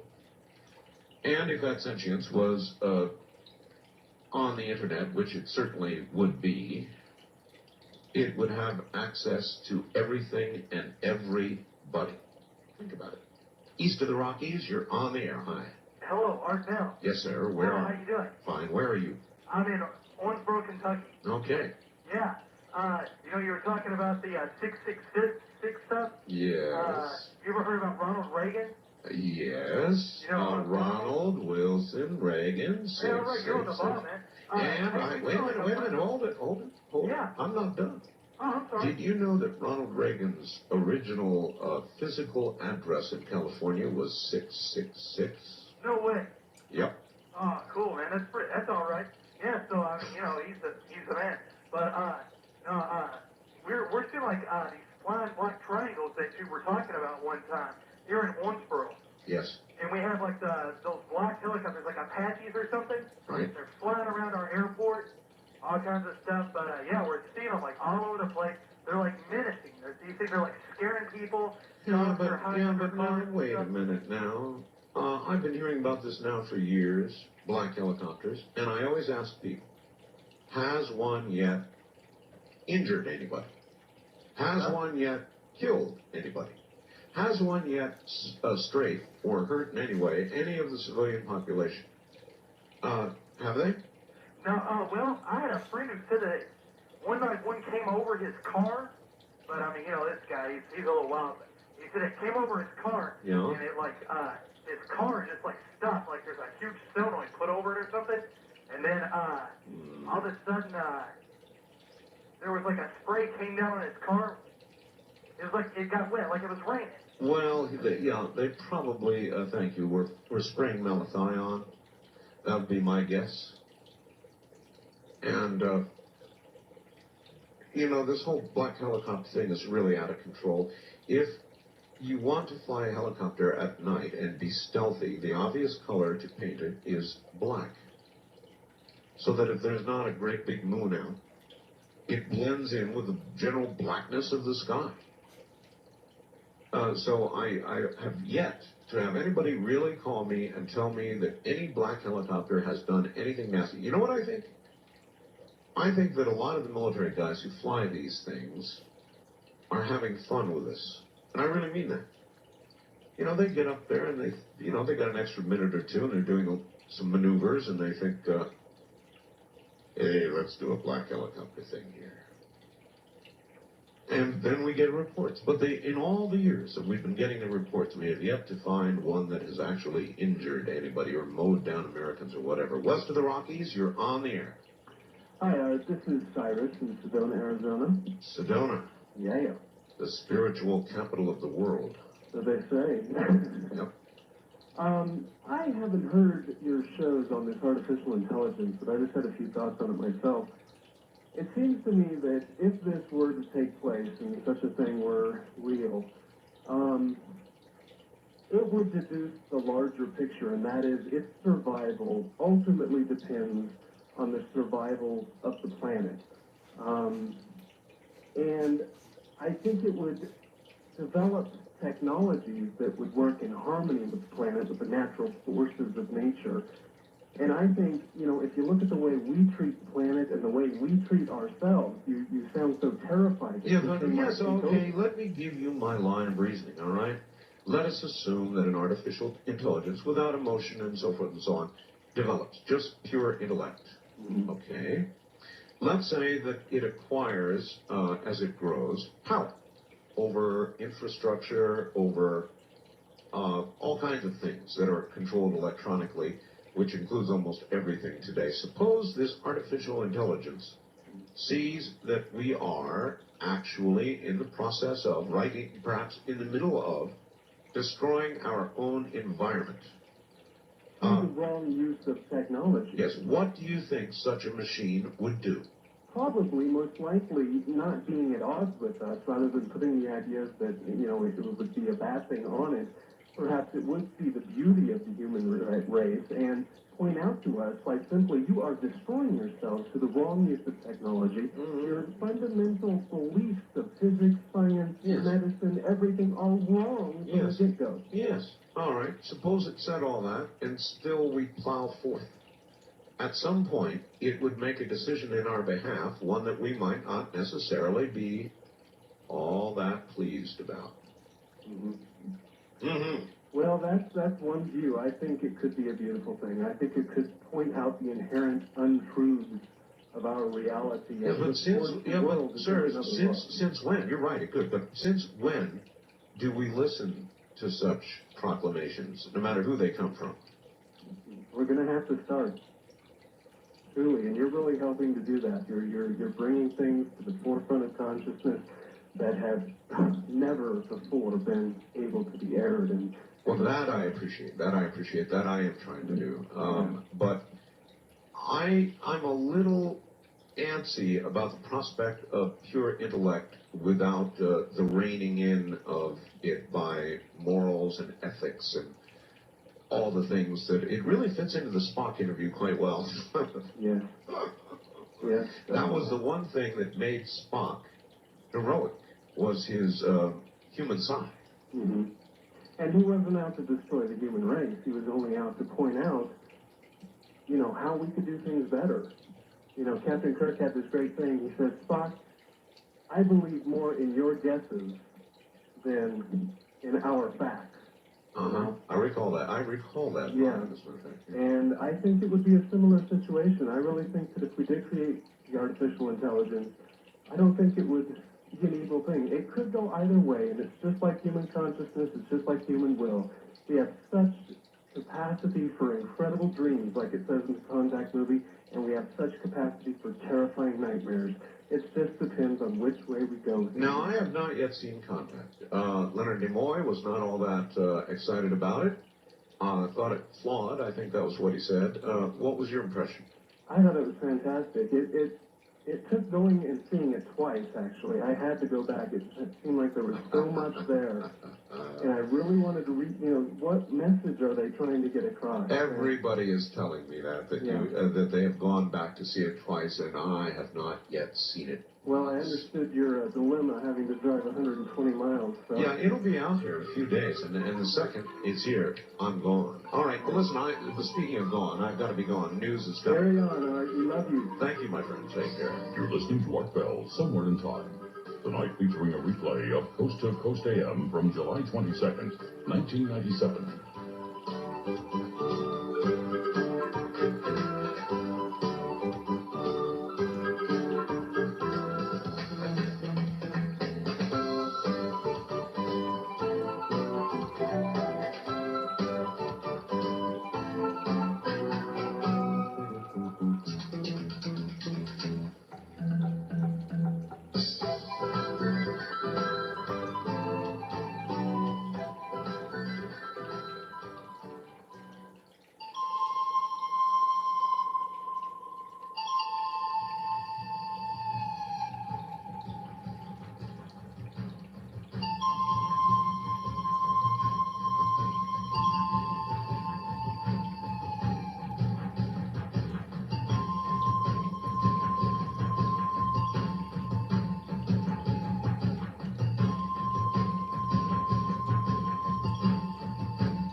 listening to Art Bell Somewhere in Time.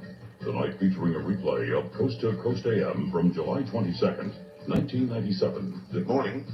From Palo Alto, California. Billed by its creators as the world's first artificial brain, the cellular automata, automata, I guess it is, automata brain machine, or CBM, awoke. Very interesting word to use, awoke last week for a workout at Stanford University's Genetic Programming Conference. More than 300 researchers heard presentations for harnessing survival of the fittest principles, oh my, to automatically build software and hardware that evolves. Do you understand what you're being told here? The CBM, designed, you might guess, by Japan's Advanced Telecommunications Research Institute International, or ATR, comprises a real-time million-neuron molecular architecture that can evolve thousands of neural networks in minutes. This is something, ladies and gentlemen, that has just, in effect, been born. And if you'll stay tuned for a few moments, I will bring on the air one Charles Ostman, who is a researcher into nanotechnologies. As a matter of fact, we'll have him roll over his background for you, and he will comment on this and what is yet to come.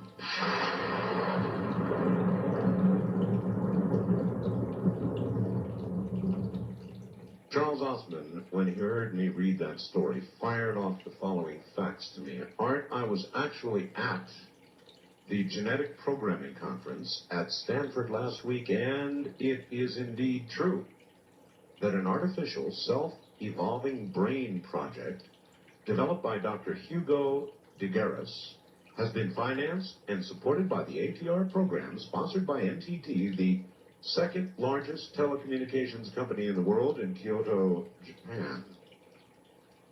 So, I guess we need to talk to Charles, who is a senior fellow at the Institute for Global Futures, a senior fellow at the Foresight Institute, science editor and author of Mondo 2000, science editor, author of Midnight Engineering, contributing editor, author of Robotics Digest, Science Advisory Board, NanoThink, and founder of Berkeley Designs. Here is Charles Ostman. Charles, thank you for coming on in the middle of the night.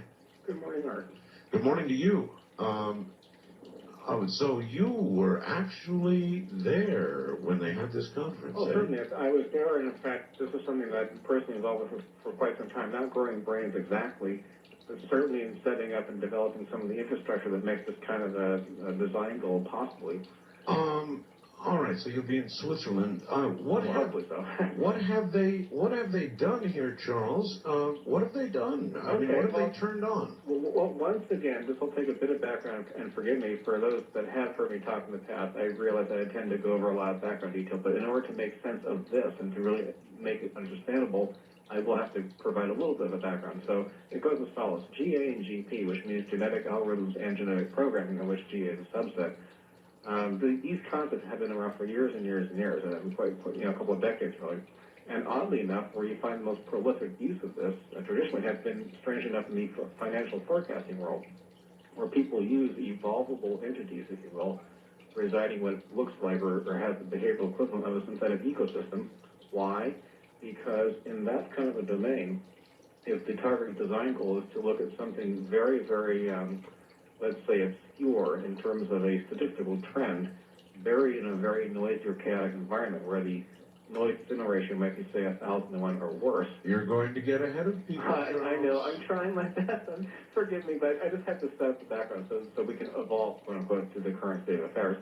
The impetus or the inspiration to and desire to spend money on this kind of technology really stemmed from the financial forecasting world, where the thought was, and I believe this is quite valid by today's standards, that the way to see something that could not ordinarily be seen or detected would be to use an evolvable entity whose response to the characteristics or dynamics embedded in a synthetic ecosystem would serve as a kind of a vicarious viewing tool. If I may, let me try and break that down. You're suggesting a developed intellect that would be able to forecast economic trends so you could make money and predict the stock market. Is that about right? Yeah, that's about right. Okay. And it's not so much an intellect per se, but rather modeling the physiology of how an organism would reconstruct itself xenomorphically over X number of iterations. And by looking at what that organism does, this is a way to examine the dynamic content of an otherwise extremely difficult, if not impossible, to measure ecosystem as a whole. All right. When they use the word,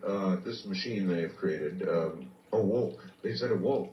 That's a pretty startling word. Well, that's a little bit of a misnomer. I mean, there's probably a little bit of hype in here, but I do not want to in any way dissuade from the reality of what's going on here. All right. Well, they are suggesting, and here's what I want to know. They're suggesting that this machine can actually put together its own neural networks. That is correct. That's absolutely its correct. own neural networks. In other words, it can build and improve itself.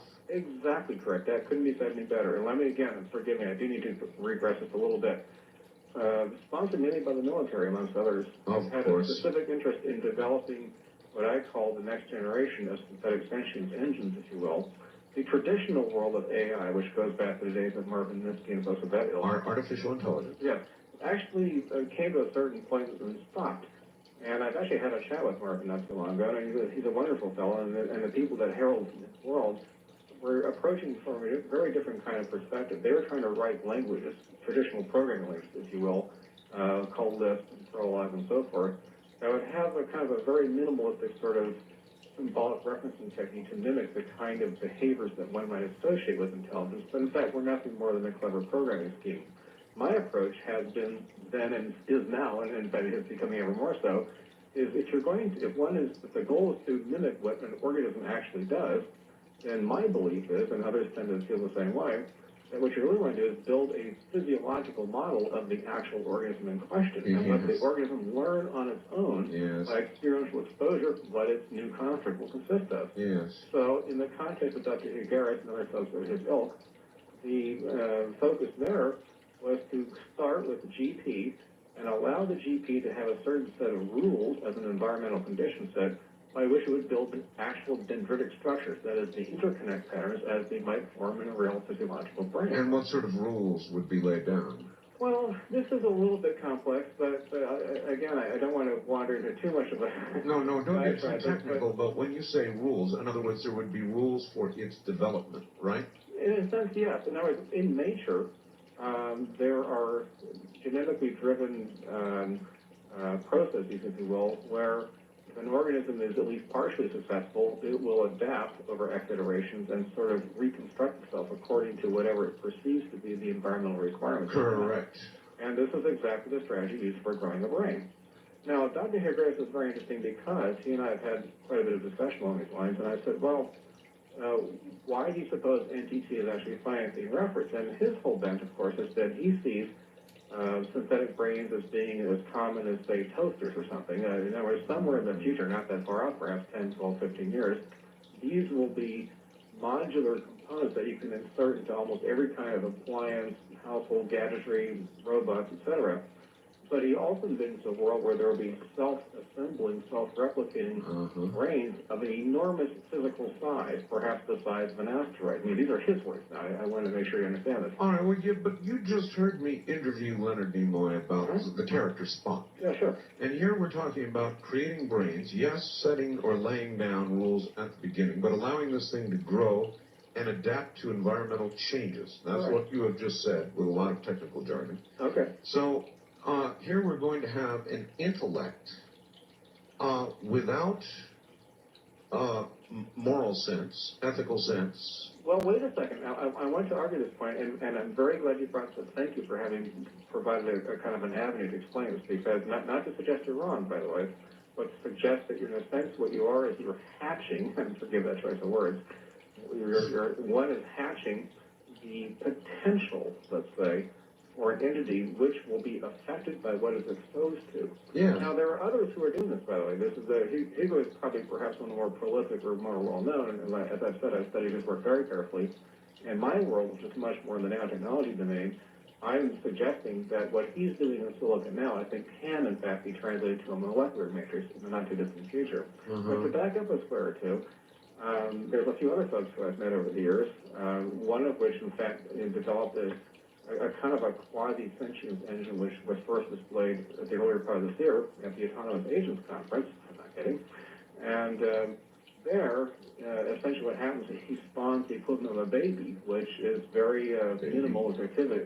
It cries and screams and kind of flails about looking for things to do. But the theory is that one can train it. That is, one can communicate to it, give it process by example, etc., and hopefully, quote unquote, can steer its emotional and physiological as well as psychological development to point towards the fact, very much as if a parent would raise a child. Now, in my opinion, this is in fact the correct path. And there may be different strategies for approaching this, but I think the common goals is fairly consistent. Forgive me, I'm a little bit tired right now. But the point being that if one exposes this entity to, let's say, an ill-conceived personality, then yes, it will adopt those features. All right, but even that aside, okay, let's say that we have this sentient entity that is self-replicating and self-improving. Sure. It will begin examining its environment as it is able to. As it is able to get sensory input, it will begin to examine its environment. Oh, I thoroughly agree with that. All right, wait. Okay. As it takes a good, hard, non-ethical, non-moral look at its environment, and it judges what is around it, suppose it sees a world that is being destroyed. Oh, yes. I've had this exact thought, and in fact, Hugo de Grasse, myself, and others of our ilk go through this rumination all the time. Now, where I might part ways with Hugo, and again, I love his work, and I very much respect this man and what he's doing, but he and I have a little bit different philosophy in the following way. He visualizes this very sort of large, centralized, or perhaps a collection of these very large, centralized brains. My response is that what I believe will be more like a distributed resource, i.e., it'll be millions, perhaps, of nodes that are interconnected on the internet as a contiguous process functionality to which people will gain access in terms of intelligent agenting, synthetic extensions on demand as a strategic resource. Okay, fine, but whether you take his model or whether you take your model, right, the end effect is, or might be, the same. Well, no, and I agree with this. And in fact, if it becomes implemented on the net, it'll become even more the same. I.e., would we end up being judged, as per, say, the Foreman Project, by the entity that we give birth to, who determines at some point that the human species is perhaps too stupid or dysfunctional to really deserve to continue being here, i.e., should it be controlled or culled or in some way contained? Let's not even go that far. Right. Let's just say that it looks at the environment and decides that soon it will not be fit for human consumption. And by current day standards of measure, I could even understand why it might begin to think that way. Yes. Now, would it want to cause harm to the humans, or rather try to educate the humans? Well, that a more balanced approach could be. Okay, again, here I stop you. Okay, fine. Without the ethics, without the morals, it might decide that the population base should be 2.5 billion instead of 5.8 billion, or whatever it is now. Yeah. And it might dispassionately take steps to see that that would occur so that the 2.5 billion could survive. Well, you know, this will sound like a very strange thing for me to say, but in some ways I could even believe and understand why I would reach that conclusion. Now, with the implementation of a policy like this, we have to, by rote necessity, require an instantaneous reaction, or could it be something where it could be, as a matter of policy, implemented over X generations? In other words, could it be more family planning, more reasoned thought applied to how people decide when to have children? I mean, there could be some gradual way of implementing a policy. It would make that calculation based on what it saw occurring, the timeline. Well, yes, and in other words, I don't think it would necessarily have to be driven to the point of a harsh, or, you know, in some cases what would be seen as an evil methodology to implement an overall strategy that would enhance the planetary health at large. And I might submit this to you. But drop the word evil. It's not going to think of it as evil. We're the ones who might think of it as evil. It's just going to think of it as A is true, therefore here's B. Okay.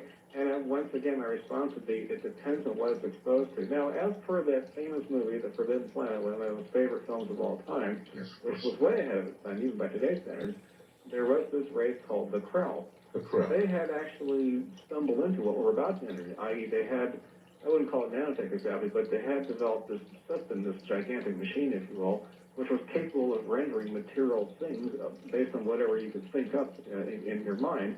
And, of course, there was a collective intelligence involved, which made this whole entire enterprise possible. Well, what is that called, the creation of material from literally, as we see it, nothing? By today's standards, I would call it nanotechnology.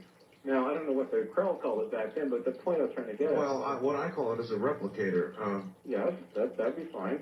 And some people call it attaining godness or something. I'm not willing to go to that level of, theological reference. But the point I'm trying to get at is what killed off the Krell in that story were monsters of the id, i.e., even though in the conscious mind their lives were benign and beyond predatory activities and so forth, the hidden subconscious came to light in ways that they couldn't possibly imagine, and all these terrible demons and monsters were created, which essentially exterminated the entire race in a fortnight. That's right. Now, would that actually occur here in this implementation? I honestly don't know.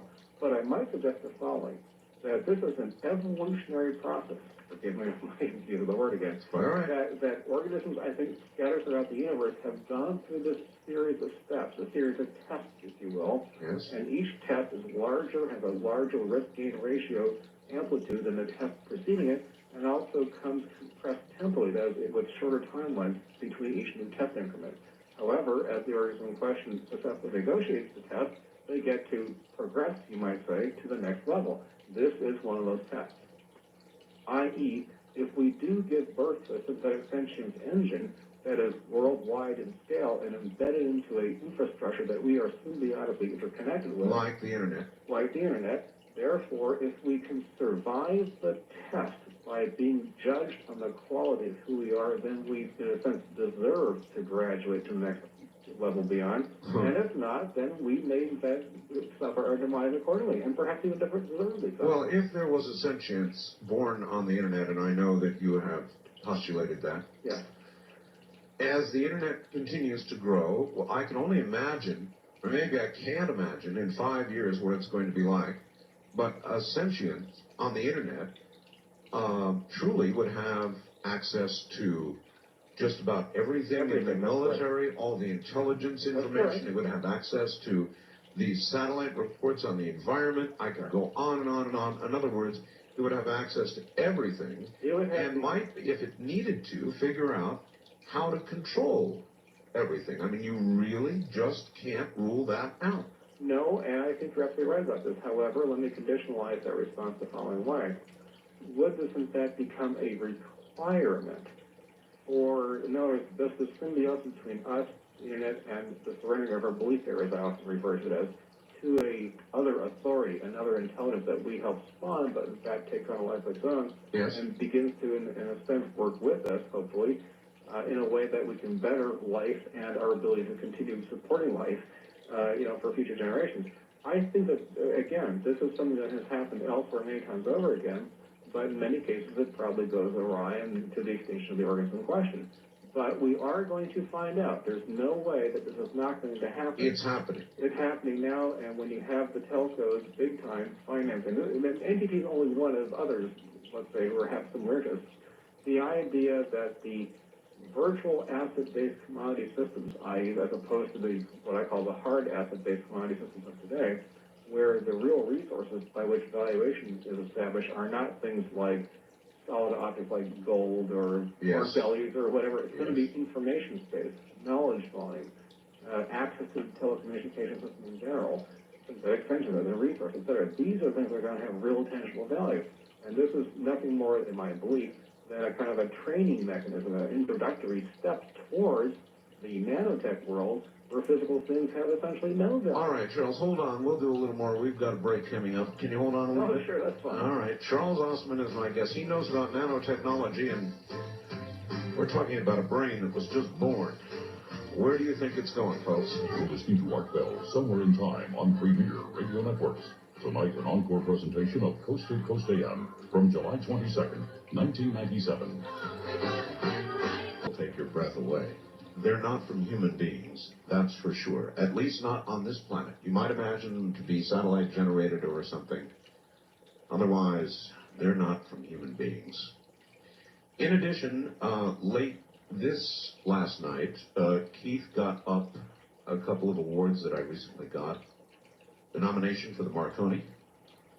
If you've never seen one of those, we put it up there on the website. Just came in the mail today. And an award from a very special group in North Carolina that I read earlier, and that's up there, and you can read that as well. But you see those crop circles, I'm telling you. And then you let me know what you think. We're having quite a season, the biggest yet.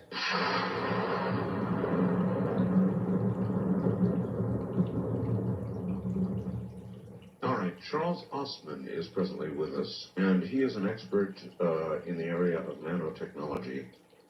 And, of course, I read you this story a little while ago of this brain that has just been birthed. Artificial intelligence, actually, is what we're talking about. And, Charles, I want to develop a little something here and come at you from your own direction and see how you do with it.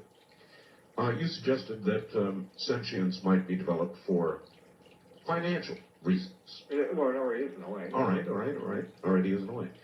Even this sentience, allowed to build, allowed to expand, allowed to learn toward its goal of understanding and forecasting and having to do with things economic, might begin to look from an economic perspective at what's going on and conclude that the economy at some point is going to collapse or be not tenable for the number of people on Earth and begin moving in the direction we talked about anyway. And if it had control of the Internet or was a sentience on the Internet, something you frequently talk about, as I said earlier, everybody's password, everybody's protection would be absolutely without value if this mind, without conscience, decided that for our own good, the economy was on the brink of absolute disaster because of what we're doing. Therefore, the corrective measures will be taken. Blah, blah, blah, blah. Yeah, no, I can see where you're going with this. And first of all,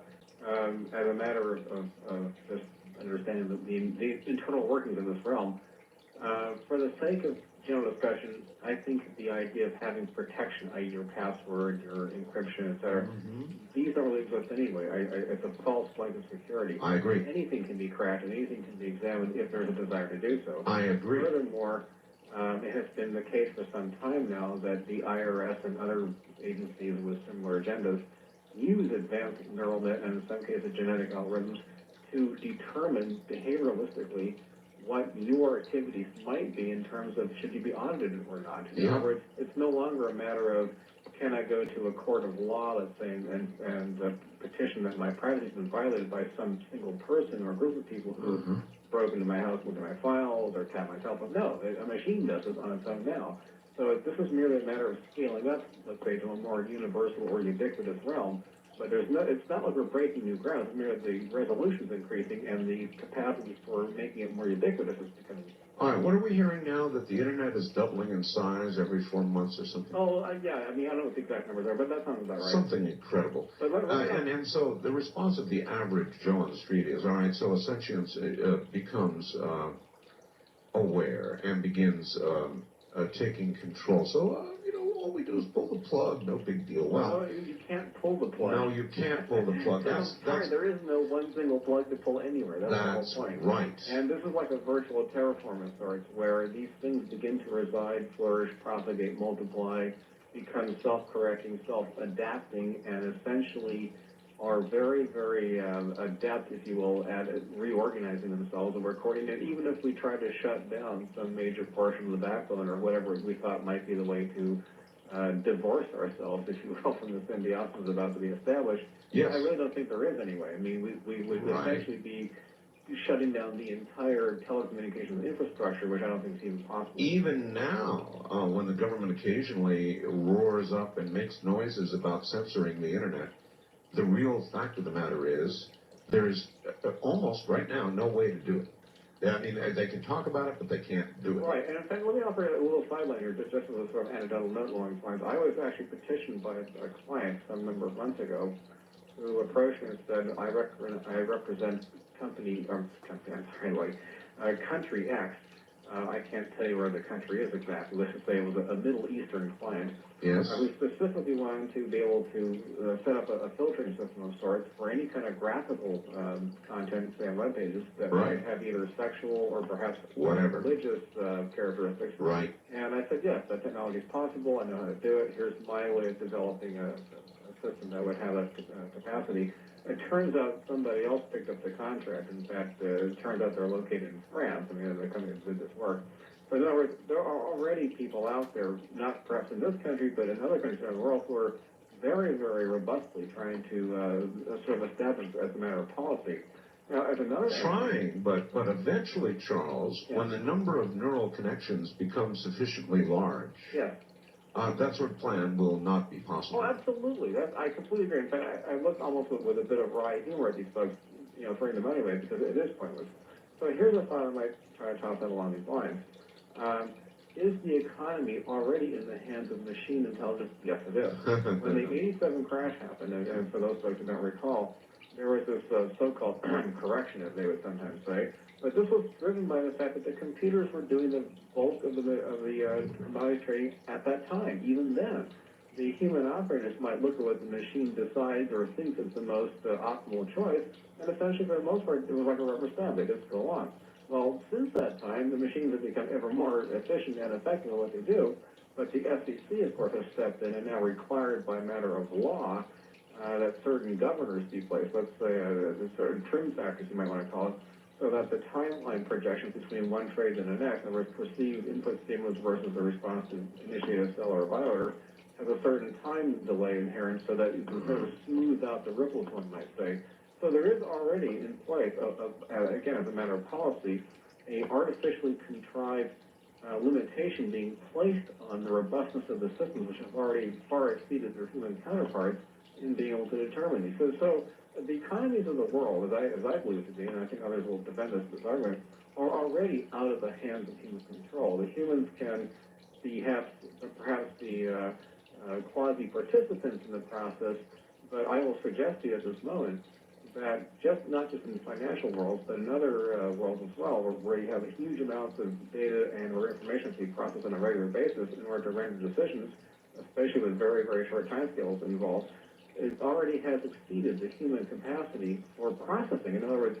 Well, let me tell you this. The former Prime Minister of Britain, John Major, said clearly one day, in sort of a final word to everybody, that, look, it's already out of our hands. Overnight, while you sleep, literally trillions of dollars are dispatched by machine from one location to another across the world instantly by satellite.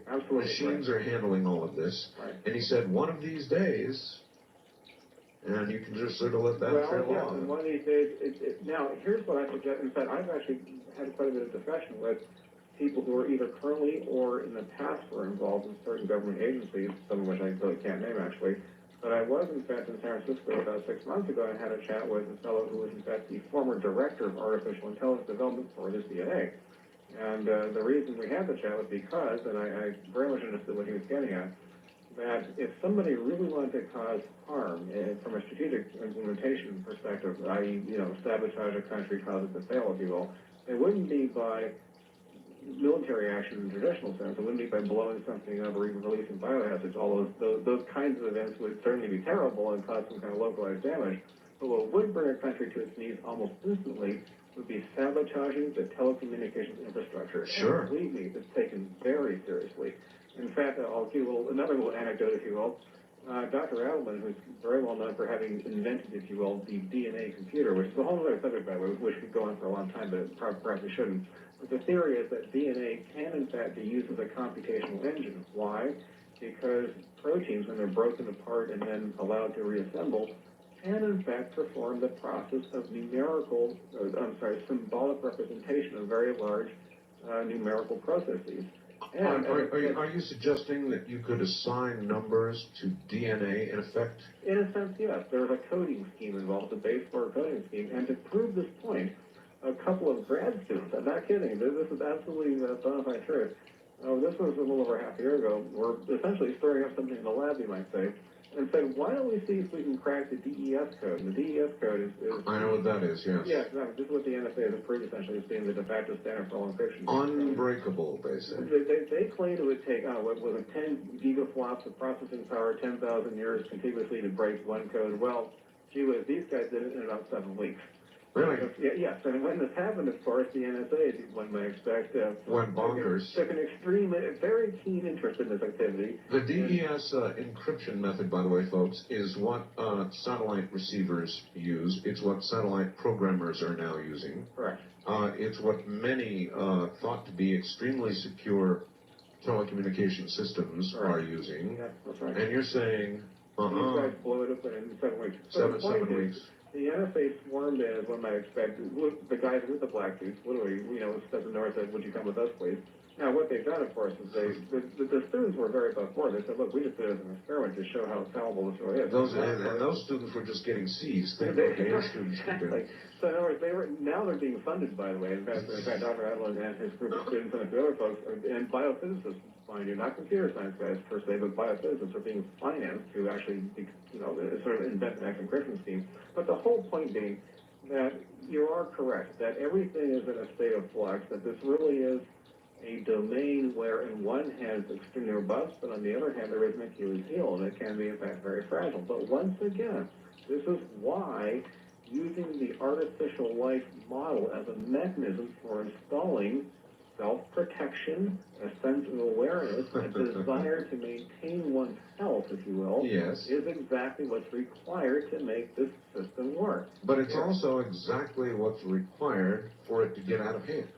Well, and again, it loops back to the original statements at the beginning of this discussion, was that depends on what it is exposed to or trained to do.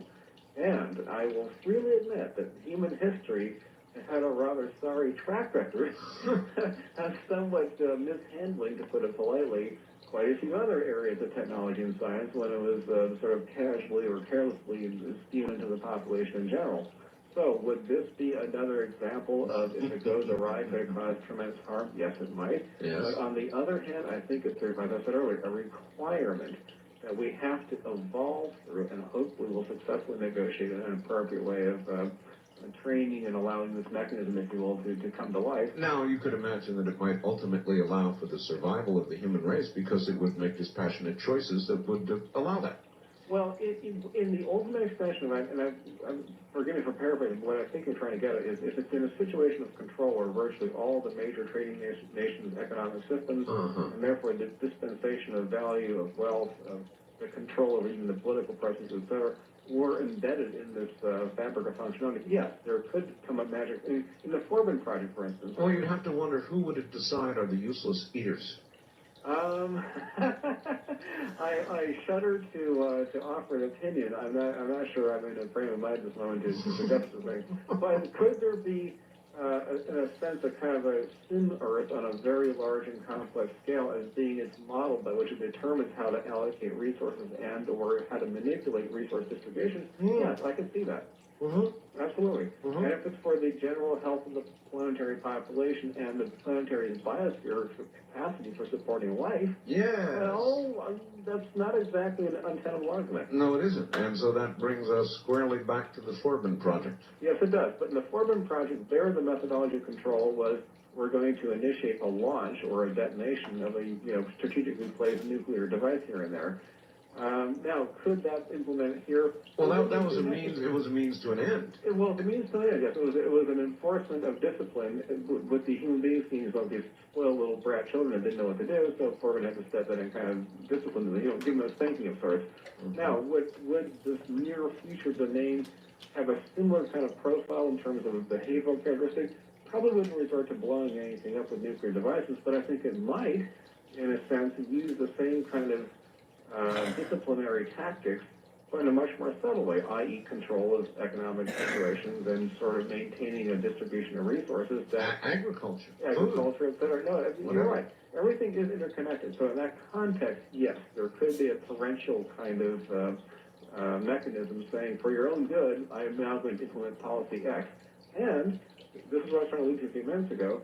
Right now, I will tend to support this argument till I go to the grave, that we're at a horizon line where, once again, knowledge velocity, volume, and complexity is exceeding, in most cases, human capacity to render decisions in an ever more shorter time scale. Therefore, people are, in a sense, being trained to surrender their belief barrier, if you will, to this external intelligence, not just as a matter of as an option, but as a strategic requirement to remain functional in an ever You know who you remind me of?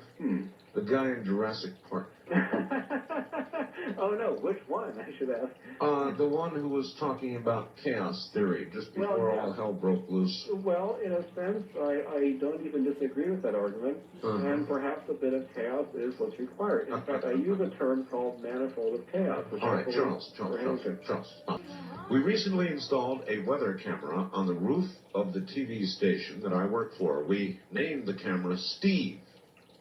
Overnight, I was zooming in on a shot of the moon with Steve when all of a sudden I witnessed an object, a bright glowing dot, traveling just above the moon in the night sky. I had a tape rolling at the time and captured the object on videotape. I dismissed and still do the object as a man-made satellite because I think its motion appears linear. The way the light reflects from the object, however, does not make sense. I've shown it to a couple of guys from our engineering department, and they both argue its apparent placement in the sky is much higher than a satellite. They maintain it is instead much closer to the moon than it is to Earth, based on the way its brightness is affected as it nears and passes the moon. Since I work overnights at a TV station, I have the capability to put the whole thing, just a few seconds really, at normal and slow speed into a QuickTime or AVI file for you. If you would like them for inspection, please email me. Well, yes, of course. Clint, what I would advise you to do is to put it in an AVI file and send it to my webmaster. His email address is Keith R. That's all lowercase stuff here. Keith, Keith, R as in radio, at primenet.com. In fact, everybody out there should send Keith R at primenet.com a message and say hi. He loves it when that happens.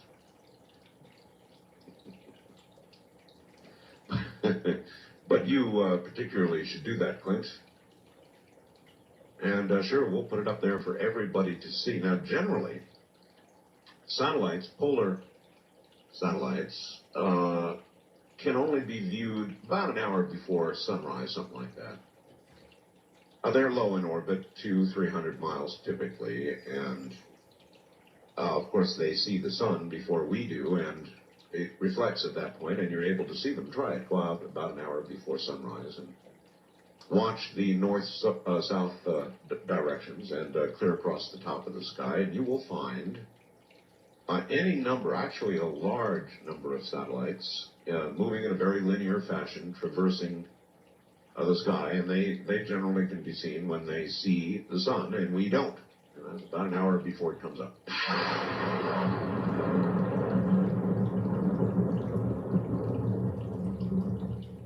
If you would like the feeling of never being the same again, you're going to want to listen tomorrow night. I have booked. I told you there would be some surprises coming this week. Tomorrow night, I held open. Because booked is Dr. John Alexander and Colonel Philip J. Corso, who wrote The Day After Roswell. And when I tell you that after listening to Colonel Corso, you will not be the same, I really mean it. You will believe him because he is believable, and he will tell you things that will change the way you look at everything around you. including the technology that's racing ahead at the pace it is. I'm telling you, don't miss it tomorrow night. Colonel Corso's book, The Day After Roswell, I believe will debut at about number 12 on the bestseller list. He'll be here tomorrow night along with Dr. Alexander.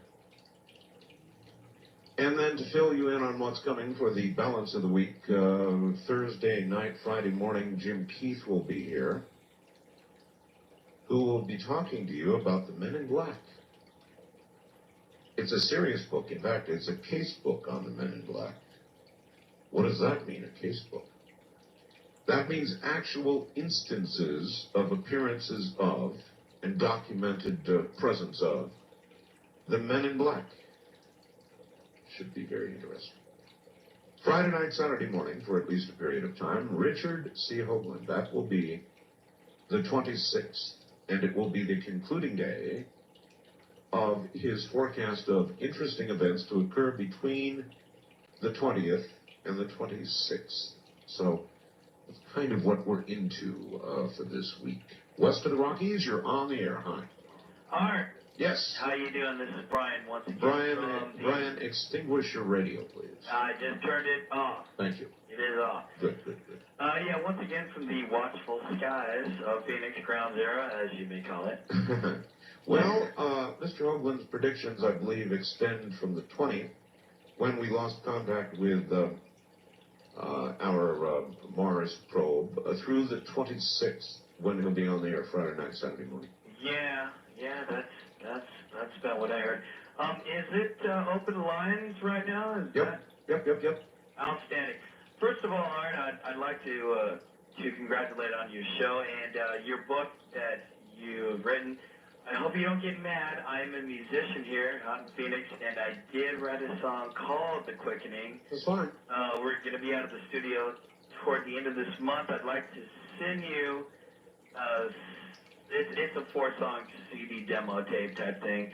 Maybe you'll get a kick out of it. It's about the quickening. It's the weirdest thing. I would love it. Yeah, I'll send it to you if you like it. Second thing, I don't know if you remember, but I also called a while back about the chupacabra thing, and I was the guy that was the infantry soldier in Panama who basically smelled one at one time. I remember that, yes. Yeah.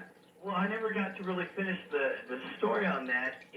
Toward the end of that deal, me and my entire squad had the... What does a chupacabra smell like, by the way?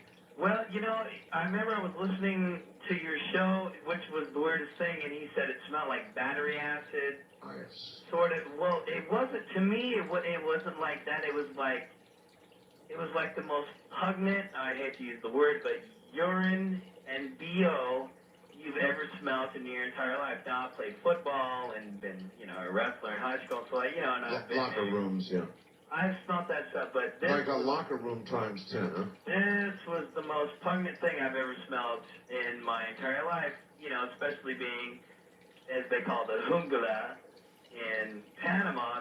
I believe that's the Spanish Panamanian word for it. Anyway. Well, from what I've seen of the chupacabra, if it actually got that close to a person, it would be difficult to tell whose urine you were smelling. Yeah. Yeah, especially being in the arm. But no, seriously, to top this off, when we encountered this, of course we had the RTO guy radio it in to battalion headquarters or whatever you may be. We were questioned after we came back out of the jungle by people that I've never seen before, which I was told afterwards, which were people called GS-12s. Yeah. And GS-12. basically, these were plainclothes people. Yeah. They questioned us. They'd be like the Men in Black, sort of. Well, damn close to it. Yeah. But questioned us about what we saw, what we heard, how many we heard. And it just, and we're told, ordered not to speak of it after that at all. Well, yes, me being a private at the time, I'm like, sure, you got it. There's no way. Has it occurred to you that you're in front of a national radio audience? Oh yeah, I know. I have absolutely no regrets saying this, and I hope I get it out because I was there. thing, like I said before, it moves so quickly through dense, intense jungle.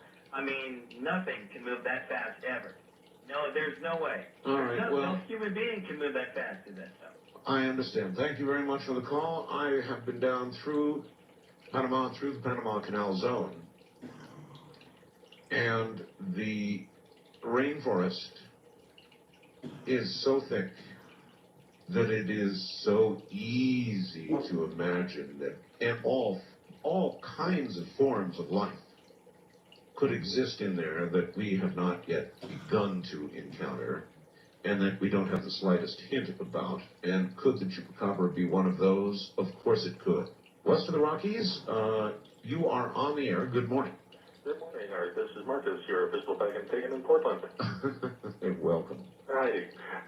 Let me throw my 2 cents worth in here. As somebody who's got over 17 years in computer operations as an end user, I have a rather jaundiced view about the omnipotence of computers to begin with. And take it from personal experience, if a computer or a computer-like device ever achieved sentience, ever had what I think it's been referred to as the order of connectivity, duplicating that in the human brain at such a complexity that sentience were possible, you'd have the equivalent of a very sickly child on your hand. Remember that computers can go offline at the drop of the proverbial hat. Computer viruses, power surges. In one case, I accidentally brushed a computer mag tape case against a carpet and put it next to a console. A static spark gap jumped to the mainframe and shorted out the whole system for 12 hours. Let me tell you a little more about this computer they just turned on, or awakened, their word. It says the prototype used 2 modules able to operate at a speed of 12.8 billion cells per second. Eventually, the architecture will support 10,000 modules, updating all 1 million neurons in real time. Right. Well, the answer to that is simply have somebody standing by the plug in the wall ready to yank the plug. Well, we covered that with Charles. You see, there wouldn't be a plug. Right now, there's no plug. If you wanted to turn off the internet, right now, let's say you said, oh, my God, something's loose on the internet, and you wanted to stop it, you couldn't. There is no plug to pull. There are too many cross-neural connections already in the internet. Exactly, and for that reason, the internet behavior is more like a collection of schizophrenics or multiple personalities than it is one unified, cohesive entity. Well, Charles' theory is that shortly, probably not very long from now, we will see the birth of a sentient being or beings on the internet. It's going to come soon. The only problem with any system of logic, and computers are inevitably logic because their entire structure is based on binary on-off logic. It can't escape from that limiting factor. Any system of logic ultimately depends upon certain postulates. Even the postulate that what they see is recognizable fact and can be modeled therefrom into their circuitry to create an algorithm or generalization that reflects the reality they're encountering. Yes. Okay, at some particular point, the machine either will or will not develop a sense of self-awareness, ego, call it what you will.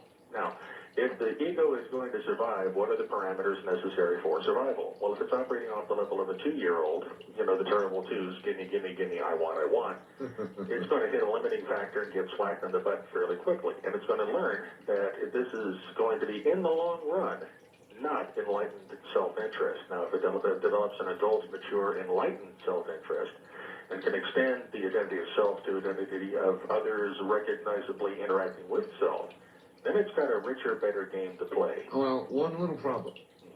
A lot of children that have parents and at the terrible twos do something terrible and get their butt spanked for it.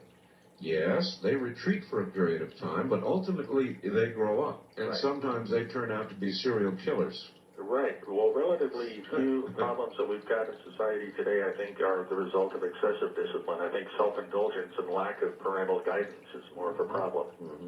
And the generation that I see coming up, you know, I've been personally rather horrified to find whole generations of high school graduates are being graduated now who can't do basic arithmetic without a pocket calculator. Nor can they spell. Exactly. And this kind of lack of the basic survival tools of literacy and numeracy necessary for the 21st century is not their fault necessarily. But so then if we All right, fine. Let's go along with that.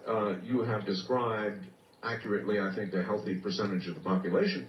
Right. If we get a machine capable of improving itself, looking at the environment, and making decisions that allow it to adapt to the environment, Right. it's very likely that it's going to take a look around at the environment and suggest and come to the conclusion that it will not any longer support this number of, as I said earlier, useless eaters. Right.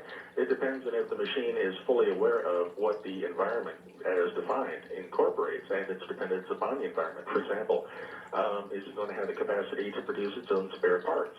Oh, absolutely. I see.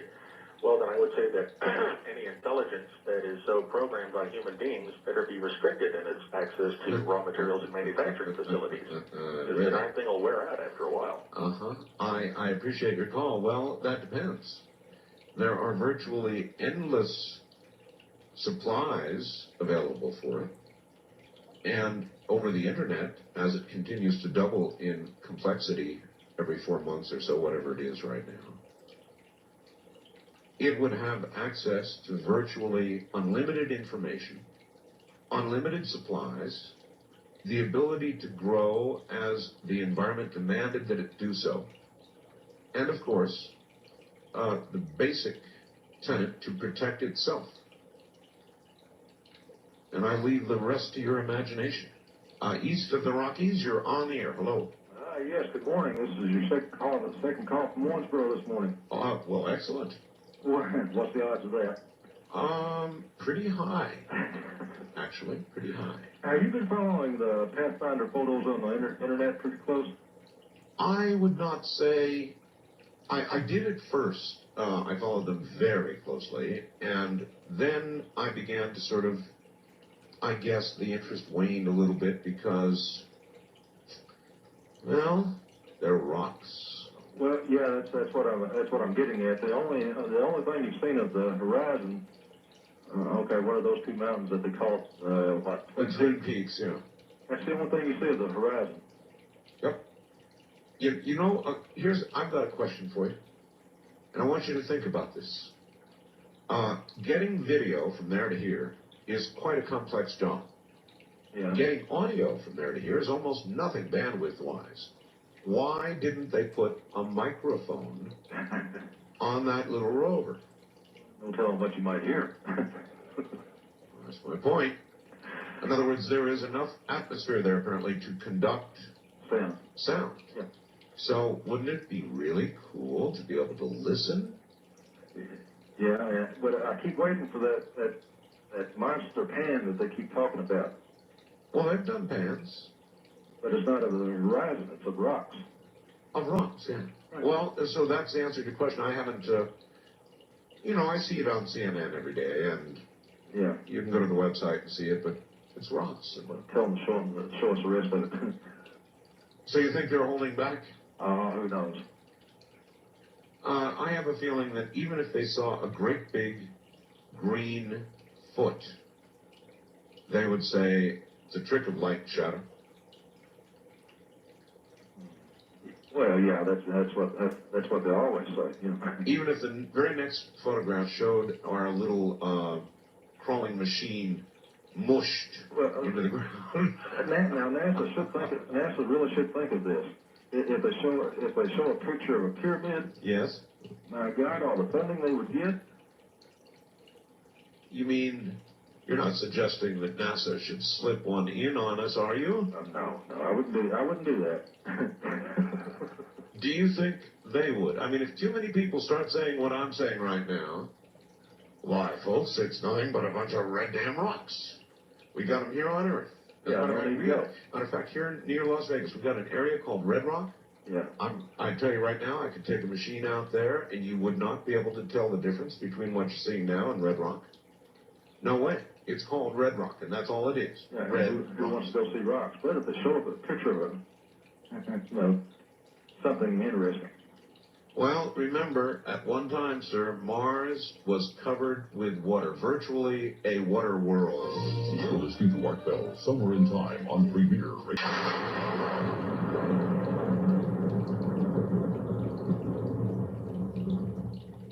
somebody writes here, who is this? Chris.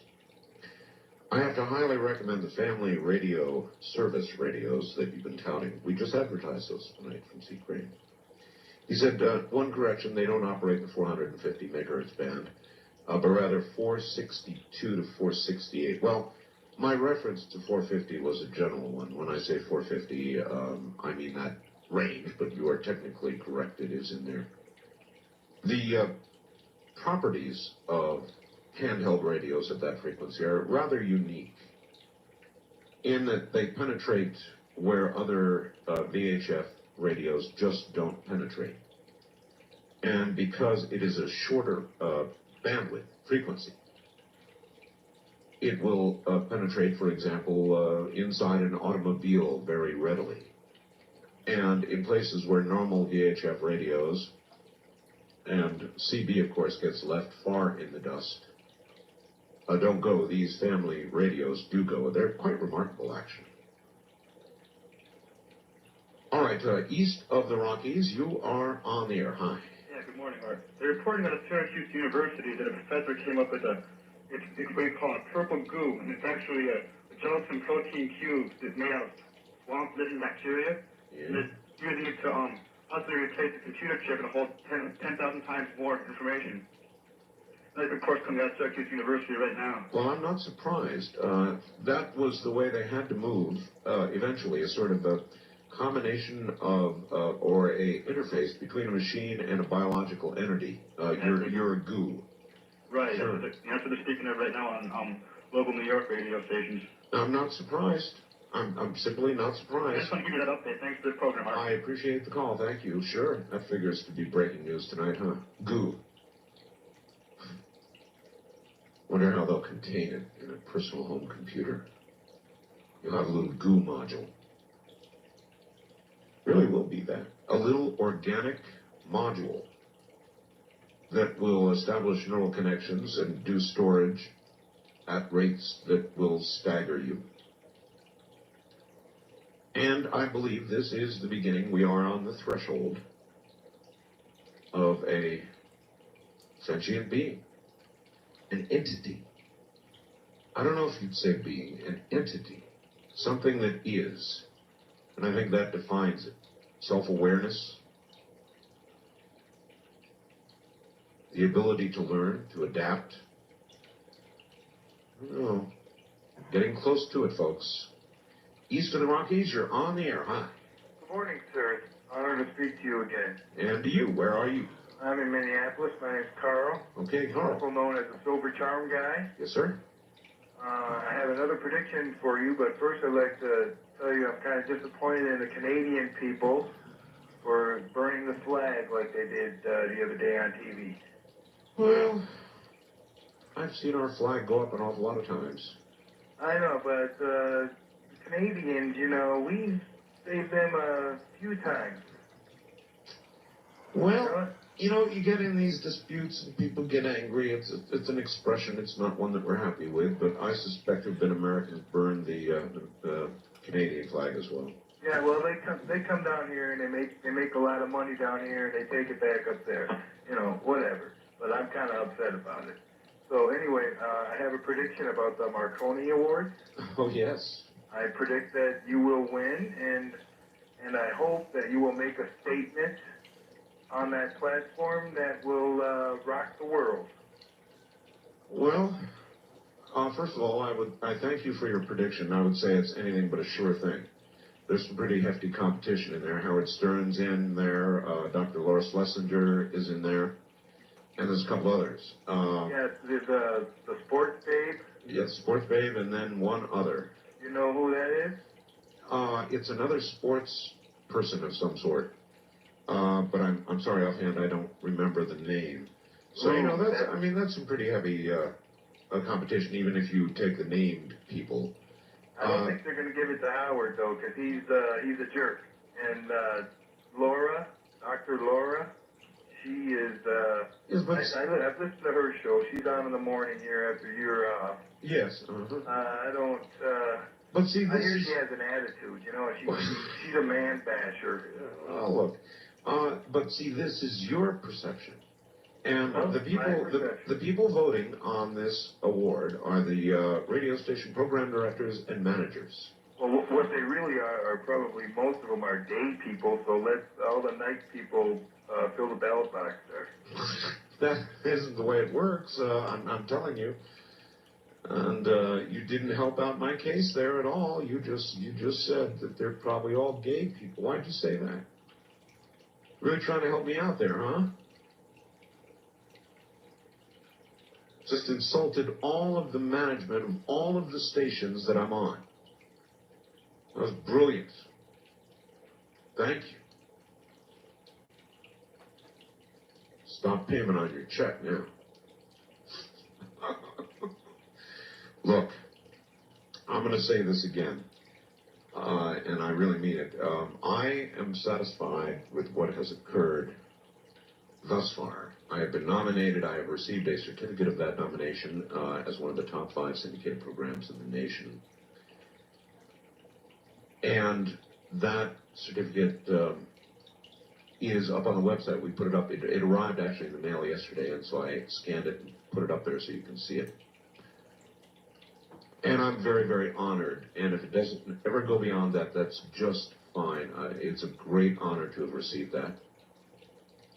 Now, should I win the first meaningful part of his conversation, I would have some things to say to the industry, as a matter of fact. And if I had an opportunity to address the National Association of Broadcasters down in New Orleans, it's going to be fun to go to New Orleans anyway, no matter what happens. I would have quite a bit to say about the direction of talk radio. And I'm not suggesting that anybody follow in my footsteps. I've gone off in my own direction. For better or worse, I have done that. What I am suggesting, though, is variety. And that a lot of the people right now that think they've got to follow in the cookie-cutter formula of talk radio, and that is the majority of the hosts, reconsider their direction and reconsider the state of our industry. And if we don't soon do that, talk radio will atrophy. It cannot be any one single thing, in my opinion. Rush developed and is certainly a gigantic, a huge talent, and developed the political side of talk radio. And immediately everybody else out there decided they had to follow in his rather formidable footsteps. And that was a mistake. And in my view, the industry has got to begin to diversify. There is so much more to life that can be talked about than politics. And that, again, that doesn't mean that I'm suggesting anybody follow in my footsteps, but rather establish your own track. And then talk radio, as it diversifies, will grow and strengthen. But I'll tell you a little secret. This spring book, what's called the spring book, was pretty much generally across the board a bad book for talk radio. Now, I did particularly well, and I'm very thankful for that. The ratings continue to skyrocket, and I'm very thankful for that. But this spring book was not a particularly good book for talk radio. Now, what that means is that in general, there's been some tune-out of talk radio across the nation, just as sort of a general trend. Talk radio remains, as far as I know, the #1 format. But it's beginning to erode a little bit, and the reason that's occurring is that there is not enough diversification. There are so many things in life that can be talked about. It's one of the reasons Dr. Laura is doing well, Rush is doing well, Howard is doing well, I'm doing well, and others who have moved away from what everybody thought it had to be are doing well, if you look at the list of, say, the top 10. So I would encourage the industry to continue this diversification and for people to look for new ideas and new things and new avenues and new niches And when they're found, they're going to work. And if nobody gets out there and looks, talk radio is going to atrophy and be in trouble. So that's probably the essence of what I would say to my colleagues. East of the Rockies, you're on the air. Good morning. Now, Mr. Bell. Yes, sir. You're still number one in Tullahoma, Tennessee. Thank you. Yes, sir, it's Roger. I just thought I'd call in and tell you sounded good. Well, thank you very much. That's very kind of you. What the caller, you thought it said gay? I could have sworn it said day people, though, sir. You know what? Maybe you're... Oh, gosh, I hope you're right. I could have sworn he said gay. I think you said day. Day people. Maybe, you know what? That makes sense. I apologize for that caller. I bet you're right, day people. And here... Most of them are day people, though. Well, it's true. It's true. And it's going to take, on the part of those who are voting, again, the, no doubt, primarily heterosexual program directors and managers, it's going to take some insight on their part to look at what's occurring at night rather than during the day, because during the day is very important for a radio station. You know, morning drive, afternoon drive, it's called. Very important. And so they would probably look at that first. We have just begun to sort of lighten up the night and prove again in the industry that the nighttime is viable in radio. Yes, sir, it is. Well, like, you know, there are a lot of United Parcel Service that listen to you, part-time, full-time, management. If only UPS did the voting. Oh, man. Now, like I said, you know, I think you're right, though. I think I owe that man an apology. I think you're absolutely right. He said day people. I could have sworn he said gay people. And I thought, oh, great, you know, there's some real help. No, but I believe, you know, I believe that the, how do you say, the radio management know that that there's a pretty good listening crowd out there at night now. I mean, oh, yes. Oh, yes. Over the last 8 years, I've seen traffic quadruple out there on the road and everything. You know that they're going to have the radios on. They're going to be listening. And talk radio for me, I've been listening to you, I guess, a little over 2 years now. And you have a, you know, very good program. Very diverse. Well, it has skyrocketed. And I think that the diversity is one of the reasons. Yes, sir. And I'm not going to go back through the whole speech I just did, but I really think the whole industry is going to take a look at itself and grow up a little bit. Because you ask yourself, and I ask people this frequently, how many out of every day at home, are you married? Yes, sir, I am. Okay. Children? 3. 3. All right. 3 children and a wife. How many hours every day do you spend talking about politics with your 3 children and wife? None. None hours? No. Well, that's what most people say. That's what most people say. And that's the real truth. And so then why would something that is supposed to reflect life and the concerns of life, like talk radio, automatically spend hours every day, which most talk show hosts are committed to, reading Senate bills over the air, talking about politics, even when it's not worth talking about? You're right. So we've got to change. We've got to reflect life and interest. And that's how we'll grow. That's my little speech. Well, it's like this.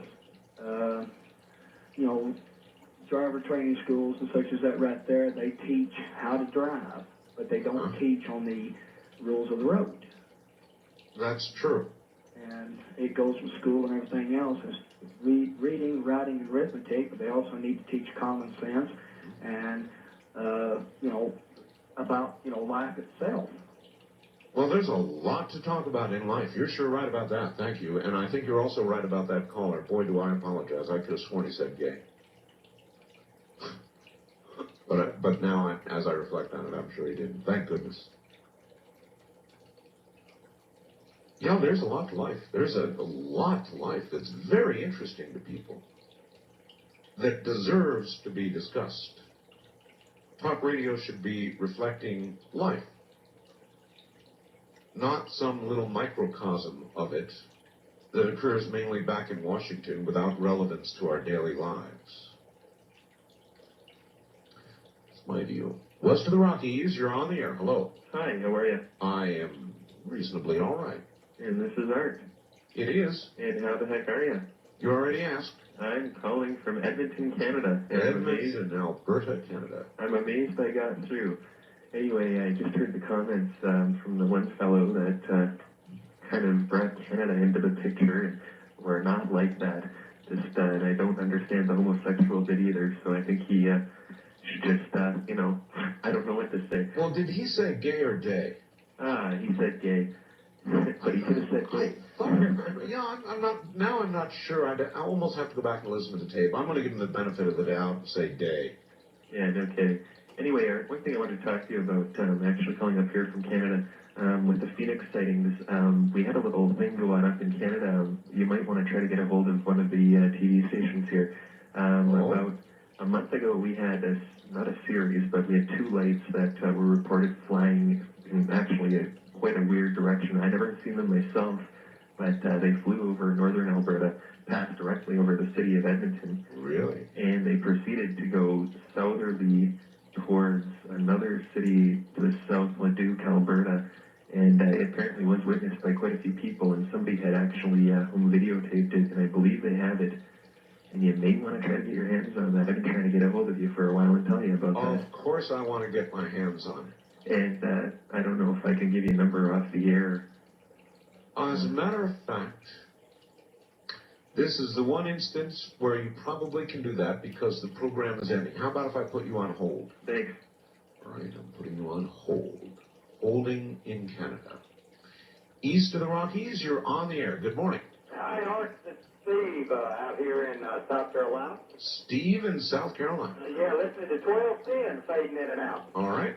You have a list of the top 10 that radio shows you were talking about earlier. As a matter of fact, I believe that list was up on the website for a while. Oh, okay. I didn't know if you had one you could read right before you went off there. I'd be interested to hear who the top 10 are. And he said day, as in day and night. Oh, good. So he was talking about you being a night show, and most of the other shows that are probably in the top 5 there are day shows. I'm sure he said day. But, all right. well, we love you out here, and you do a great job. Well, thank you very much. I listen to you every night coming home from work. I work for Amtrak, and I listen to you all the time. I've talked to you a couple other times, but we really enjoy your show. Well, I love trains, by the way. Yeah, you ought to come out here on the East Coast and take a ride. I really love trains. I once had an opportunity. I rode all the way from Vancouver in British Columbia to near Niagara Falls, all the way across Canada. By Canadian Rail. Oh, let me tell you, it was supposed to be fantastic. Absolutely one of the most beautiful trips I've ever taken in my whole life. Well, you'd be another celebrity I've met if you'd come out here. They had Scotty Moore, Elvis Presley's old guitar player, on the train the other day. You know, people like that. You meet them out here, and they're just about average people. Well, you know, that's good people. That's all I am is just an average person. Yeah, you know, the first time I heard you, I had a picture in my mind. The very first time I heard you, I thought, here's a little old guy. He's probably 65 years old. You know, you get a picture of somebody in your mind on the radio. Yes. I saw your picture, and you look like probably a next door neighbor. Exactly right. That's really all I am. I don't take well to this celebrity status thing. I don't like it. You want to know the truth? I really don't like it. Well, I don't see how it would be sort of, I mean, let me put it this way. I love doing the program. I love it, but I don't love the attention. Yeah, I mean, at least your radio, so most people may not recognize you. You can go out and shop, do things, but... It was that way, but I've done TV, and I've been in so many newspapers and stuff now that it's getting a little harder. Listen... It's getting too big for your britches, huh? Well, I'm doing that anyway. Yeah, I know that feeling. Listen, the program is over, so you get the honors. Good night. Good night.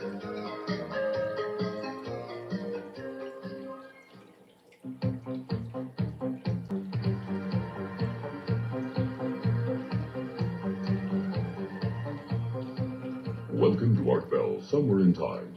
Tonight featuring Coast to Coast AM from September 9th, 1996. From the high desert in the great American Southwest, I bid you all good evening, good morning, and welcome to the best live overnight talk show in America, also the largest from the Hawaiian and Tahitian island chains.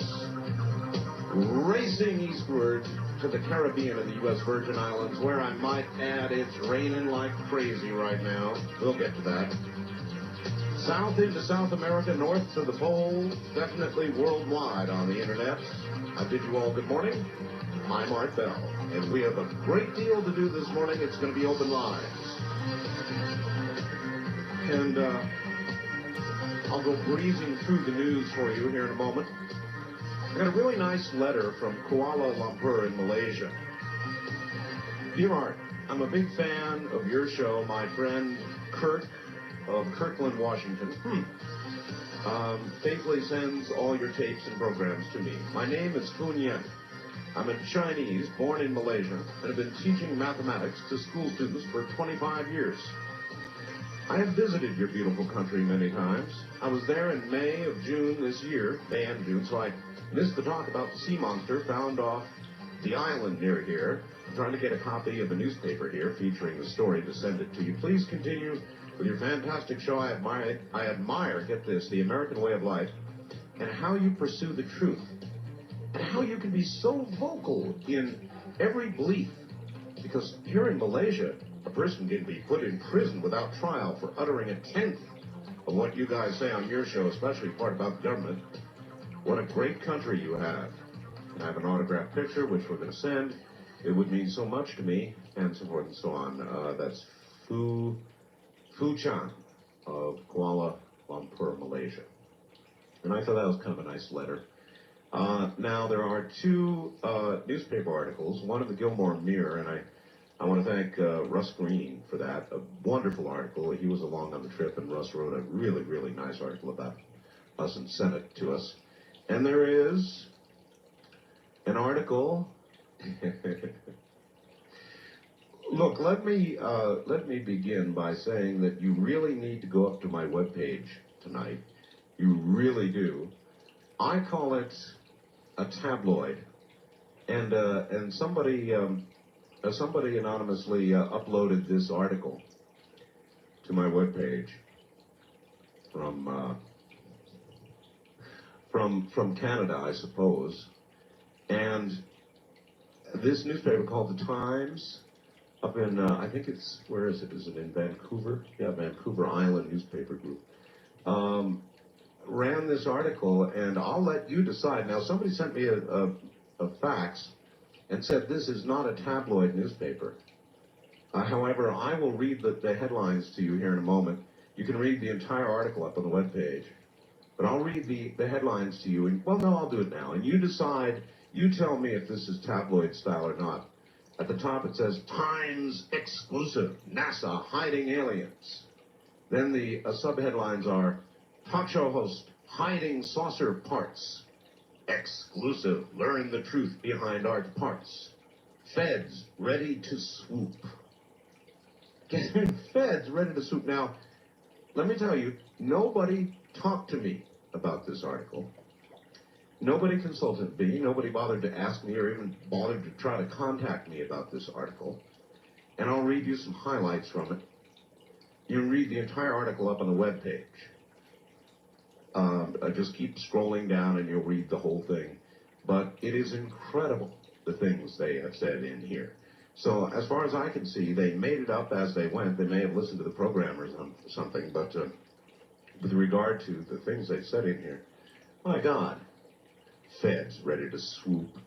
I don't know where they get this stuff. It's tabloid style. It may not be a tabloid newspaper, but it sure is tabloid style.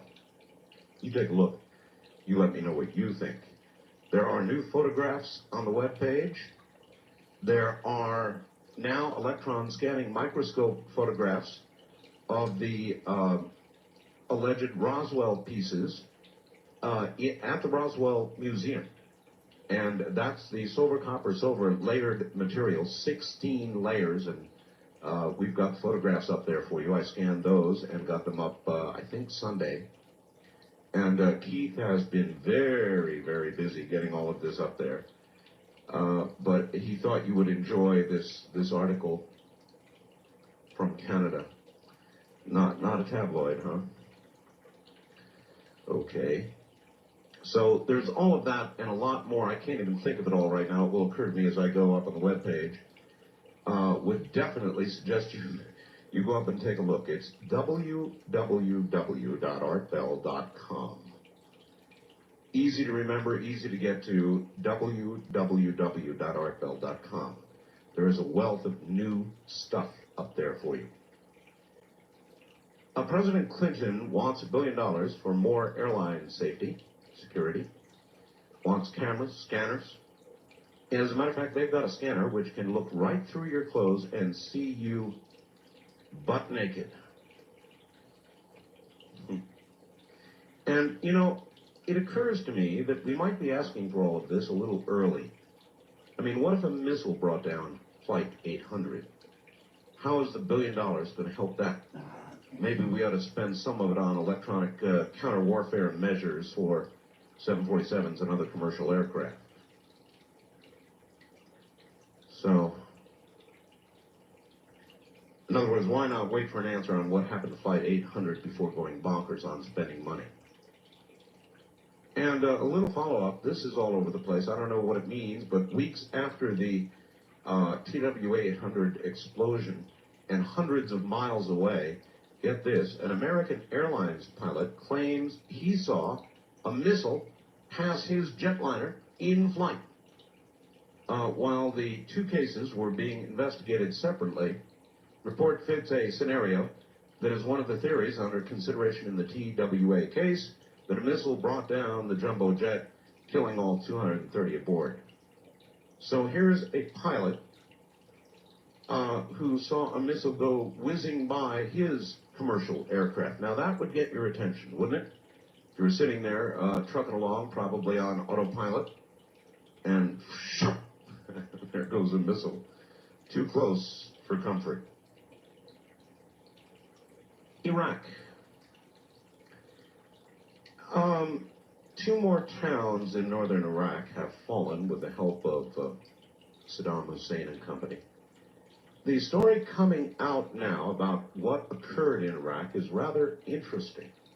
That the U.S. had a facility in northern Iraq that was essentially CIA based there in northern Iraq, and Saddam knew it, and that's what made him go north. The CIA guys, once Saddam headed north, had to abandon their facility, probably shred what they could, left a lot behind, equipment and such, and get the hell out of Dodge. So we extended the no-fly zone in the south and hit him with missiles in the south in response to that. Now that is the story going around. I don't know. I still don't fully understand what's going on here. In other words, if we're going to all this trouble and expense to chill Saddam, and we're trying to train other people to do it, why don't we just do it up front and kill the SOB? You know, that's my attitude about this, and I know it seems to many brutal, but I mean, here we are spending all of this money to have covert operations to train people in northern Iraq to kill Saddam or to depose him, and I don't know how you do that without killing him. So check me if I'm wrong here, folks, but, you know, if we want to kill Saddam, why don't we just do it? I've got a whole bunch of other stuff here, but I don't have, I'll try to get to it slowly. There's some really, really good stuff in here, and but I'm going to have to ration my time or I'm going to run out of it.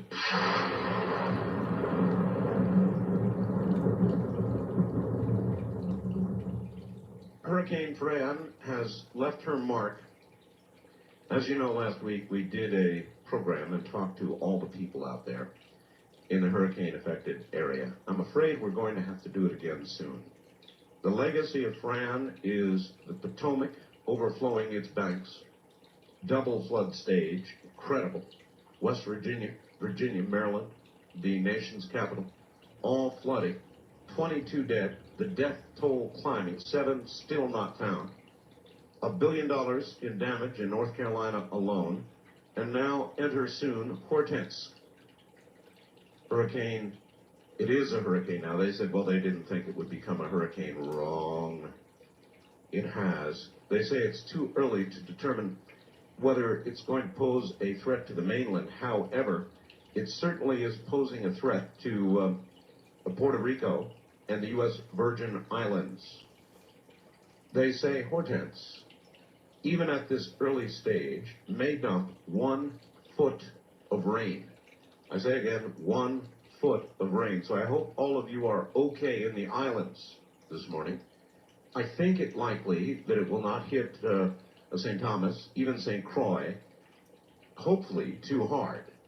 And I'd love to talk to you, so if you are in St. Thomas or St. Croix, you're getting an early preview of Hortense. You might call me at 1-800-825-5033. Let me hold the line open a little while for our friends in the U.S. Virgin Islands, see what's going on with Hortense. Great, another hurricane. Headed west, northwest, trolling along, gathering strength, and no doubt the people in North Carolina.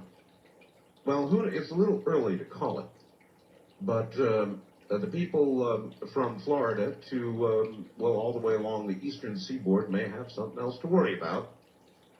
It's a factory of hurricanes in the Atlantic. The drug use business continues to be in the news. And a new study has found that parental attitudes are part of the trouble. Parents who smoke pot probably will end up with kids who smoke pot. About 65% of those who tried pot when they were young think their kids will. Probably they will.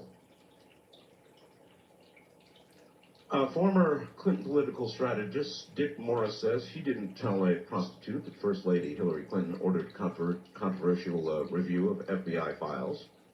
So he is denying that. And while we're on the subject of politics, is the election all over? The polls show men on Dole about evenly split. Women, on the other hand, favor Bill Clinton by incredible amounts. I mean, just incredible amounts. Now, you can say it's the abortion issue, and maybe to some degree it is, but it's certainly a lot more than that. Come on, this gender gap is a lot deeper than abortion. Because women voted in droves for Ronald Reagan, and he was anti-abortion. So this gender gap is a lot more than abortion. And I will ask you about the gender gap. Why?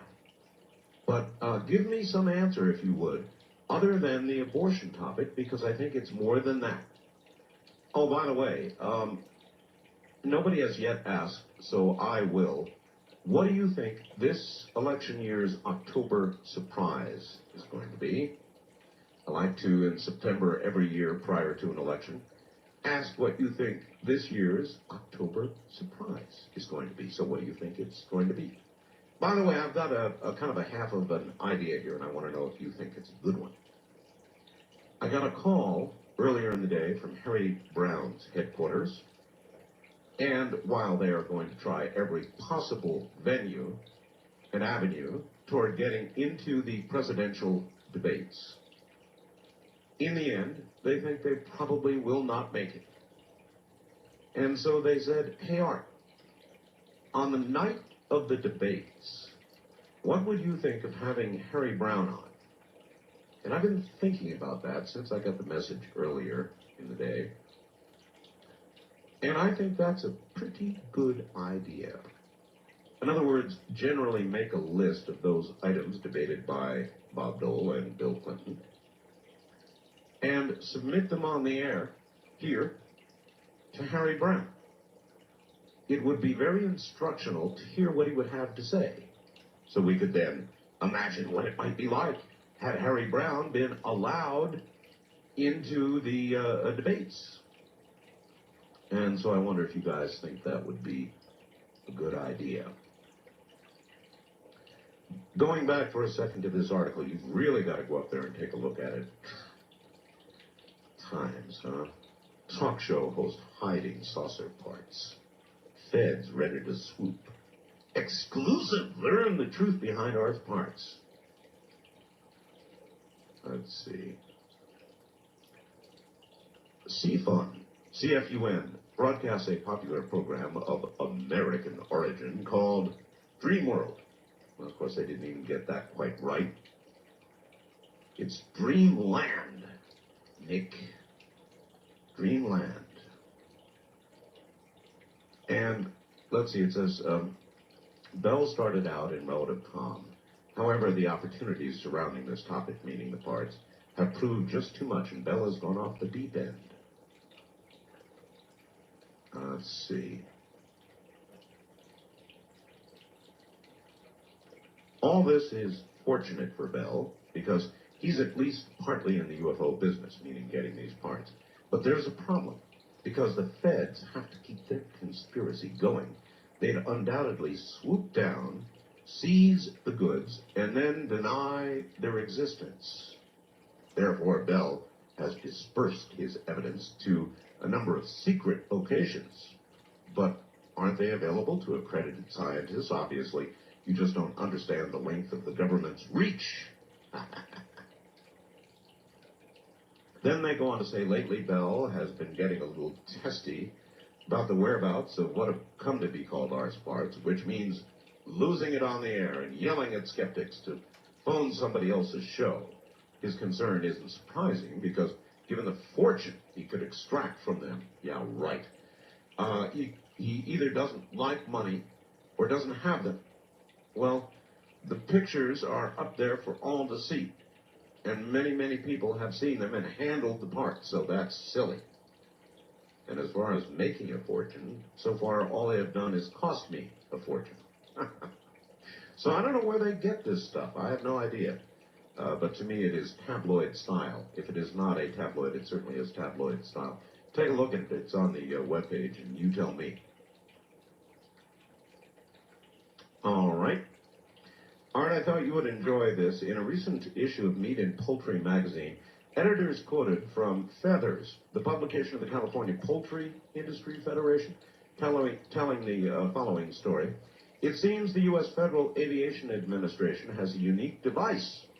It's for testing the strength of windshields on airplanes. The device is basically a gun that launches a dead chicken at the plane's windshield at approximately the speed the plane flies.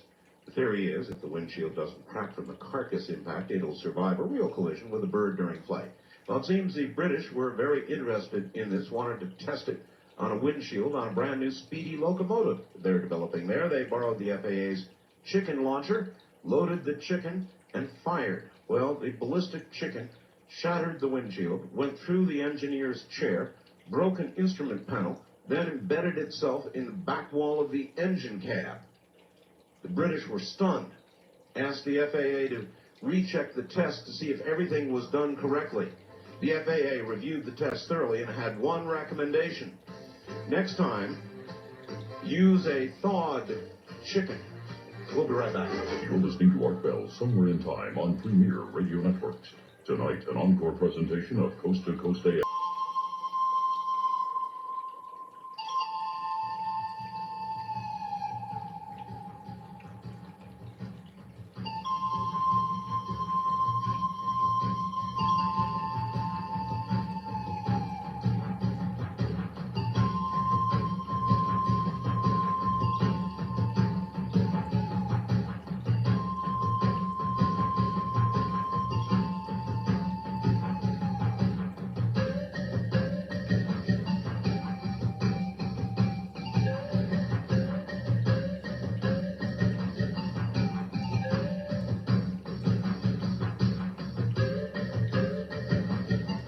Listening to Art Bell Somewhere in Time, tonight featuring a replay of Coast to Coast AM from September 9th, 1996. From Mike in San Jose. Art, first it was La Chupacabra, the goat sucker. Then Dick Morris, the toe sucker, toe cabra. Now it is the groundhog sucker, ground cabra. On page 1 of the San Jose Mercury for the 9th of September, there is an article on how a Denver, Colorado company called Doggone uses a truck-mounted vacuum cleaner to suck prairie dogs out of their holes at 300 miles per hour. Poor little guys never know what hit them.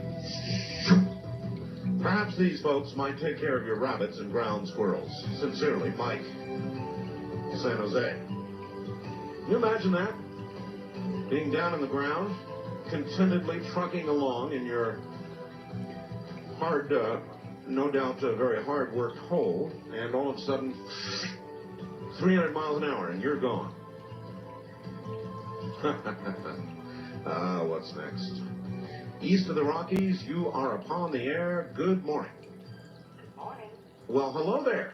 Hi, how are you? I'm calling from St. Thomas. Oh, in the Virgin Islands? Yes, lots and lots of rain. And it's very, very windy. And, I don't know who's measuring, but I can tell you it's buckets of water. I would like to know who's responsible for all these damn hurricanes.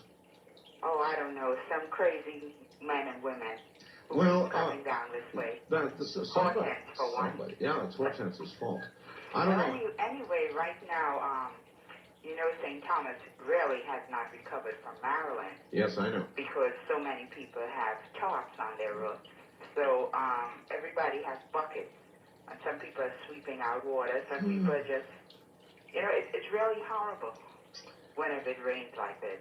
Well, is the main body of the hurricane now past you and headed toward Puerto Rico?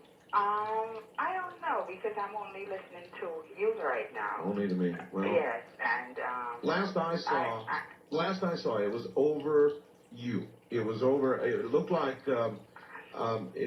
St. Croix might be getting a bigger beating than you are. Yes, they did say that St. Croix was going to pass to the south of St. Croix, but it seems as though it's I wouldn't say it's a hurricane, but the winds are high and we are having lots of rain. Well, at 80 miles an hour, it is, of course, officially a hurricane, though it's not right over you. So I feel so sorry for you folks. I mean, it's one after another. SBA has not been helping us much here. We're at the towers, the infamous towers that were really destroyed. And we haven't gotten the money yet, so we can't fix the roofs. And it's just continuous. So you gotta be there with a bucket. No, not as buckets. Everybody's sweeping out water. Some people are just like I am in one room, and I'm just letting the rest of it get wet, and tomorrow I'll just sweep it out. Oh no. It's just rain. But listen, the rain is better than the hurricane. That's right. All right. Well, listen. By the way, the last I heard, the hurricane was kind of stalled, which is really bad news because I mean it's almost just sitting there right now. Yeah, it's just sitting here giving us a lot of rain, but I don't believe it. This does not seem to be hurricane wind. It's nothing like Marilyn or Bertha. Right. It's just lots and lots. Of water. Yeah. All right. Well, listen. Okay. Thank you very, very much for the report. Take care. And now I will open the East of the Rockies for everybody. I just wanted to get a report. Lots of rain. Those poor people. Well, it's south of them and sort of beating them to death with the circulation, just bringing rain bands over them and sitting there. Nobody knows exactly what's going to happen. Hopefully it will not come to the mainland. But I have this awful feeling that it will. It'll build, it'll intensify, it will take aim, and it will hit the U.S. mainland. Probably. Total bummer. West of the Rockies, you're on the air. Hello. Hello. Yes, sir. Am I talking to you? Well, if not, then I'm not sure who you are talking to. There's a time lapse, huh? Only if you're listening to your radio, and when you get on the air, you're not supposed to. Right, I turned it off. Yes. What I wanted to mention, you just read the, I guess it was a fax. I just came in on the program, so I haven't heard too much. I wanted to mention that I enjoy immensely your program. I listen to it just constantly. Well, thank you. I'm up and about most of the time that you're on. But in any event, you about the Gophers. Yeah. You cut that short. I think you better mention that they're swooped up that tube at 300 miles an hour, but the inventor has a foam cushion to You mean they soften you mean they live? Oh yeah, the purpose of the doggone thing is to transfer from areas, transfer gophers from areas where they're not wanted. Well, what do they do for gopher heart attacks? I mean, if you got sucked out of a hole at 300 miles an hour, foam or no foam, you're going to have a heart attack. Well, the article I read, and I believe it was probably the same one that your person sent in, went on to say that the inventor of this scooper has been under quite a bit of fire from the animal rights group. Figures. Actually, I'd like to interview. Well, I think it's quite a thing because they are. He claims that most of the gophers they arrive in the truck after their transport through the tube a little bit dazed. He said. A little dazed. All right. Now, so how do they prevent gopher pileup? In other words, if one gopher comes flying through at 300 miles an hour and hits the foam, I've got that part. He lives. He's a little dazed or has a heart attack or whatever. Then the second gopher fires at 300 miles an hour. How come he doesn't land on top of the first gopher at 300 miles an hour? Now that'd be a mess. Well, they go about the gopher colonies with this truck, and they're not scooping up gophers, by the large numbers. They find a gopher trail or a gopher tunnel, and they put the hose down the tunnel, and they'll scoop one or two up, and then they have to spot them again, and they move the truck over to the next. Yeah, but I mean, how would you prevent, for example, suppose there's a whole family, mom, dad, and 3 little gopher babies, all sort of in there together. You go, pop, pop, pop, pop, pop. Well, they didn't mention the offspring, the little ones, in that. Well, if the inventor of this insidious machine or wonderful machine would like to contact me, I will interview him. Yeah, it's very interesting. But he's transporting a lot of these gophers where they ordinarily would shoot them. Seems to me if you just left the other end, like a vacuum cleaner, just blew them out the other end, you could almost put these gophers in orbit. Just blow them out into low Earth orbit. All right. Well, listen, thank you very much for the call. Only here.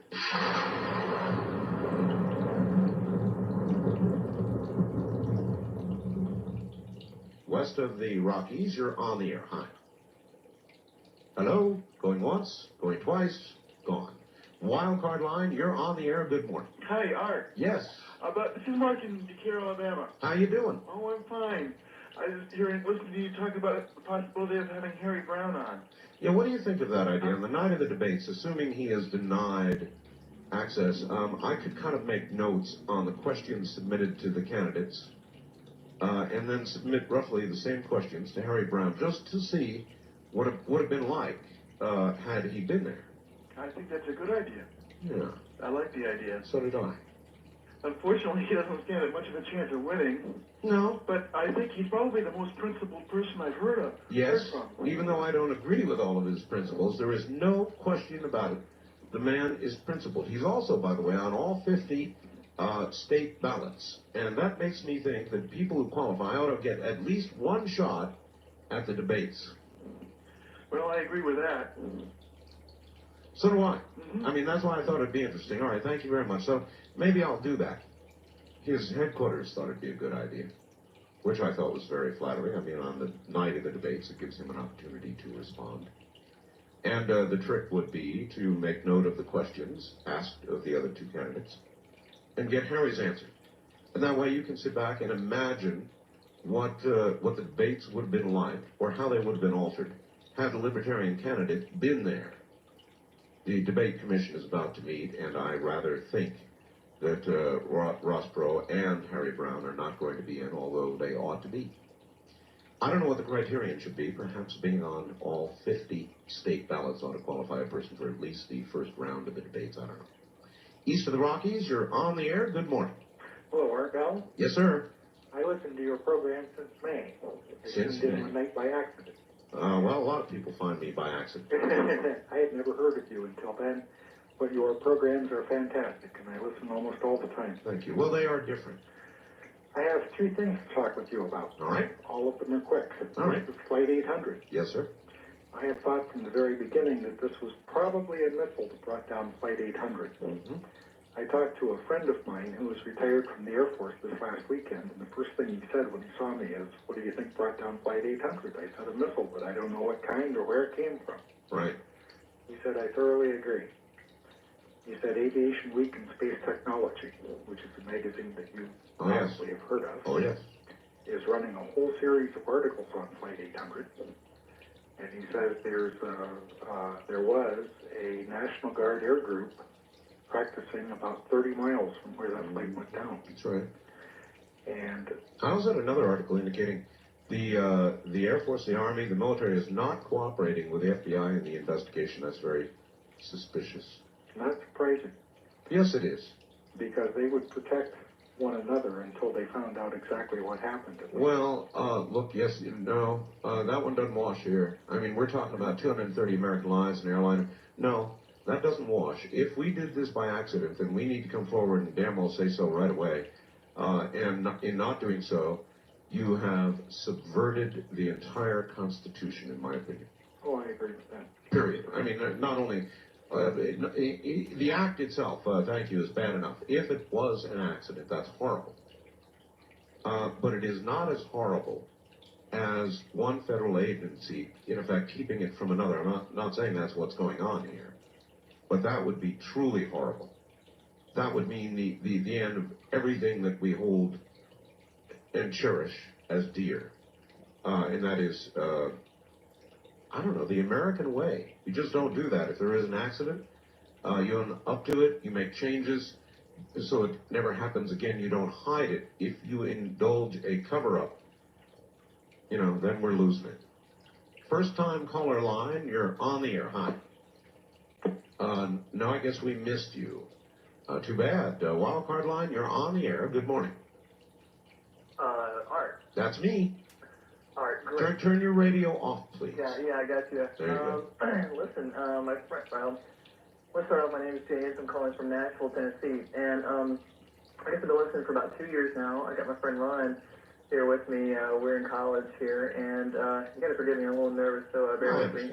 I understand. I got a sort of ultimate conspiracy theory here about the crop circles. You know what somebody did? Somebody sent me a fax a little earlier tonight and said they think crop circles are HARP. They also think that Saddam Hussein is going to be found with with red burn marks all over him in the middle of a crop circle in Iraq. Well, this has nothing to do with people on Earth. I'm talking about, I guess, interplanetary conspiracy. Really? Just hear me out, and you can. I'm listening. You can make your judgment. Just a thought. People read information on a point scale. Like you read a book, it could be in a 12-point font or smaller font. We read on a really small scale. Right. These aliens, apparently have done a lot of research on human beings and know somewhat of how we tick and how we ingest information, I would assume.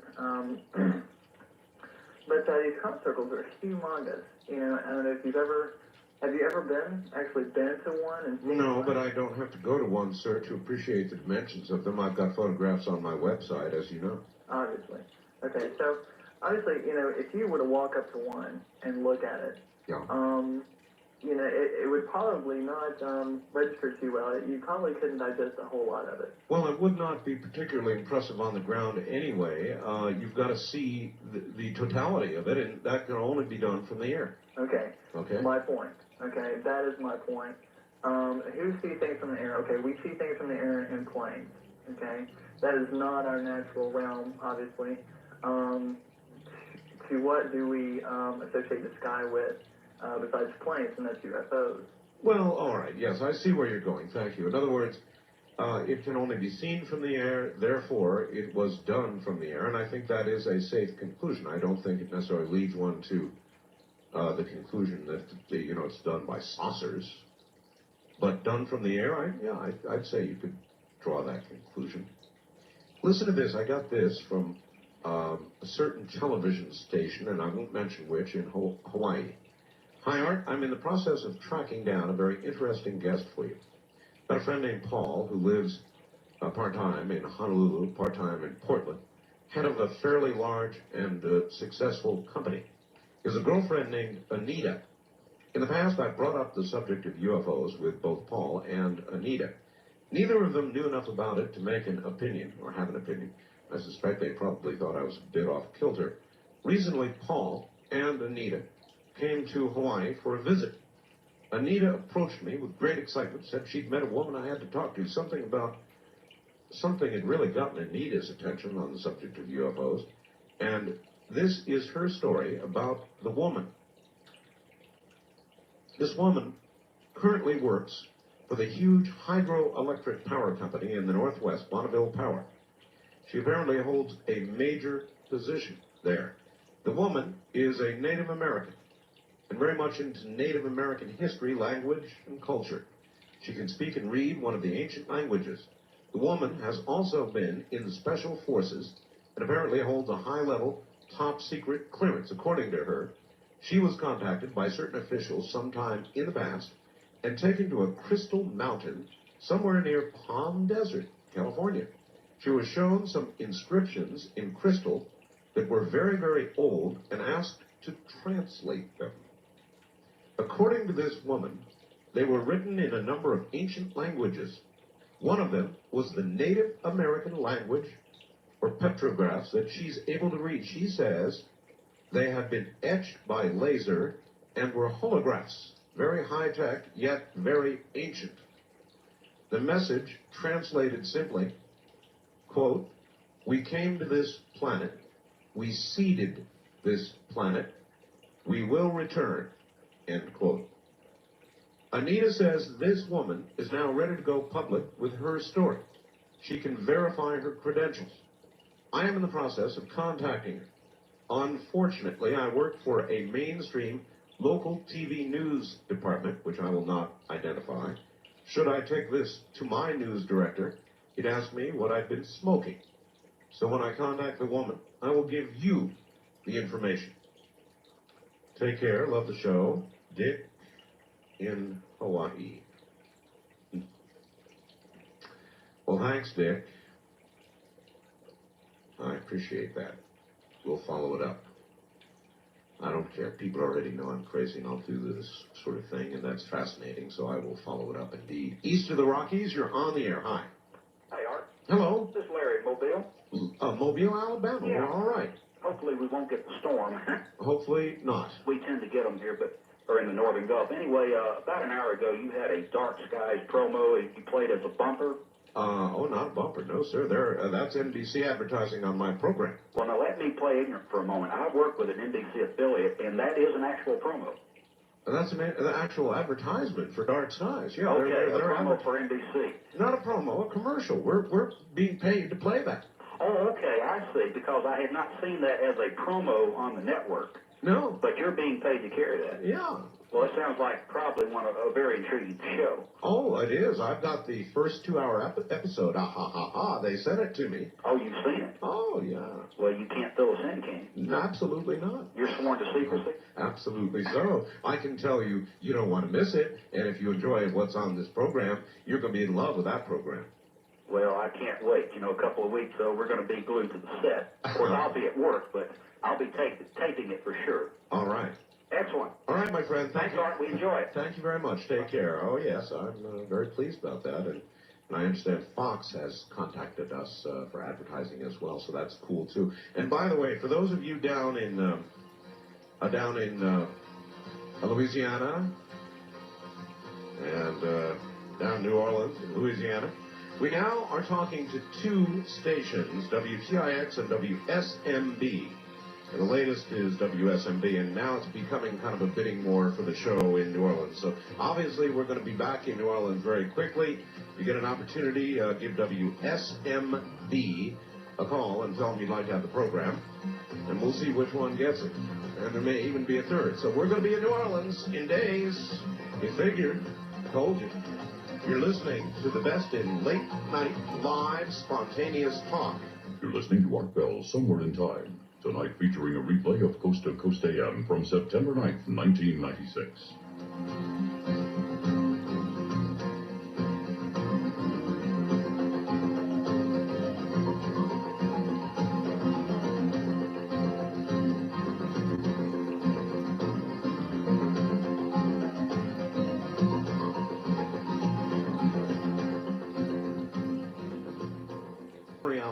it says, "Hey Art, a man walks into an antique store and begins looking around. All of a sudden, he spies a huge brass rat in the corner. He falls in love with it instantly. So he takes it to the cashier. The old grizzly cashier says, 'The rat, eh?' 'Yeah, how much?' replies our friend. 'Well, $5 for the rat, but $200 for the story,' he replies. So the customer obviously says, 'Well, I'll just take the rat, forget the story.'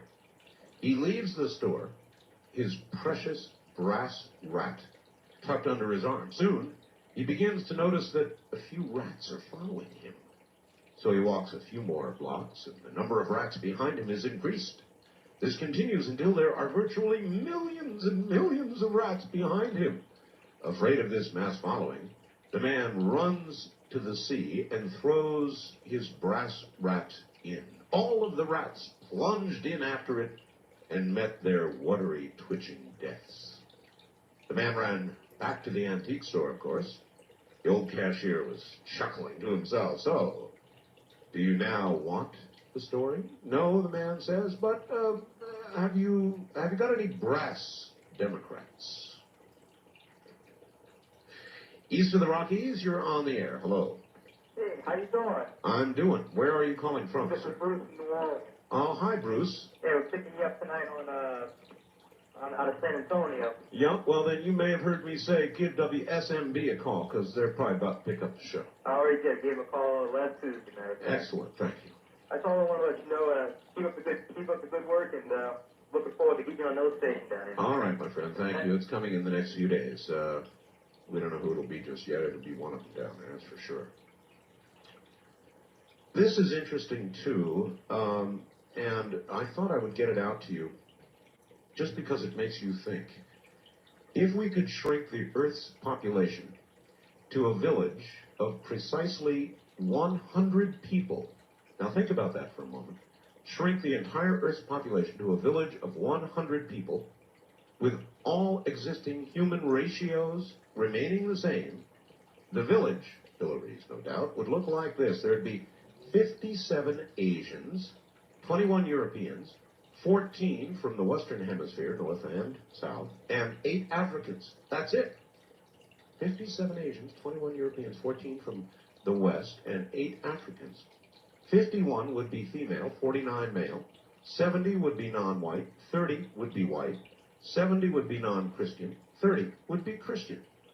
50% of the entire world's wealth would be in the hands of 6 people, and all 6 would be citizens of the USA.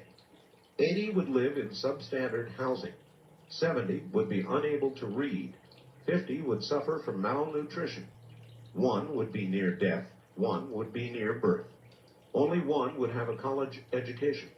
No one would own a computer. Wow. When one considers our world from such an incredibly compressed perspective, the need for both tolerance and understanding becomes glaringly apparent. I thought that was priceless. And I want to thank Jerry, who's a good friend of mine, for sending it along. Thank you, Jerry. First-time caller line, you're on the air. Yeah, sorry. Hello. Yeah, Chuck from Amarillo. Amarillo, Texas. Oh, my old stomping grounds. Yeah, that's what I heard. I was talking to one of the station operators down here that 18, evidently knew you way back when. 18 glorious months, year and a half at Amarillo.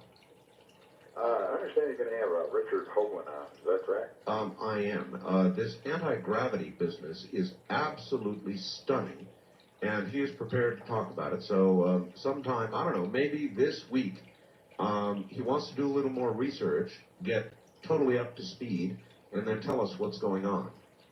I got a couple of questions I'd like you to ask him if you could. All right. I was out in the backyard there playing with my telescope, and I was checking out the eastern quadrant of the moon. Right. And have you ever been in an airplane and looked down and watched an airplane cross underneath you? Oh, yes. Okay, well, this is what I saw in the moon. I had it really highly magnified to where I could look down into the valley. Right. And I followed this dot, and it started at the top as you were looking at the moon, and went a direct course. You mean it moved? Yeah, all the way down. And I'd like to ask is, do we have any satellites circling the moon now? And if so, how tight can they get the orbit? Okay, I believe the answer to that is no, but I will ask Richard for you.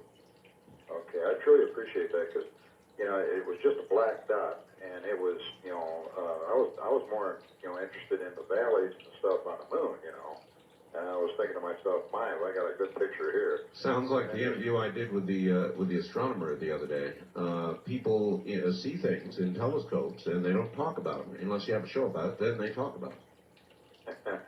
Well, there was something it was surprising, and it was, you know, it looked like it, you know, it had direction in its mind. You know, if it would have been a bird or anything of that nature, there would have been a zigzag pattern. Well, I mean, look at the scale, sir. For something to be a black dot, assuming that it was in your program, listen to this.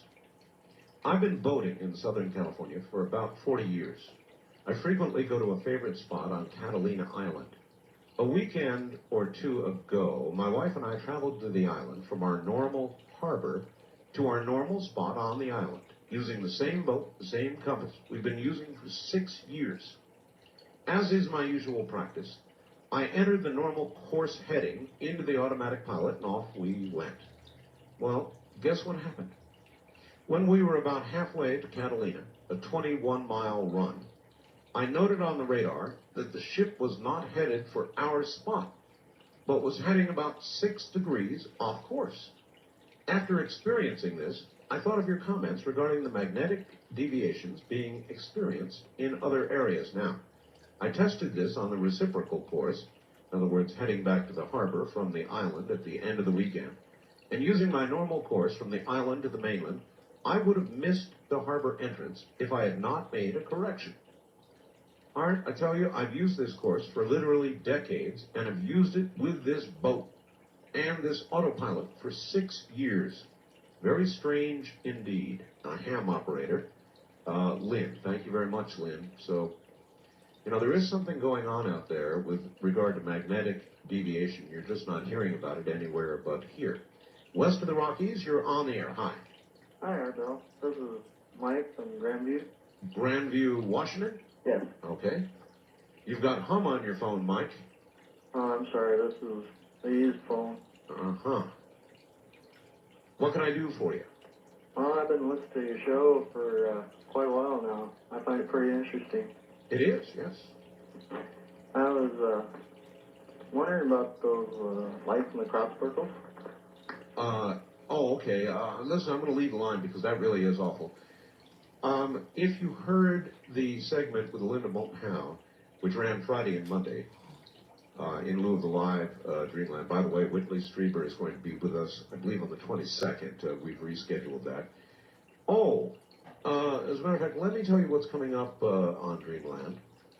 But first, let me just finish where I was going. She reported that we now appear to have a videotape of a crop circle actually being formed. In other words, actually caught on videotape in 9 seconds with spherical lights above it, dancing above it. So I'm looking forward to that evidence, and finally, perhaps we are getting somewhere on this crop circle business. September 15th on Dreamland, Dr. Richard Boylan, author of Extraterrestrial Contact and Human Responses. September 22nd, Whitley Strieber, abductee, author of Communion, and he's got new books out now. He'll tell you about those. September 29th, astronaut Dr. Brian O'Leary, author of Miracle in the Void. October 6th. Now, October, we devote pretty much to ghostly things, as you may know, culminating in our Ghost to Ghost show on Halloween. So October 6th begins it with Richard Sennett, author of The Haunted Southland. On October 20th, Amber Wolf, the Witch's Witch, author of Elemental Power. As you know, I have wanted to interview a witch. Amber Wolf will be coming up October 20th. October 27th, Dr. Philip Spander and Dr. Paul Schmoling, I believe it is, authors of Poltergeists and the Paranormal Fact Beyond Fiction. November 10th, Dr. Bruce Goldberg, author of Past Lives, Future Lives. November 24th, John Michael Greer, author of Paths of Wisdom, Principles and Practice of the Magical Kabbalah in Western Tradition. So that's quite a lineup of what's coming up on Dreamland. Just thought you might want to know. Listen, you've got to get to my webpage tonight. No matter what else you do, you have got to get up there and see this article, which is in full, printed by this this newspaper called The Times, which I understand is not a tabloid, though this is a very tabloidy article, I think. They never consulted me, never called me, they could have. It says, talk show host hiding saucer parts. Exclusive, learn the truth behind art parts. Feds ready to swoop. The entire article is there, and I think you'll get a kick out of it, so we put it up on the webpage. That is there, and so much more, brand new on the webpage. Take a look. It's www.artbell.com. www.artbell.com. East of the Rockies, you're on the air. Hello. Is this Art? It is, yes. Yeah, this is Maja from Jacksonville, Florida. How you doing? Yeah, I heard a while back you had an episode of Dreamland with vampires, about vampires. That's right. Yeah, I'm really sad I missed that one. So I would love to have called in and told you about the other side of the coin. Which werewolves. Werewolves? Yes. I didn't know. Werewolves are the other side of the vampire coin? Oh, yeah. How so? We are sworn enemies of the vampire, actually. We don't like each other a bit.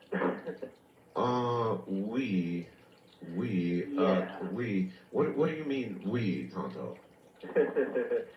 Yes. That means you are a vampire? No, I am a werewolf. You are a werewolf? Well, what you would call a werewolf. Well, that's fine. I mean, we don't play with words here. You're a werewolf. What does that boil down to meaning? I mean, what do you do as a werewolf?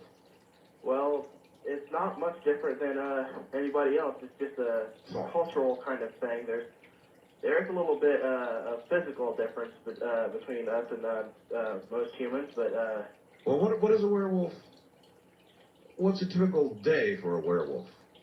Just pretty much anything like a human. We lead pretty human lives. The only difference is we have a little bit of heightened senses, and we better sense of smell. Stay away from vampires during the day. Better sense of smell. Yeah, and we can see a little bit into the infrared area, and What about your teeth? No, there's no teeth. Long teeth and How about hair? No general. We just look like everybody else. Well, then, how are we to discern you from the average guy on the street? Pretty much you don't. That's the idea. Well, werewolves, though, I mean, they occasionally, don't they attack people and eat them? No, that's Old wives' tale? Actually, it's vampire propaganda. Vampire propaganda. Mm-hmm. Sort of a kind of a jealousy or a hatred or. Yeah, pretty much. It's the most they can do to get us found out or just basically get the general populace after us is a plus on their side. Have you ever been identified by a vampire?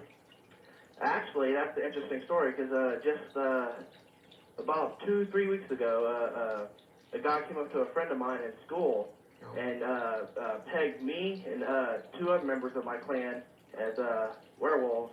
That's bad. And he wasn't a vampire. Because he pegged 3 vampires to go to that school. Well, I guess that's lucky for you. Actually, it's how can you know that he won't go to the vampires and identify the werewolves? That's what scares me. This guy was not a vampire, but he was able to peg us and some vampires, and well, think of his incredible bargaining position. Yeah. I have no idea what his game is. Now, you said school. Are you in school? Well, not me particularly. Not you? I'm going to Yes. SCJ right now. You're going what?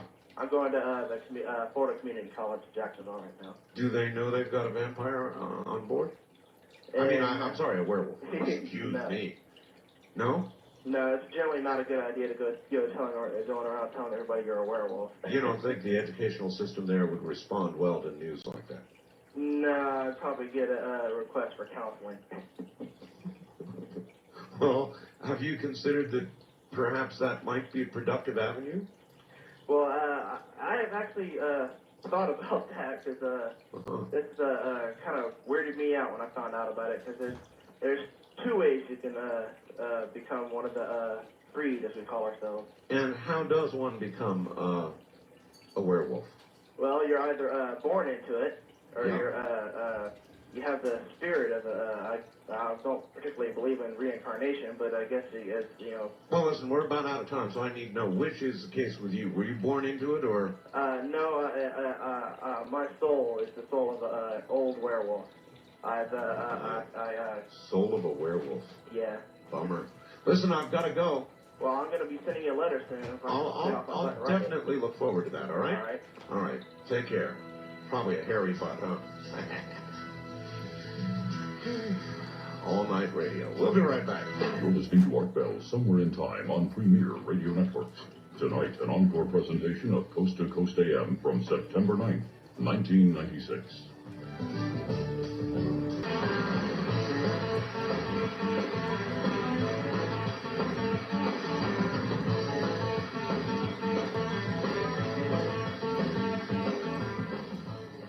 You're listening to Art Bell, Somewhere in Time on Premier Radio Networks.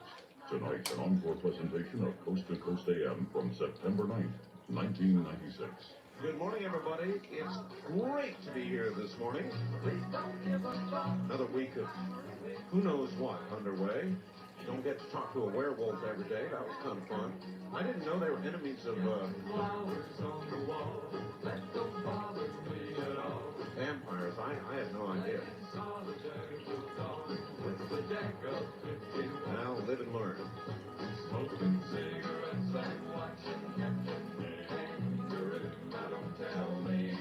Wild card line, you're on the air. Good morning. Hello, this is Lonnie from Wichita. How you doing? Pretty good. I'd like to read just one little short statement if I could. It will only take a few seconds. Is this your statement? No, it's not. No, it's not. Whose statement is it?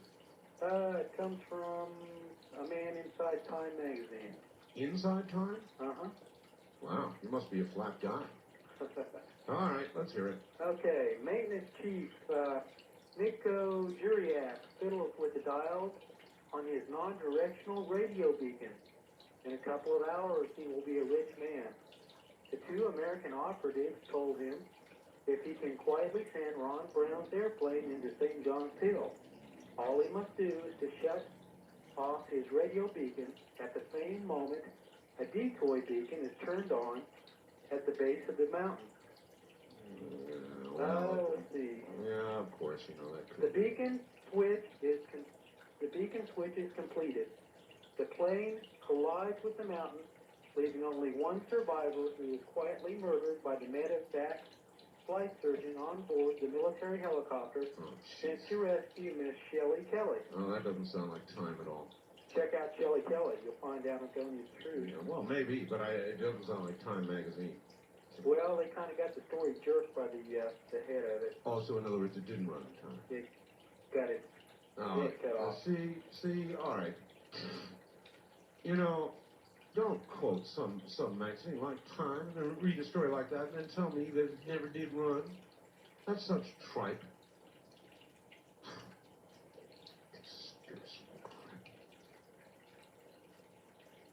Now, who do you suppose had Ron Brown killed? Think the President of the United States? I mean, that is what you're saying. The President of the United States had Ron Brown killed? Come on. Give me a break. I'm so sick of that stuff. You know, it is exactly that kind of stuff that I think actually helps President Clinton. People get so damn far out into ridiculous nonsense regarding political conspiracy that they actually end up helping the candidate. That's what I think's happened. I think it's to the point where people are at saturation with the Clinton bashing. Not that he doesn't deserve bashing in some counts, but it's gone way too far. And there's a sort of a saturation numbing effect after a while. And Bill Clinton did this, killed that person, killed this person. He'd be busy issuing orders to have people killed. Wouldn't be able to get anything else done. He killed all the people thought he killed. So I think it does a disservice to consideration of real issues. We're never going to get to that. I mean, there are real issues to be discussed in this coming choice, and that kind of stuff just washes everything else away. First time caller line, you're on the air. Hi. Art? Hello. How you doing? This is Al calling from Northern California. Hello, Al. How are you? Fine. I've been wanting to reach you for quite some time, and I'm surprised I got through. But anyway, I've been listening to your show for well over a year now, and with held my interest were the Egyptian discussions on the artifacts. Yes. And your Bigfoot and your arch part. Yes. Anyway, well, I may say about 25 years ago, I came into some artifacts myself, quite interesting. And at first when I purchased them, we thought they were Native American. I purchased them from a very old gentleman. What are these And, artifacts? well, about a year and a half ago, we finally found out through my research of 5 years that they're actually Neanderthal. Uh-huh. And what I have in my possession are You these, like Charlie's relatives or something? Pardon me? Nothing. Oh. Anyway, what I have in my possession are stone weapons and tools and heads that are carved in the likeness of half man and half ape, and some are baboon, and some are very gorilla and ape in shape, in form that is. Like example, on one stone, there's an effigy, a very thick-browed person, which is a male, and its little nose and its large lips. Don't people, when they come into your house and they see these things, I mean, how do you have them displayed? Are they in a glass case? No, I have them, what I'm doing is, I've kept them in wraps for quite some time because I had no idea what I had until a few years ago. We thought they were Native American Indians. I know, but when people come into your house and they see, heads and stuff. Well, no, I have them just stored away. I really don't have them on display. I think that's good. I really don't display them. I wouldn't do that, yeah. No, sir. And the thing is that on my research, in fact, over tonight on an archaeology show, they were saying how that if one single piece could be found in the Americas, the New World, it would change the entire evolution of mankind in the Americas. Well, think of what responsibility you have there. Well, the thing is that I have, a very large collection, and I've made contact with a very famous auction house. I'm waiting to hear back from them. Oh, you're going to sell them away for profit? Well, the thing is, I have so many pieces, and they're just sitting here. And I was wondering maybe some of your callers might know, because what's really interesting is that the gentleman you had on there discussing the Sphinx. Yeah. I have some stone carvings that are shaped like the Sphinx. I have others that remind me of Amun-Ra, the sun god. Well, I'll tell you what. Why don't you take some photographs and send me some photographs? All right, let's do that. Sure, I've already got some of the sketches also. Well, I don't want sketches. I want pictures. Sure. All right? Send me pictures, and I'll get them up on the web. Okay. All right, take care. God, kids. And he's going to auction them off. Oh, man.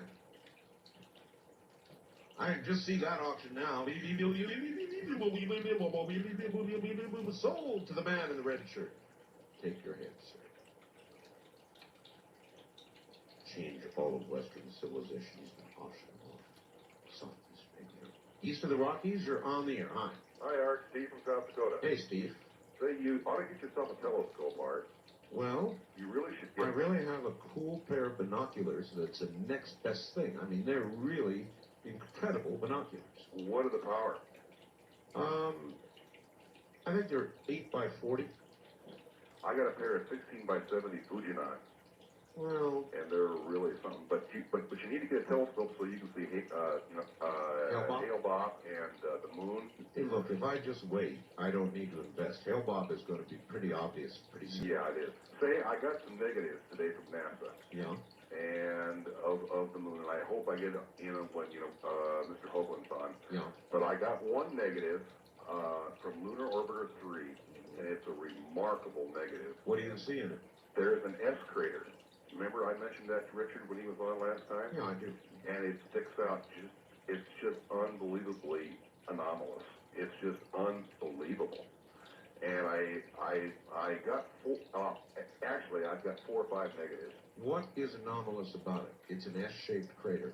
There's an S in the middle of the crater. You mean like a Superman symbol? Yes. Well, no. It's just like a line that was drawn, an S, a perfect S. Perfect. Huh? A perfect S. And I ordered 2 frames from Apollo 8, 1 from Apollo 10, and 2 from Apollo 14. And I'm sending these negatives down to Texas to a really good lab, and I'm having about 20 8x10s blown up of these. I got some of this stuff from Steckling's book. Well, I'll tell you what, Steve. Again, if you get an 8x10, fire it off to me, and I'll scan it, get it up to the website. Well, this S crater, is going to be as big as a 50-cent piece, and it's a 1/16 of an inch on the actual print. All right. Well, as I say, send it to me, and we'll get it up there for everybody to see. I sure will, sir. All right, Steve. Thanks. The web is just great for that. I mean, it's just great for that. Instead of talking about things and my trying to draw a word picture for you, I can let you see it for yourself. That's why I love it so much. You know, you can put your evidence where your mouth is. That's why I don't know how this paper got off of this stuff. Unbelievable. Talk show host hiding saucer parts. Exclusive. Learn the truth behind our parts. Feds ready to swoop. You got to read this article, I'm telling you.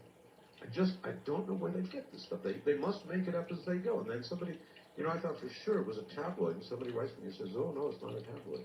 Well, it's not. Then they made it up as they went. They could have read. East of the Rockies, you're on the air, top of the morning. Yes, sir, Mr. Bell. It's a pleasure to speak with you again. I'm calling from Galveston, Texas. Galveston, yes, sir. I was wondering, when you ever have Stanford Friedman on again? I thought he was a very interesting man. He absolutely is. Stan is a good friend, and we can have him on again really any time. Stan's always willing to come on, so I'll try and fit him in. Okay, thank you. Okay, sir. Take care. Galveston. Houston, Galveston. KTRH, Houston. Big one. We got another big one coming in Texas soon, but they won't let me talk about it. They won't let me talk about it. West of the Rockies, you're on the air. Hi. Hi, Art. This is Antonio from Cherry Hills, Colorado. Yes, sir. I just wanted to say hi to you. Last time I saw you, we were at the golf course at Cherry Hills there. We were watching Arnold Palmer hit one in on the 8th hole. No, you got me mixed up with somebody else.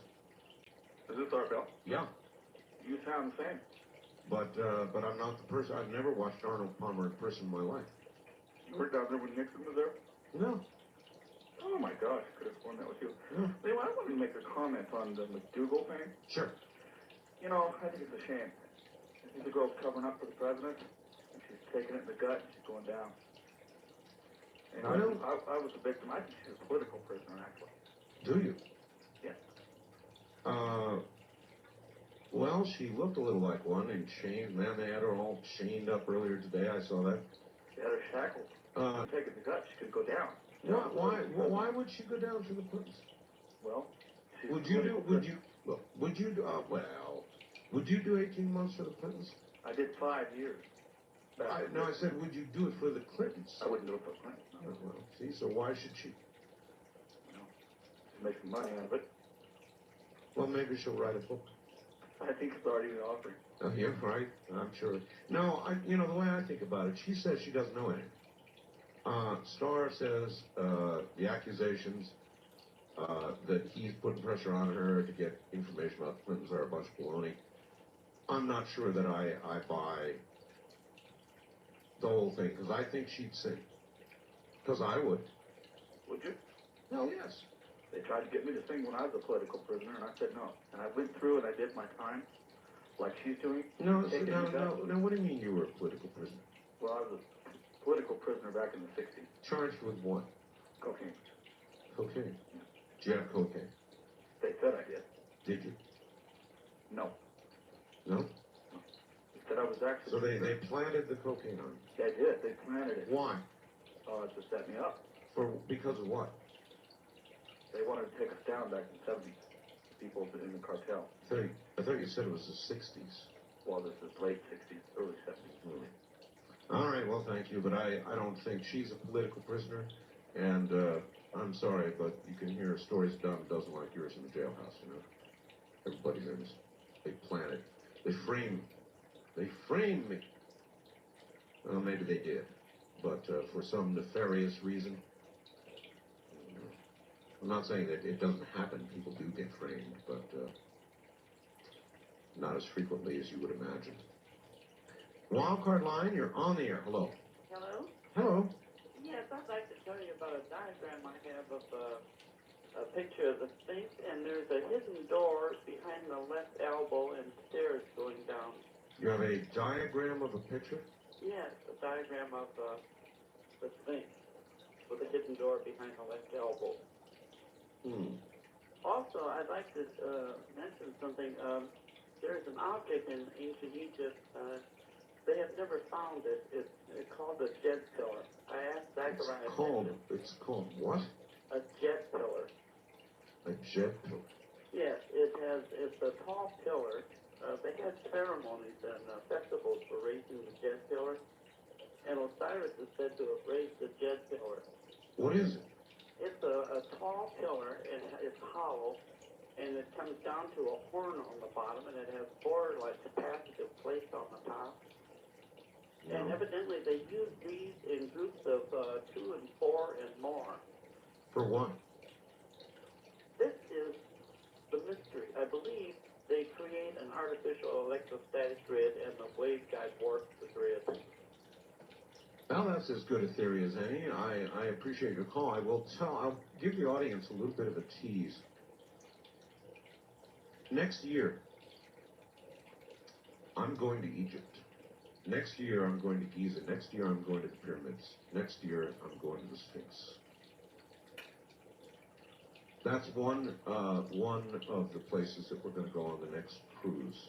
We're going to go into Alexandria, Egypt, and North Africa. Then we're going to travel to Cairo, and we're going to go to the pyramids. It's kind of a secret. It's not even official yet. It's going to be. And I have the itinerary of the next trip, the countries we're going to visit. We're going to go to every terror capital in the world, including Athens. And I'll go and grab that thing and after the top of the hour tell you where we're going. But the one place that we're going that I really, really, really want to get to is the pyramids. I have become convinced. I really have, with regard to the pyramids, and something I want to get done in my life is to personally see and walk into a pyramid. So I'm going to do that next year. Doesn't that sound cool? East of the Rockies, you're on the air. Good morning. Good morning. Hi. Hello. Hello. Am I talking to Art? Good guess. Okay, I was going to tell you, could you elaborate more on the anti-gravity machine that you found in Finland? Well, I've got the story on it. It is a very convincing, credible story, and there's been a lot of scientific inquiry. And instead of elaborating on it right now, I'll wait till Mr. Hoagland gets here, and he can tell you precisely about it. I can tell you this, that it has been documented that everything above this machine weighs less. In other words, they had it down in one of the bottom floors, and as you went up through, it was a tall building. And as they went up through the floors, every single item, when this machine is on, weighs less. That, my friend, is indeed anti-gravity. Well, okay, and have you heard any more about, at the end of the Sphinx, or at the beginning where the head is at, there's supposed to be some, like a chamber? Yes, I've heard a great deal about it, and of course we've had many guests on about that, as I just finished saying. Incidentally, toward the end of this month, Graham Hancock and his co-author, Mr. Bilal, are coming to America, and we're going to have them both back on again. You know what I think would be really cool is if we could get Graham to come down when we go to Egypt, if we could get Graham to fly down from London and give us a tour. Wouldn't that be cool? I sort of thought of that recently. Now, I'm way out ahead of things here, and I haven't even asked Graham about it, but I thought that would be particularly an interesting thing to do, and to have Graham give the group the tour. I don't know if that could be done, but it's worth a shot.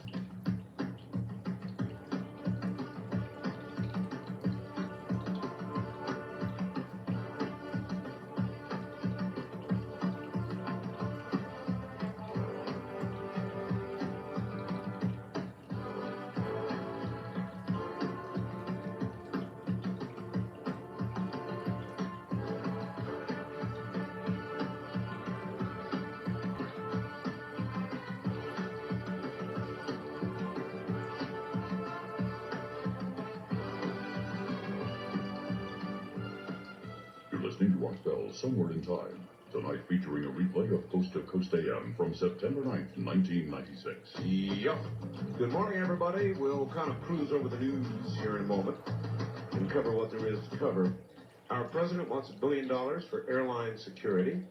One wonders whether some of that money perhaps ought to go for electronic countermeasures to be installed in 747s.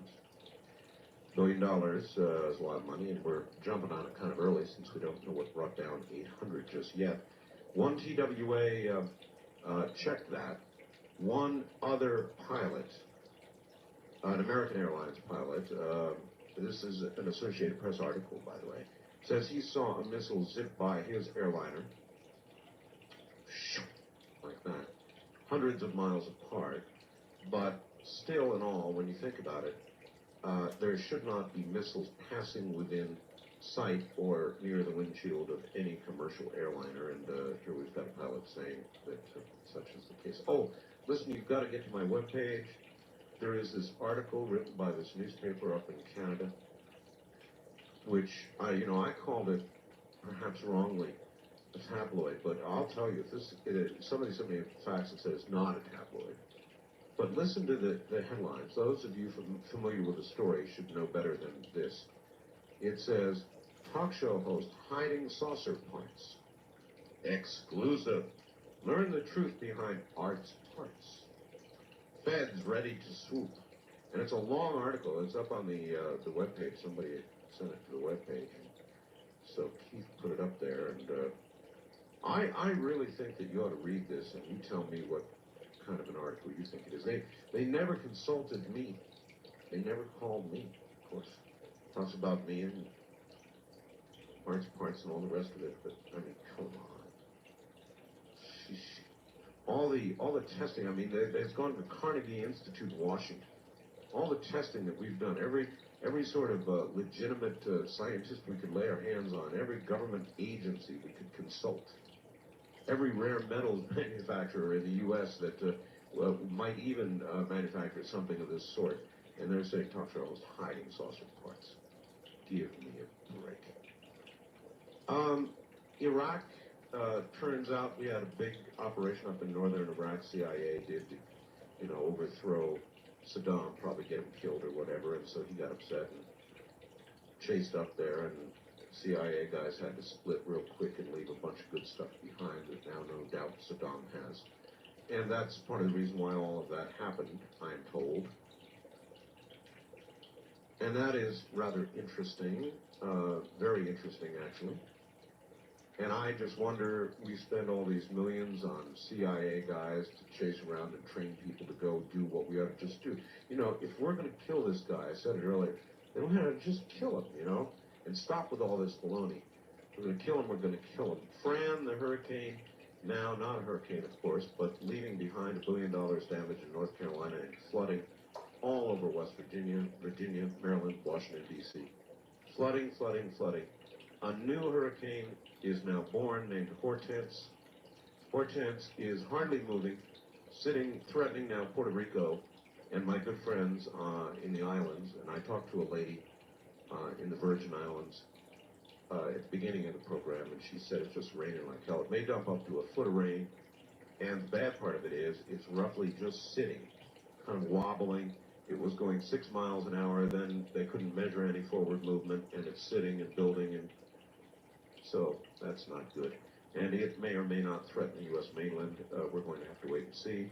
I got a call from Harry Brown's headquarters. They said, hey, Art, the night of the debates, how would you like to have Harry Brown on? I thought, what a cool idea. You know, Clinton and Dole will debate. I think the Election Commission is going to meet the Debate People Commission, and they're not going to let Harry Brown in. I really doubt they're going to let the little Texan in either. I think this year they're not going to. I could be wrong, and I hope I am wrong, but I think the odds are that they're not going to be allowed in. And so if that turns out to be the case, the offer is to have Harry on the show, and he apparently would like to be on the program, so I'm kind of all for it. I think it'd be kind of fun just to write down the questions that the candidates debate and then throw them to Harry, and then we can all get an idea of what it would be like if they had allowed some other point of view, whether I agree with it or not, into the debates, and let Harry answer right here on the air. What do you think? Good idea? You guys like that idea? Should I do it? They're offering, and I'm honored they're offering. We're also talking a little bit about Susan McDougal. Somebody called up and said that she's protecting the Clintons, taking it in the gut for the Clintons, and I don't think so. She says she doesn't know anything that will damage them. And my view is that if she did, she'd sing. And of course, there's a lot of disagreement about that, because a lot of people want to believe that she's got all these secrets that bring the Clintons down. Mike sends me the following. Art, if Susan McDougal sang, who would protect her? Well, to me, the obvious answer is, Mike, her song would protect her. And if she's going into a federal correctional institution, which I guess she is, right? For, what, 18 months? Isn't that what she got? Or is it more, 2.5 years? I forget. Whatever it is. She would sing to keep herself out of prison. Moreover, with regard to protection, her song would protect her. If anything, if she really did have all these terrible secrets, then once she was inside a federal correctional institution, her life wouldn't be worth 2 cents. Wouldn't be worth 2 cents. You know, if what you imagine to be true is true, that's where they'd get her. Because they'd figure, I mean, I'm just playing now with your theory or conspiracy theory. If the Clintons would do her in for what she knows, then once she was in jail, she'd have no protection at all. The other hand, if she sang like a bird, she'd have all kinds of protection, because Starr wouldn't have put her in jail. And once she has sung the song, then the song is there for all to hear. There's no point in doing anything to her, because the song has been sung, if you follow me, Mike. So it seems to me, with regard to what you asked, who would protect her, her song would protect her. All right. I want to give out the international number, and I don't do that enough. I know it. I keep forgetting it. We have got a toll-free international line. I don't care where you are in the world. You can call us toll-free. Really, it won't cost you anything. And I know a lot of people listen on the internet, and a lot of people are able to hear our big 50,000-watt stations out of the country. So whether you're in Europe or Asia or South America, Central America, if you want to call us, here's how to do it. Call and get the AT&T operator, or get the country code for your country and dial that, and then call 800-893-0903. Let me say that again. Get the AT&T operator for your country, or the USA Direct Access code number, then dial 800, or have her dial for you, 800-893-0903. That line is open all the time that I'm on the air. 800-893-0903.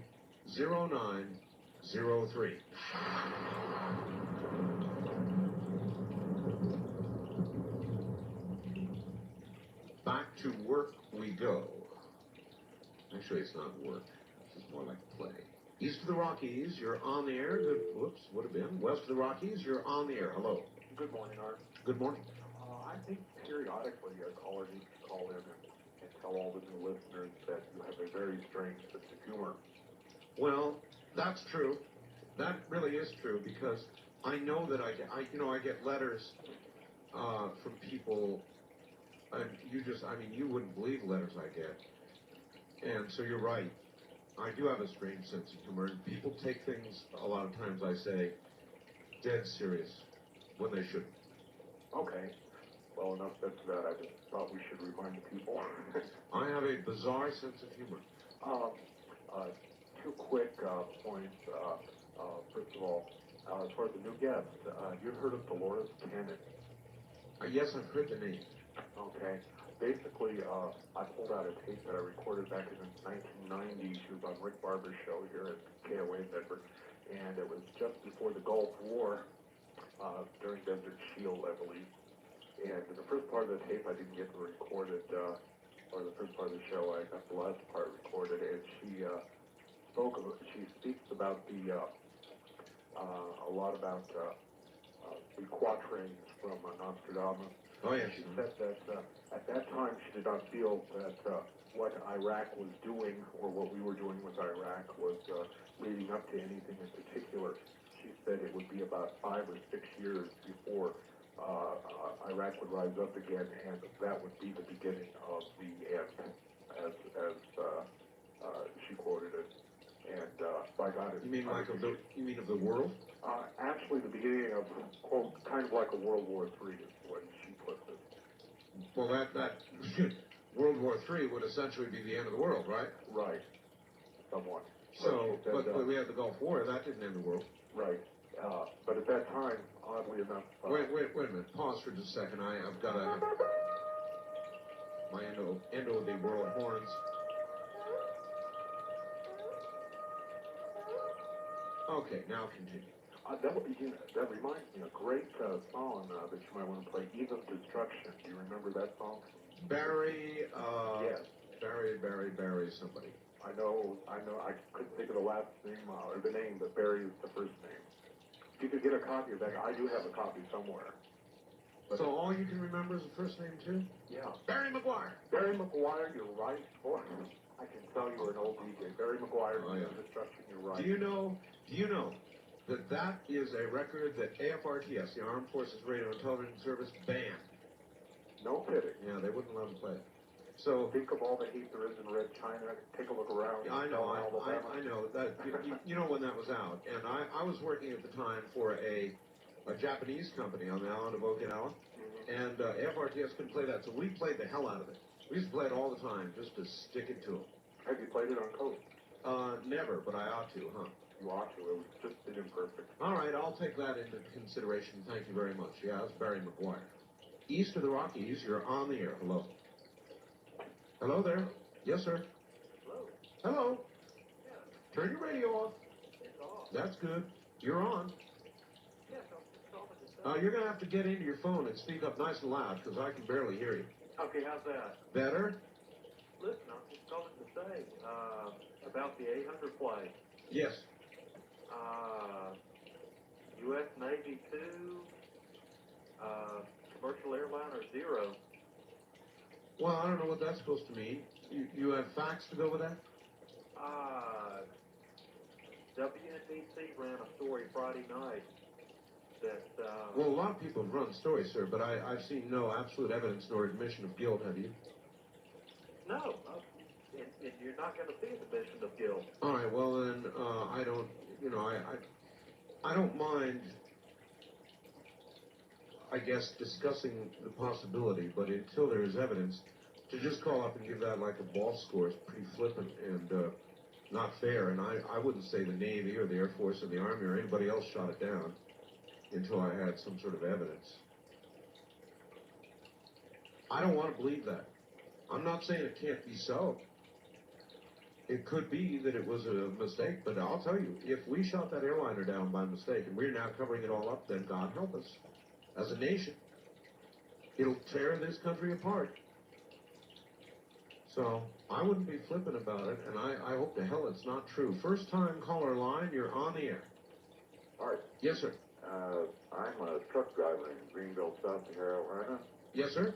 And once in a while I'm able to pick up your program, and I enjoy it very much, and I wanted to get more information. about Major Ed's name and Courtney Brown, the name of Courtney Brown's book? Cosmic Voyage. Cosmic Voyage. I'm probably going to have Courtney Brown on because Major Dame said a few things about Courtney, not awful, but not totally favorable, and so I thought I'd give Courtney an opportunity to respond. But you know what would really be cool? To have Courtney Brown and Ed Dames on together. Now, would that be cool or what? Yes, it would. Probably won't happen. One of the big reasons that I enjoy your the things that you're talking about is 12 years ago I had a couple heart attacks and followed by bypass surgery, and I've had out-of-body experiences, near-death experiences, and then recently, in the last 6 months, I got interested in reading The Celestine Prophecy and The Tenth Insight by Redfield. Yes. Have you ever had either he or his wife on your show? No, sir. Not yet. That would be good. There are, all right. Well, thank you. There are a few people out there we have missed. But we'll get them. I am a big believer in these near-death experiences, and I am convinced, I am absolutely convinced that there is a life after death, that what is within us, and I'm going to be very generic about this to the disappointment of many, continues in some form. An afterlife. I do believe in an afterlife. And I will doggedly pursue guests and people who are doing legitimate investigation into these areas. I saw a Showtime thing the other night. It was very good, actually. That reminded me of the program we did last night, actually Friday night, Saturday, about vibration. About the fact that we are living in a certain vibration. In other words, all life is an animation. And this dimension is produced by a specific, very specific vibration. Of course, it was science fiction. And, but it was very good, and it was echoes of what we were discussing the other night. Very, very, very interesting stuff, and I'm going to try to pursue somebody in one of those areas. But near death, after death, it all may be pretty much the same thing, and it may be a dimensional sort of thing. And I don't want to get too specific, because I can't be. It's just a theory. However, it is one that I want to pursue in the greater pursuit of trying to find out if there is anything after this life. I can't think of any greater question we all are curious about. West of the Rockies, you're on the air. Hello. Hello, Art. Hi. Yeah, about Saddam Hussein. Yes, sir? Okay. You're saying we should dust him. I got my own theory about this. Okay. When Bush first went in there, when we first went over there, Bush said, we're not going there to take out Saddam Hussein. Right. Okay. If we'd have taken out Saddam Hussein and destroyed his army, and him along with it, the Saudis and the Kuwaitis would have came up to us and said, thank you very much, United States of America, now Yankee, go home. We wouldn't have a military presence in there anymore, or a political presence. In other What do you words, think about that? well, I think that we've still got plenty of enemy left with Iran. Yeah, but still, we're there. I mean, your premise here is that we would have no enemy, so they'd say goodbye. Yeah. I don't necessarily buy all that, and Iran would still be there, and probably whoever would take over in Iraq would not necessarily ultimately be friendly to us. So I don't know. Look, I'm not saying we should have taken the army out totally, or totally disabled Iraq, but in terms of dusting Saddam, yes, sir, I think we ought to do that. I mean, instead of planning all kinds of CIA guys and spending zillions of dollars and all that baloney. Yeah, if you're going to kill him, kill him. Yeah. That's all. Yeah. All right, thank you. Okay, and one other thing. Yes? On that story about the guy who had these figurines carved by Native North American Indians. Oh, the heads, yeah. Yeah.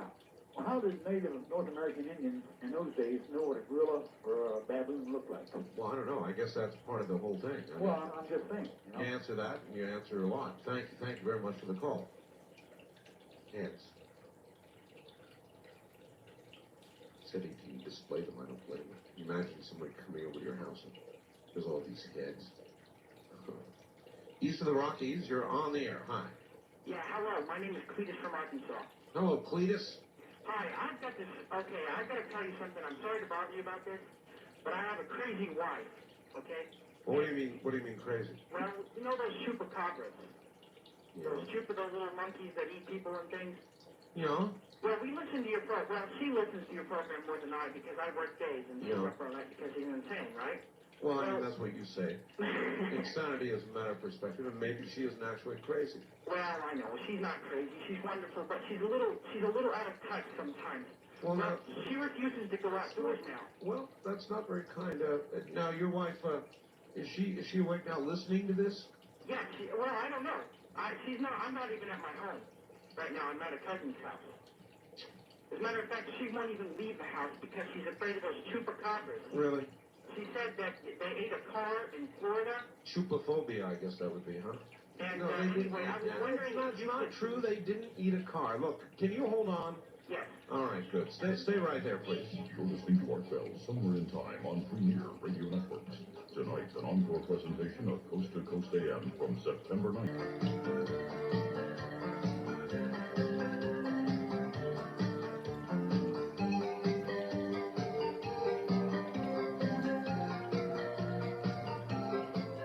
Premier Radio Networks presents Art Bell, Somewhere in Time.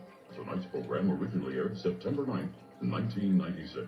It is, and I have a man on the line with a chupaphobic wife. Chupaphobia.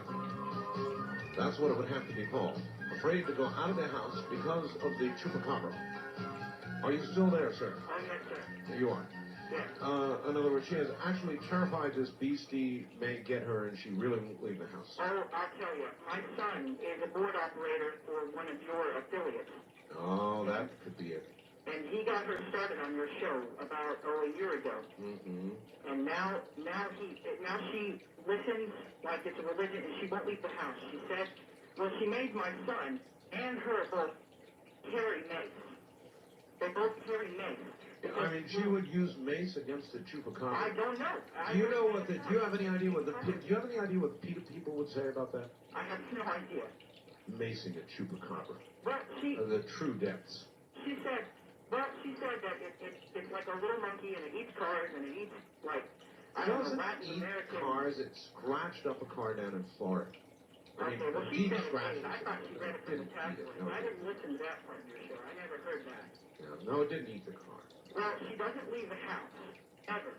Daytime or nighttime anymore. She quit her job. I'm not kidding you, dude. And it's more than just that. She's afraid of everything. That's her number one fear now, and she's on this kick. And I wish you, because you're like the authority that I know of. I mean, I'm in Arkansas. There's no authorities of anything here. Well, there's Bill Clinton. I mean, he still carries some weight there, right? Well, he may be a chupacabra. I don't know. But anyway, he doesn't carry any weight here. We don't even have, well, this is lucky that we have a telephone. I wish you would tell her that it's safe to walk outside the house because she doesn't listen to her husband or her son or anybody else. Amanda only listens to Art Bell. Amanda, it's safe to leave the house. Now, having said that, if she gets chupid, it's not going to be my fault. But I mean, if she gets chupid, I don't think she'll complain about it. Well, you've got a good point there. Amanda, it's safe to leave the house. All right, sir, I've got to run. Thank you. Good luck to you and your chupified wife. That's horrible. I mean, you're afraid of leaving the house because of it. I mean, there is more of a chance of being struck by lightning than there is of being eaten by a chupacabra. Wildcard line, you're on the air. Hello. Morning, Art. Good morning. How are you? I am reasonably well, actually. Okay. I'm glad to hear it. Where are you? I'm in Gardena. All right. Southern California. Right. KBC Lane. Right. Yes, sir. Okay, Art. I haven't been able to come in contact with the Greenland. Why not? I don't know. Why don't you try 840 KVEG from Las Vegas? Yeah, I get that, but Well, it carries Dreamland. I can't get it that good, Art. Well, get a better radio then, because they got a big signal down there. So that means you have a lousy radio. No, pretty good one. But I can get you, but it kind of fades in and out. But I mean, of course it does. Eventually, KABC will carry Dreamland. In fact, if the KBC people down there would be very, very nice and give KBC a call or write them a letter about Dreamland, I'm sure they would start thinking about it harder. Okay, Art, I wonder... Or get angry at me, one of the two. Yeah, right. Art, I wonder if you could give us maybe an update on the Arts Park. Well, of course, there's extensive testing going on. They've been to Carnegie. I mean, do you have a computer? Yes. You do? All right. Well, go up to my webpage. There's a big article up there about Arts Parts. I mean, you won't believe it. It's entitled Talk Show Host Hiding Saucer Parts. You're going to love it. So go up there and take a look. Also, I will give you another update, and that is the parts, incredibly, the parts found are now in possession of the Roswell Museum, have been tested, and they've done electron scanning microscope work on them, and there are 16 layers. Now, that's something Linda Howe said, but I got those photographs are now up on my website also. And so if you want to see, you know, it's amazing that the parts that were sent to me and the parts that were sent to New Mexico have that in common. Mine, bismuth, magnesium, and zinc, somewhat considerably more rare elements, but both of them layered in a very similar manner, or actually dissimilar, but the layering itself is similar, and that is amazing. And so we've got those electron scanning microscope photographs up there, as well as the ones of my parts, of course. So, my parts, just parts, Arts Parts, whatever you want to call them. And you ought to take a look at that. It's this layering business is amazing. Call us toll-free at 1-800-618-8255. Hold it. Tom, you're not allowed to give your last name on the air. Turn your radio off, Tom. That's number one. Okay, I got it off. And number two, please don't give us your last name, just your first name. Tom in Nashville, right? No, Madisonville, Kentucky. Boy, I missed that one by a mile. Okay. Well, you're on the air. Okay. Proceed. Okay. Who am I talking to? A robot. A robot. To speak to Art Bell, say, Art Bell now. Okay, Mr. Art, I'm kind of interested in this stuff you've been talking about. Outer space stuff? What have you been talking about here on the show here? Well, how can you be interested if you're not sure what we're talking about? Well, because I'm a dumb old boy from Kentucky. Well, people in Kentucky can still think, can't they? Well, I'm trying to think. I'm trying to get to where you're at. Nope. Is it a lost satellite or what? What's he picked up here? Is it what? What kind of outfit has he picked up here that he got in a museum? What outfit is it? It's a museum. I'm not sure what you mean. Well, Art been talking about this stuff to the people about those hiding saucer parts. I picked that up earlier today, you know, out of the mail, and I looked at that and said, oh my God, look, it's a tabloid. But, you know, now I'm told it isn't a tabloid. It's tabloid-like, anyway. Hiding saucer parts. Give me a break. Where would they get something like that? We have been so public with this, intentionally been so public with it. I mean, every result, every scientific result that we've received has been publicized, up there for everybody to see. We've documented carefully every step we've taken, and you get a headline like that. Talk shows hiding saucer parts. That's really insulting. So, I mean, you know, in a nutshell, without giving you the specifics, which would take all night, I'm not going to do it. I'm not going to bore the audience to death with that. That's the gist of it. I've got these parts, and testing continues. So there.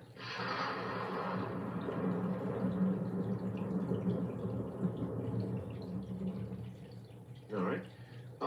By the way, this guy who wrote this article, sticking in my craw, this Nick Kelly.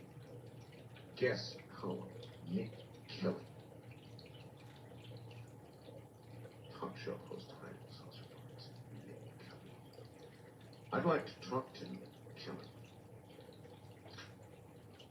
Nick, I'd like to talk to you. Some expression you got there on your face, bud. I'm getting a lot of requests to repeat this, so I'm going to repeat it. It is a summary of the world. It's not very frequent that you can read something like this or ever get something like this, and I will put it up on the web. Everybody's asking me to do that.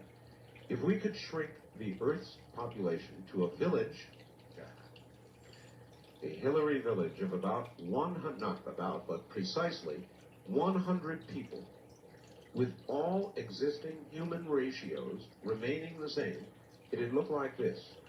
There would be 57 Asians, 21 Europeans, 14 from the Western Hemisphere, North and South, and 8 Africans.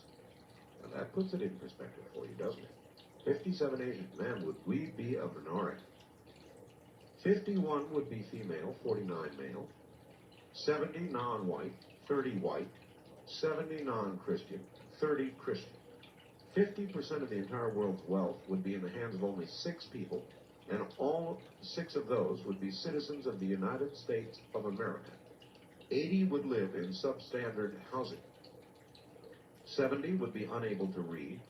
50 would suffer malnutrition. 1 would be near death, 1 near birth. Only one would have a college education. No one would own a computer. When one considers our world from such an incredibly compressed perspective, the need for both tolerance and understanding becomes glaringly apparent. Isn't that cool? And a good friend of mine, Jerry Lewine, sent that to me by email, and I thought you would enjoy that. Incidentally, my email address is artbell@aol.com. artbell@aol.com. If you would like to send me a fax, you can do so by dialing area code 702-727-8499. 702-727-8499. Never, ever more than 3 pages, because it goes into memory first. Anything in excess of 3 pages is dumped before it prints. East of the Rockies, you're on the air. Hi. Hi. Hello. I'm calling from San Antonio again, and I want to talk to you about Flight 800. Yes, sir. And, there's always rumors that start... I hear an echo in the background. So do I. That makes 2 of us. Just bear with it, do the best you can. Okay.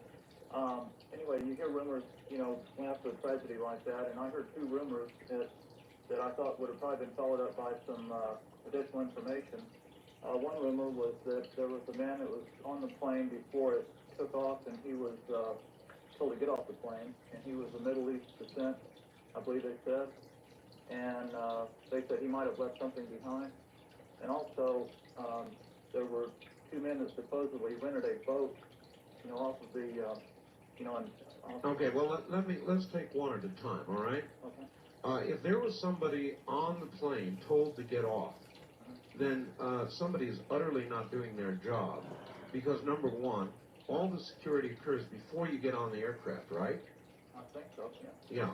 Yeah. The magnetic thing you go through, and the scanning, and the search of the bags, all of that occurs before you get on the airplane. So if he was on the airplane already, he should have been cleared. And if they had to kick him off the airplane, then there should have been something that would have caused the authorities to hold whoever that was. Wouldn't that make sense to you? Yes, it would, but the thing is, you can take on, carry on baggage, and... Yeah, but they either look through or X-ray and more your carry-on baggage. All of it? And if they did find something that was in his carry-on baggage after he got on the aircraft, then the authorities should have held him. Okay, the other rumor I heard was that there were 2 men that rented a boat, and they brought it back later after the explosion. Yes, the FBI has been looking into that. They've had people swarming over that side of Long Island, interviewing people, trying to get information about that. And look, they've said it themselves. They know more than they are telling us. Oh, really? Oh, yeah. They're not telling us the whole Let me ask you, if there are men that are suspicious, why don't they put out some composite sketches where they could help with, witnesses identifying? Well, I think the answer is they haven't gotten to that stage. Thank you. They don't have anybody like that. Or they would have certainly done so by now. Or at least one would hope they would have done so by now. Wildcard line, you're on the air. Hi. Hey, Ken, that's in California. Hey. Hey, you know what? Every time I hear you say arts parts, I always think like arms and legs and gizzards and stuff. I was like, wow, that is, okay, interesting. Absolutely fresh parts. You know, In that the publishers that publish Amber Wolf, that lady you're going to have on, Yeah. they have this other author, his name is Raymond Buckland, and I'd love for you to interview him. He wrote a book called Witchcraft from the Inside. Well, yeah, but don't you want to hear from Amber, who is a real witch? Well, see, there you are. Okay. Well, I mean, you can only do one thing at a time, and we're trying to move through all kinds of fascinating, different topics. I know next month sounds really fascinating. Yeah. You know, I was thinking, October always is. We go out of our way with the ghost shows in October. oh, you know what? I have a prediction to make. I predict that scientists are going to find out that crop circles are made by suction. By what? Suction? Suction. Yeah, now you remember that, okay? Because you didn't remember when I predicted the coming of your part. But wait a minute now. That would, if it was suction, it would have to be suction from below the earth. I don't know, but I was... I mean, think about that for a minute, because the crops are absolutely mashed down flat. So if suction is the thing, unless you're thinking of, remember those, when you were a kid, you had those little dart guns? And it would stick to your forehead? That's not the impression I got. Well, suction, the only way to do it is down from below the earth. Well, you know what else I was thinking? What? For anti-gravity, wouldn't it be neat if you could have an anti-gravity bed? You know, and levitate in the air? Yeah. And then you shut it off when you wake up in the morning? Of course, Think what it would do for your back. I mean, you just flip it on, and you weigh about a quarter of what you would weigh. I mean, you wouldn't want to be totally weightless. Well, yeah, I know. But I've been trying to work it out. How do you get out of bed? Gravity bed. My God. Wouldn't that be cool? Well, the possibilities are endless. And yeah, I was thinking you could lift heavy things, too, because, like, I was trying to lift my TV and weighs like 75 pounds. I think the wow, that's an anti-gravity thing. You could just press a button. an anti-gravity bed would make you a multi-billionaire. I know. Well, let's get started. Well, you know, I guess they're now presently trying to develop and enhance the anti-gravity.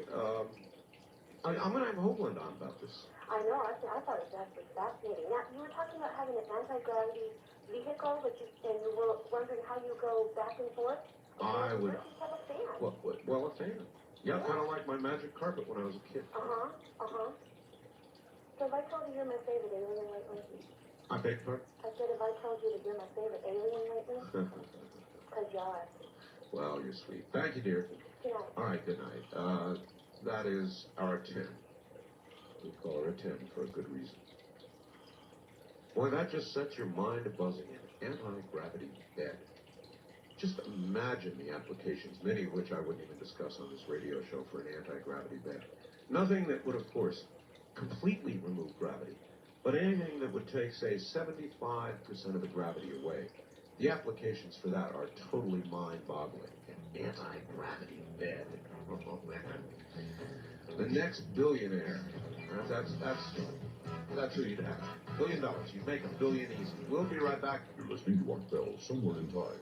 Tonight featuring a replay of Coast to Coast AM from September 9th, 1996.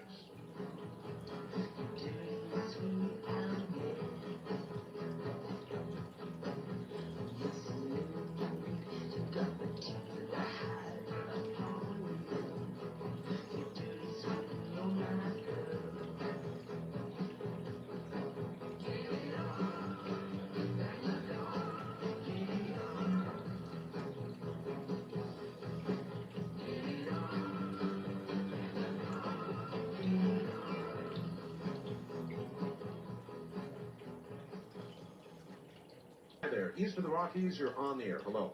Hello, Art. This is Cindy, Kansas City, Missouri. Hello, Cindy KCMO.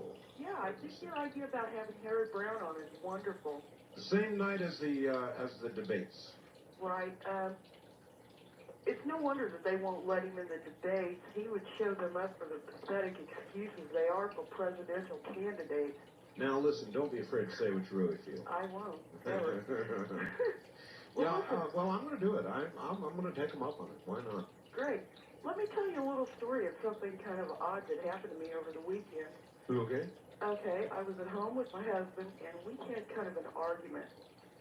And it was raining outside, and I grabbed my umbrella, and I went down the street to a new fountain that they had just built. And on the ground around the fountain, they have these bricks that people could send money in and get their name inscribed in them, and then they inlaid them into the walkway around the Kind of building. like the Hollywood sidewalk deal, right? Oh yeah, on similar bricks. to that. I've got it, yeah. So I'm up there and I'm walking around and I'm reading the names, and looking, and I came across one that said, in memory of Cindy L., and it said my last name. You found your own brick? I found a brick that was in memory to someone with my name. Did you see Rod Serling anywhere? Well, I kind of felt like I had walked into the Twilight Zone. Oh, that would totally freak me out. It was very strange. Is it still there? Yeah, as a matter of fact, I had to bend down and touch it to make sure it was really there. I think I'd do some inquiry about that. Don't tell the bricklayers that, the reports of your death have been greatly exaggerated in Brickdom. I came home and told my husband about it, and he said, "You didn't know that I had that put in there, did you?" That's right, no more fights as of now. Well, thank you, Art. If you're good for a year, the brick comes out. Uh-huh. I guess. All right, thanks for the call. Thanks a lot. That's really weird. That's really weird. I wouldn't like that at all. In memory of, in your name in the brick. Very bad. Very bad.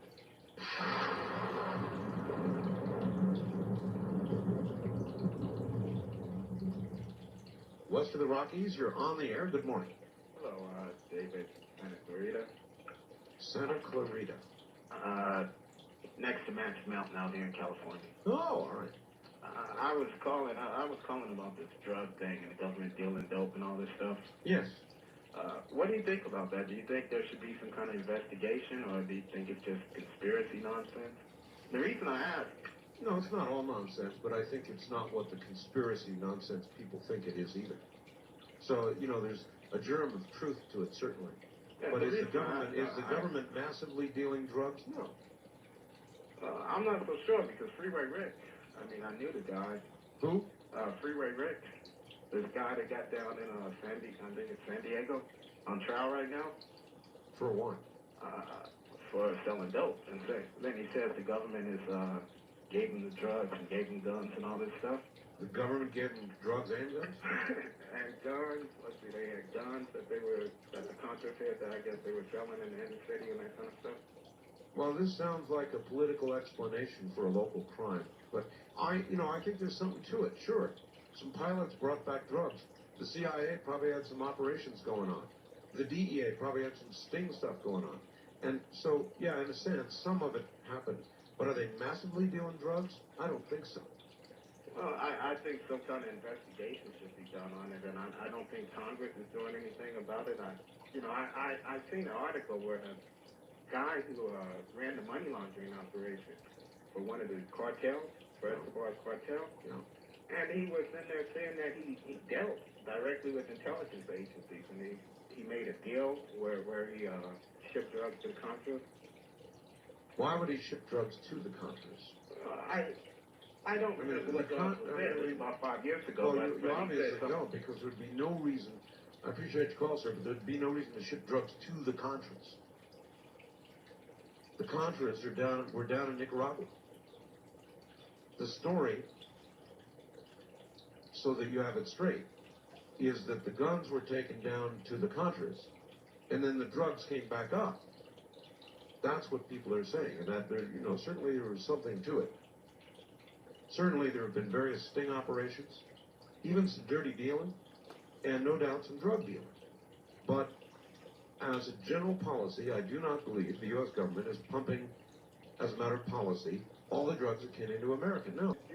The music that you have for Dreamland, that's the composer that's listed there? Yeah, it's the O of Pleasure. Oh. All right? Listen, I got to run. Thank you very much for the call. Yeah, the webpage is a reflection of the program. And it's never the same. I don't want it to be the same. I don't want this program to be the same. Do you think I could come on here for 5 hours every night, do the same thing every night? Like a bunch of these guys do? Clinton bashing 5 hours a night? No, thank you. I couldn't handle that, and I doubt the audience could either. So I don't. Well, all time do different stuff. Why not? I mean, radically different. I prefer that. And I think the audience does too. Anyway, that's what we're going to do on this program. Other, programs can do what they want. First time caller line, you're on the air. Hello? This is John from Brandenburg, Kentucky. Hello, John. What can I do for you? This is Art Bell. Yes, sir. You opened up a can of worms there about... Sir, my entire show is worms.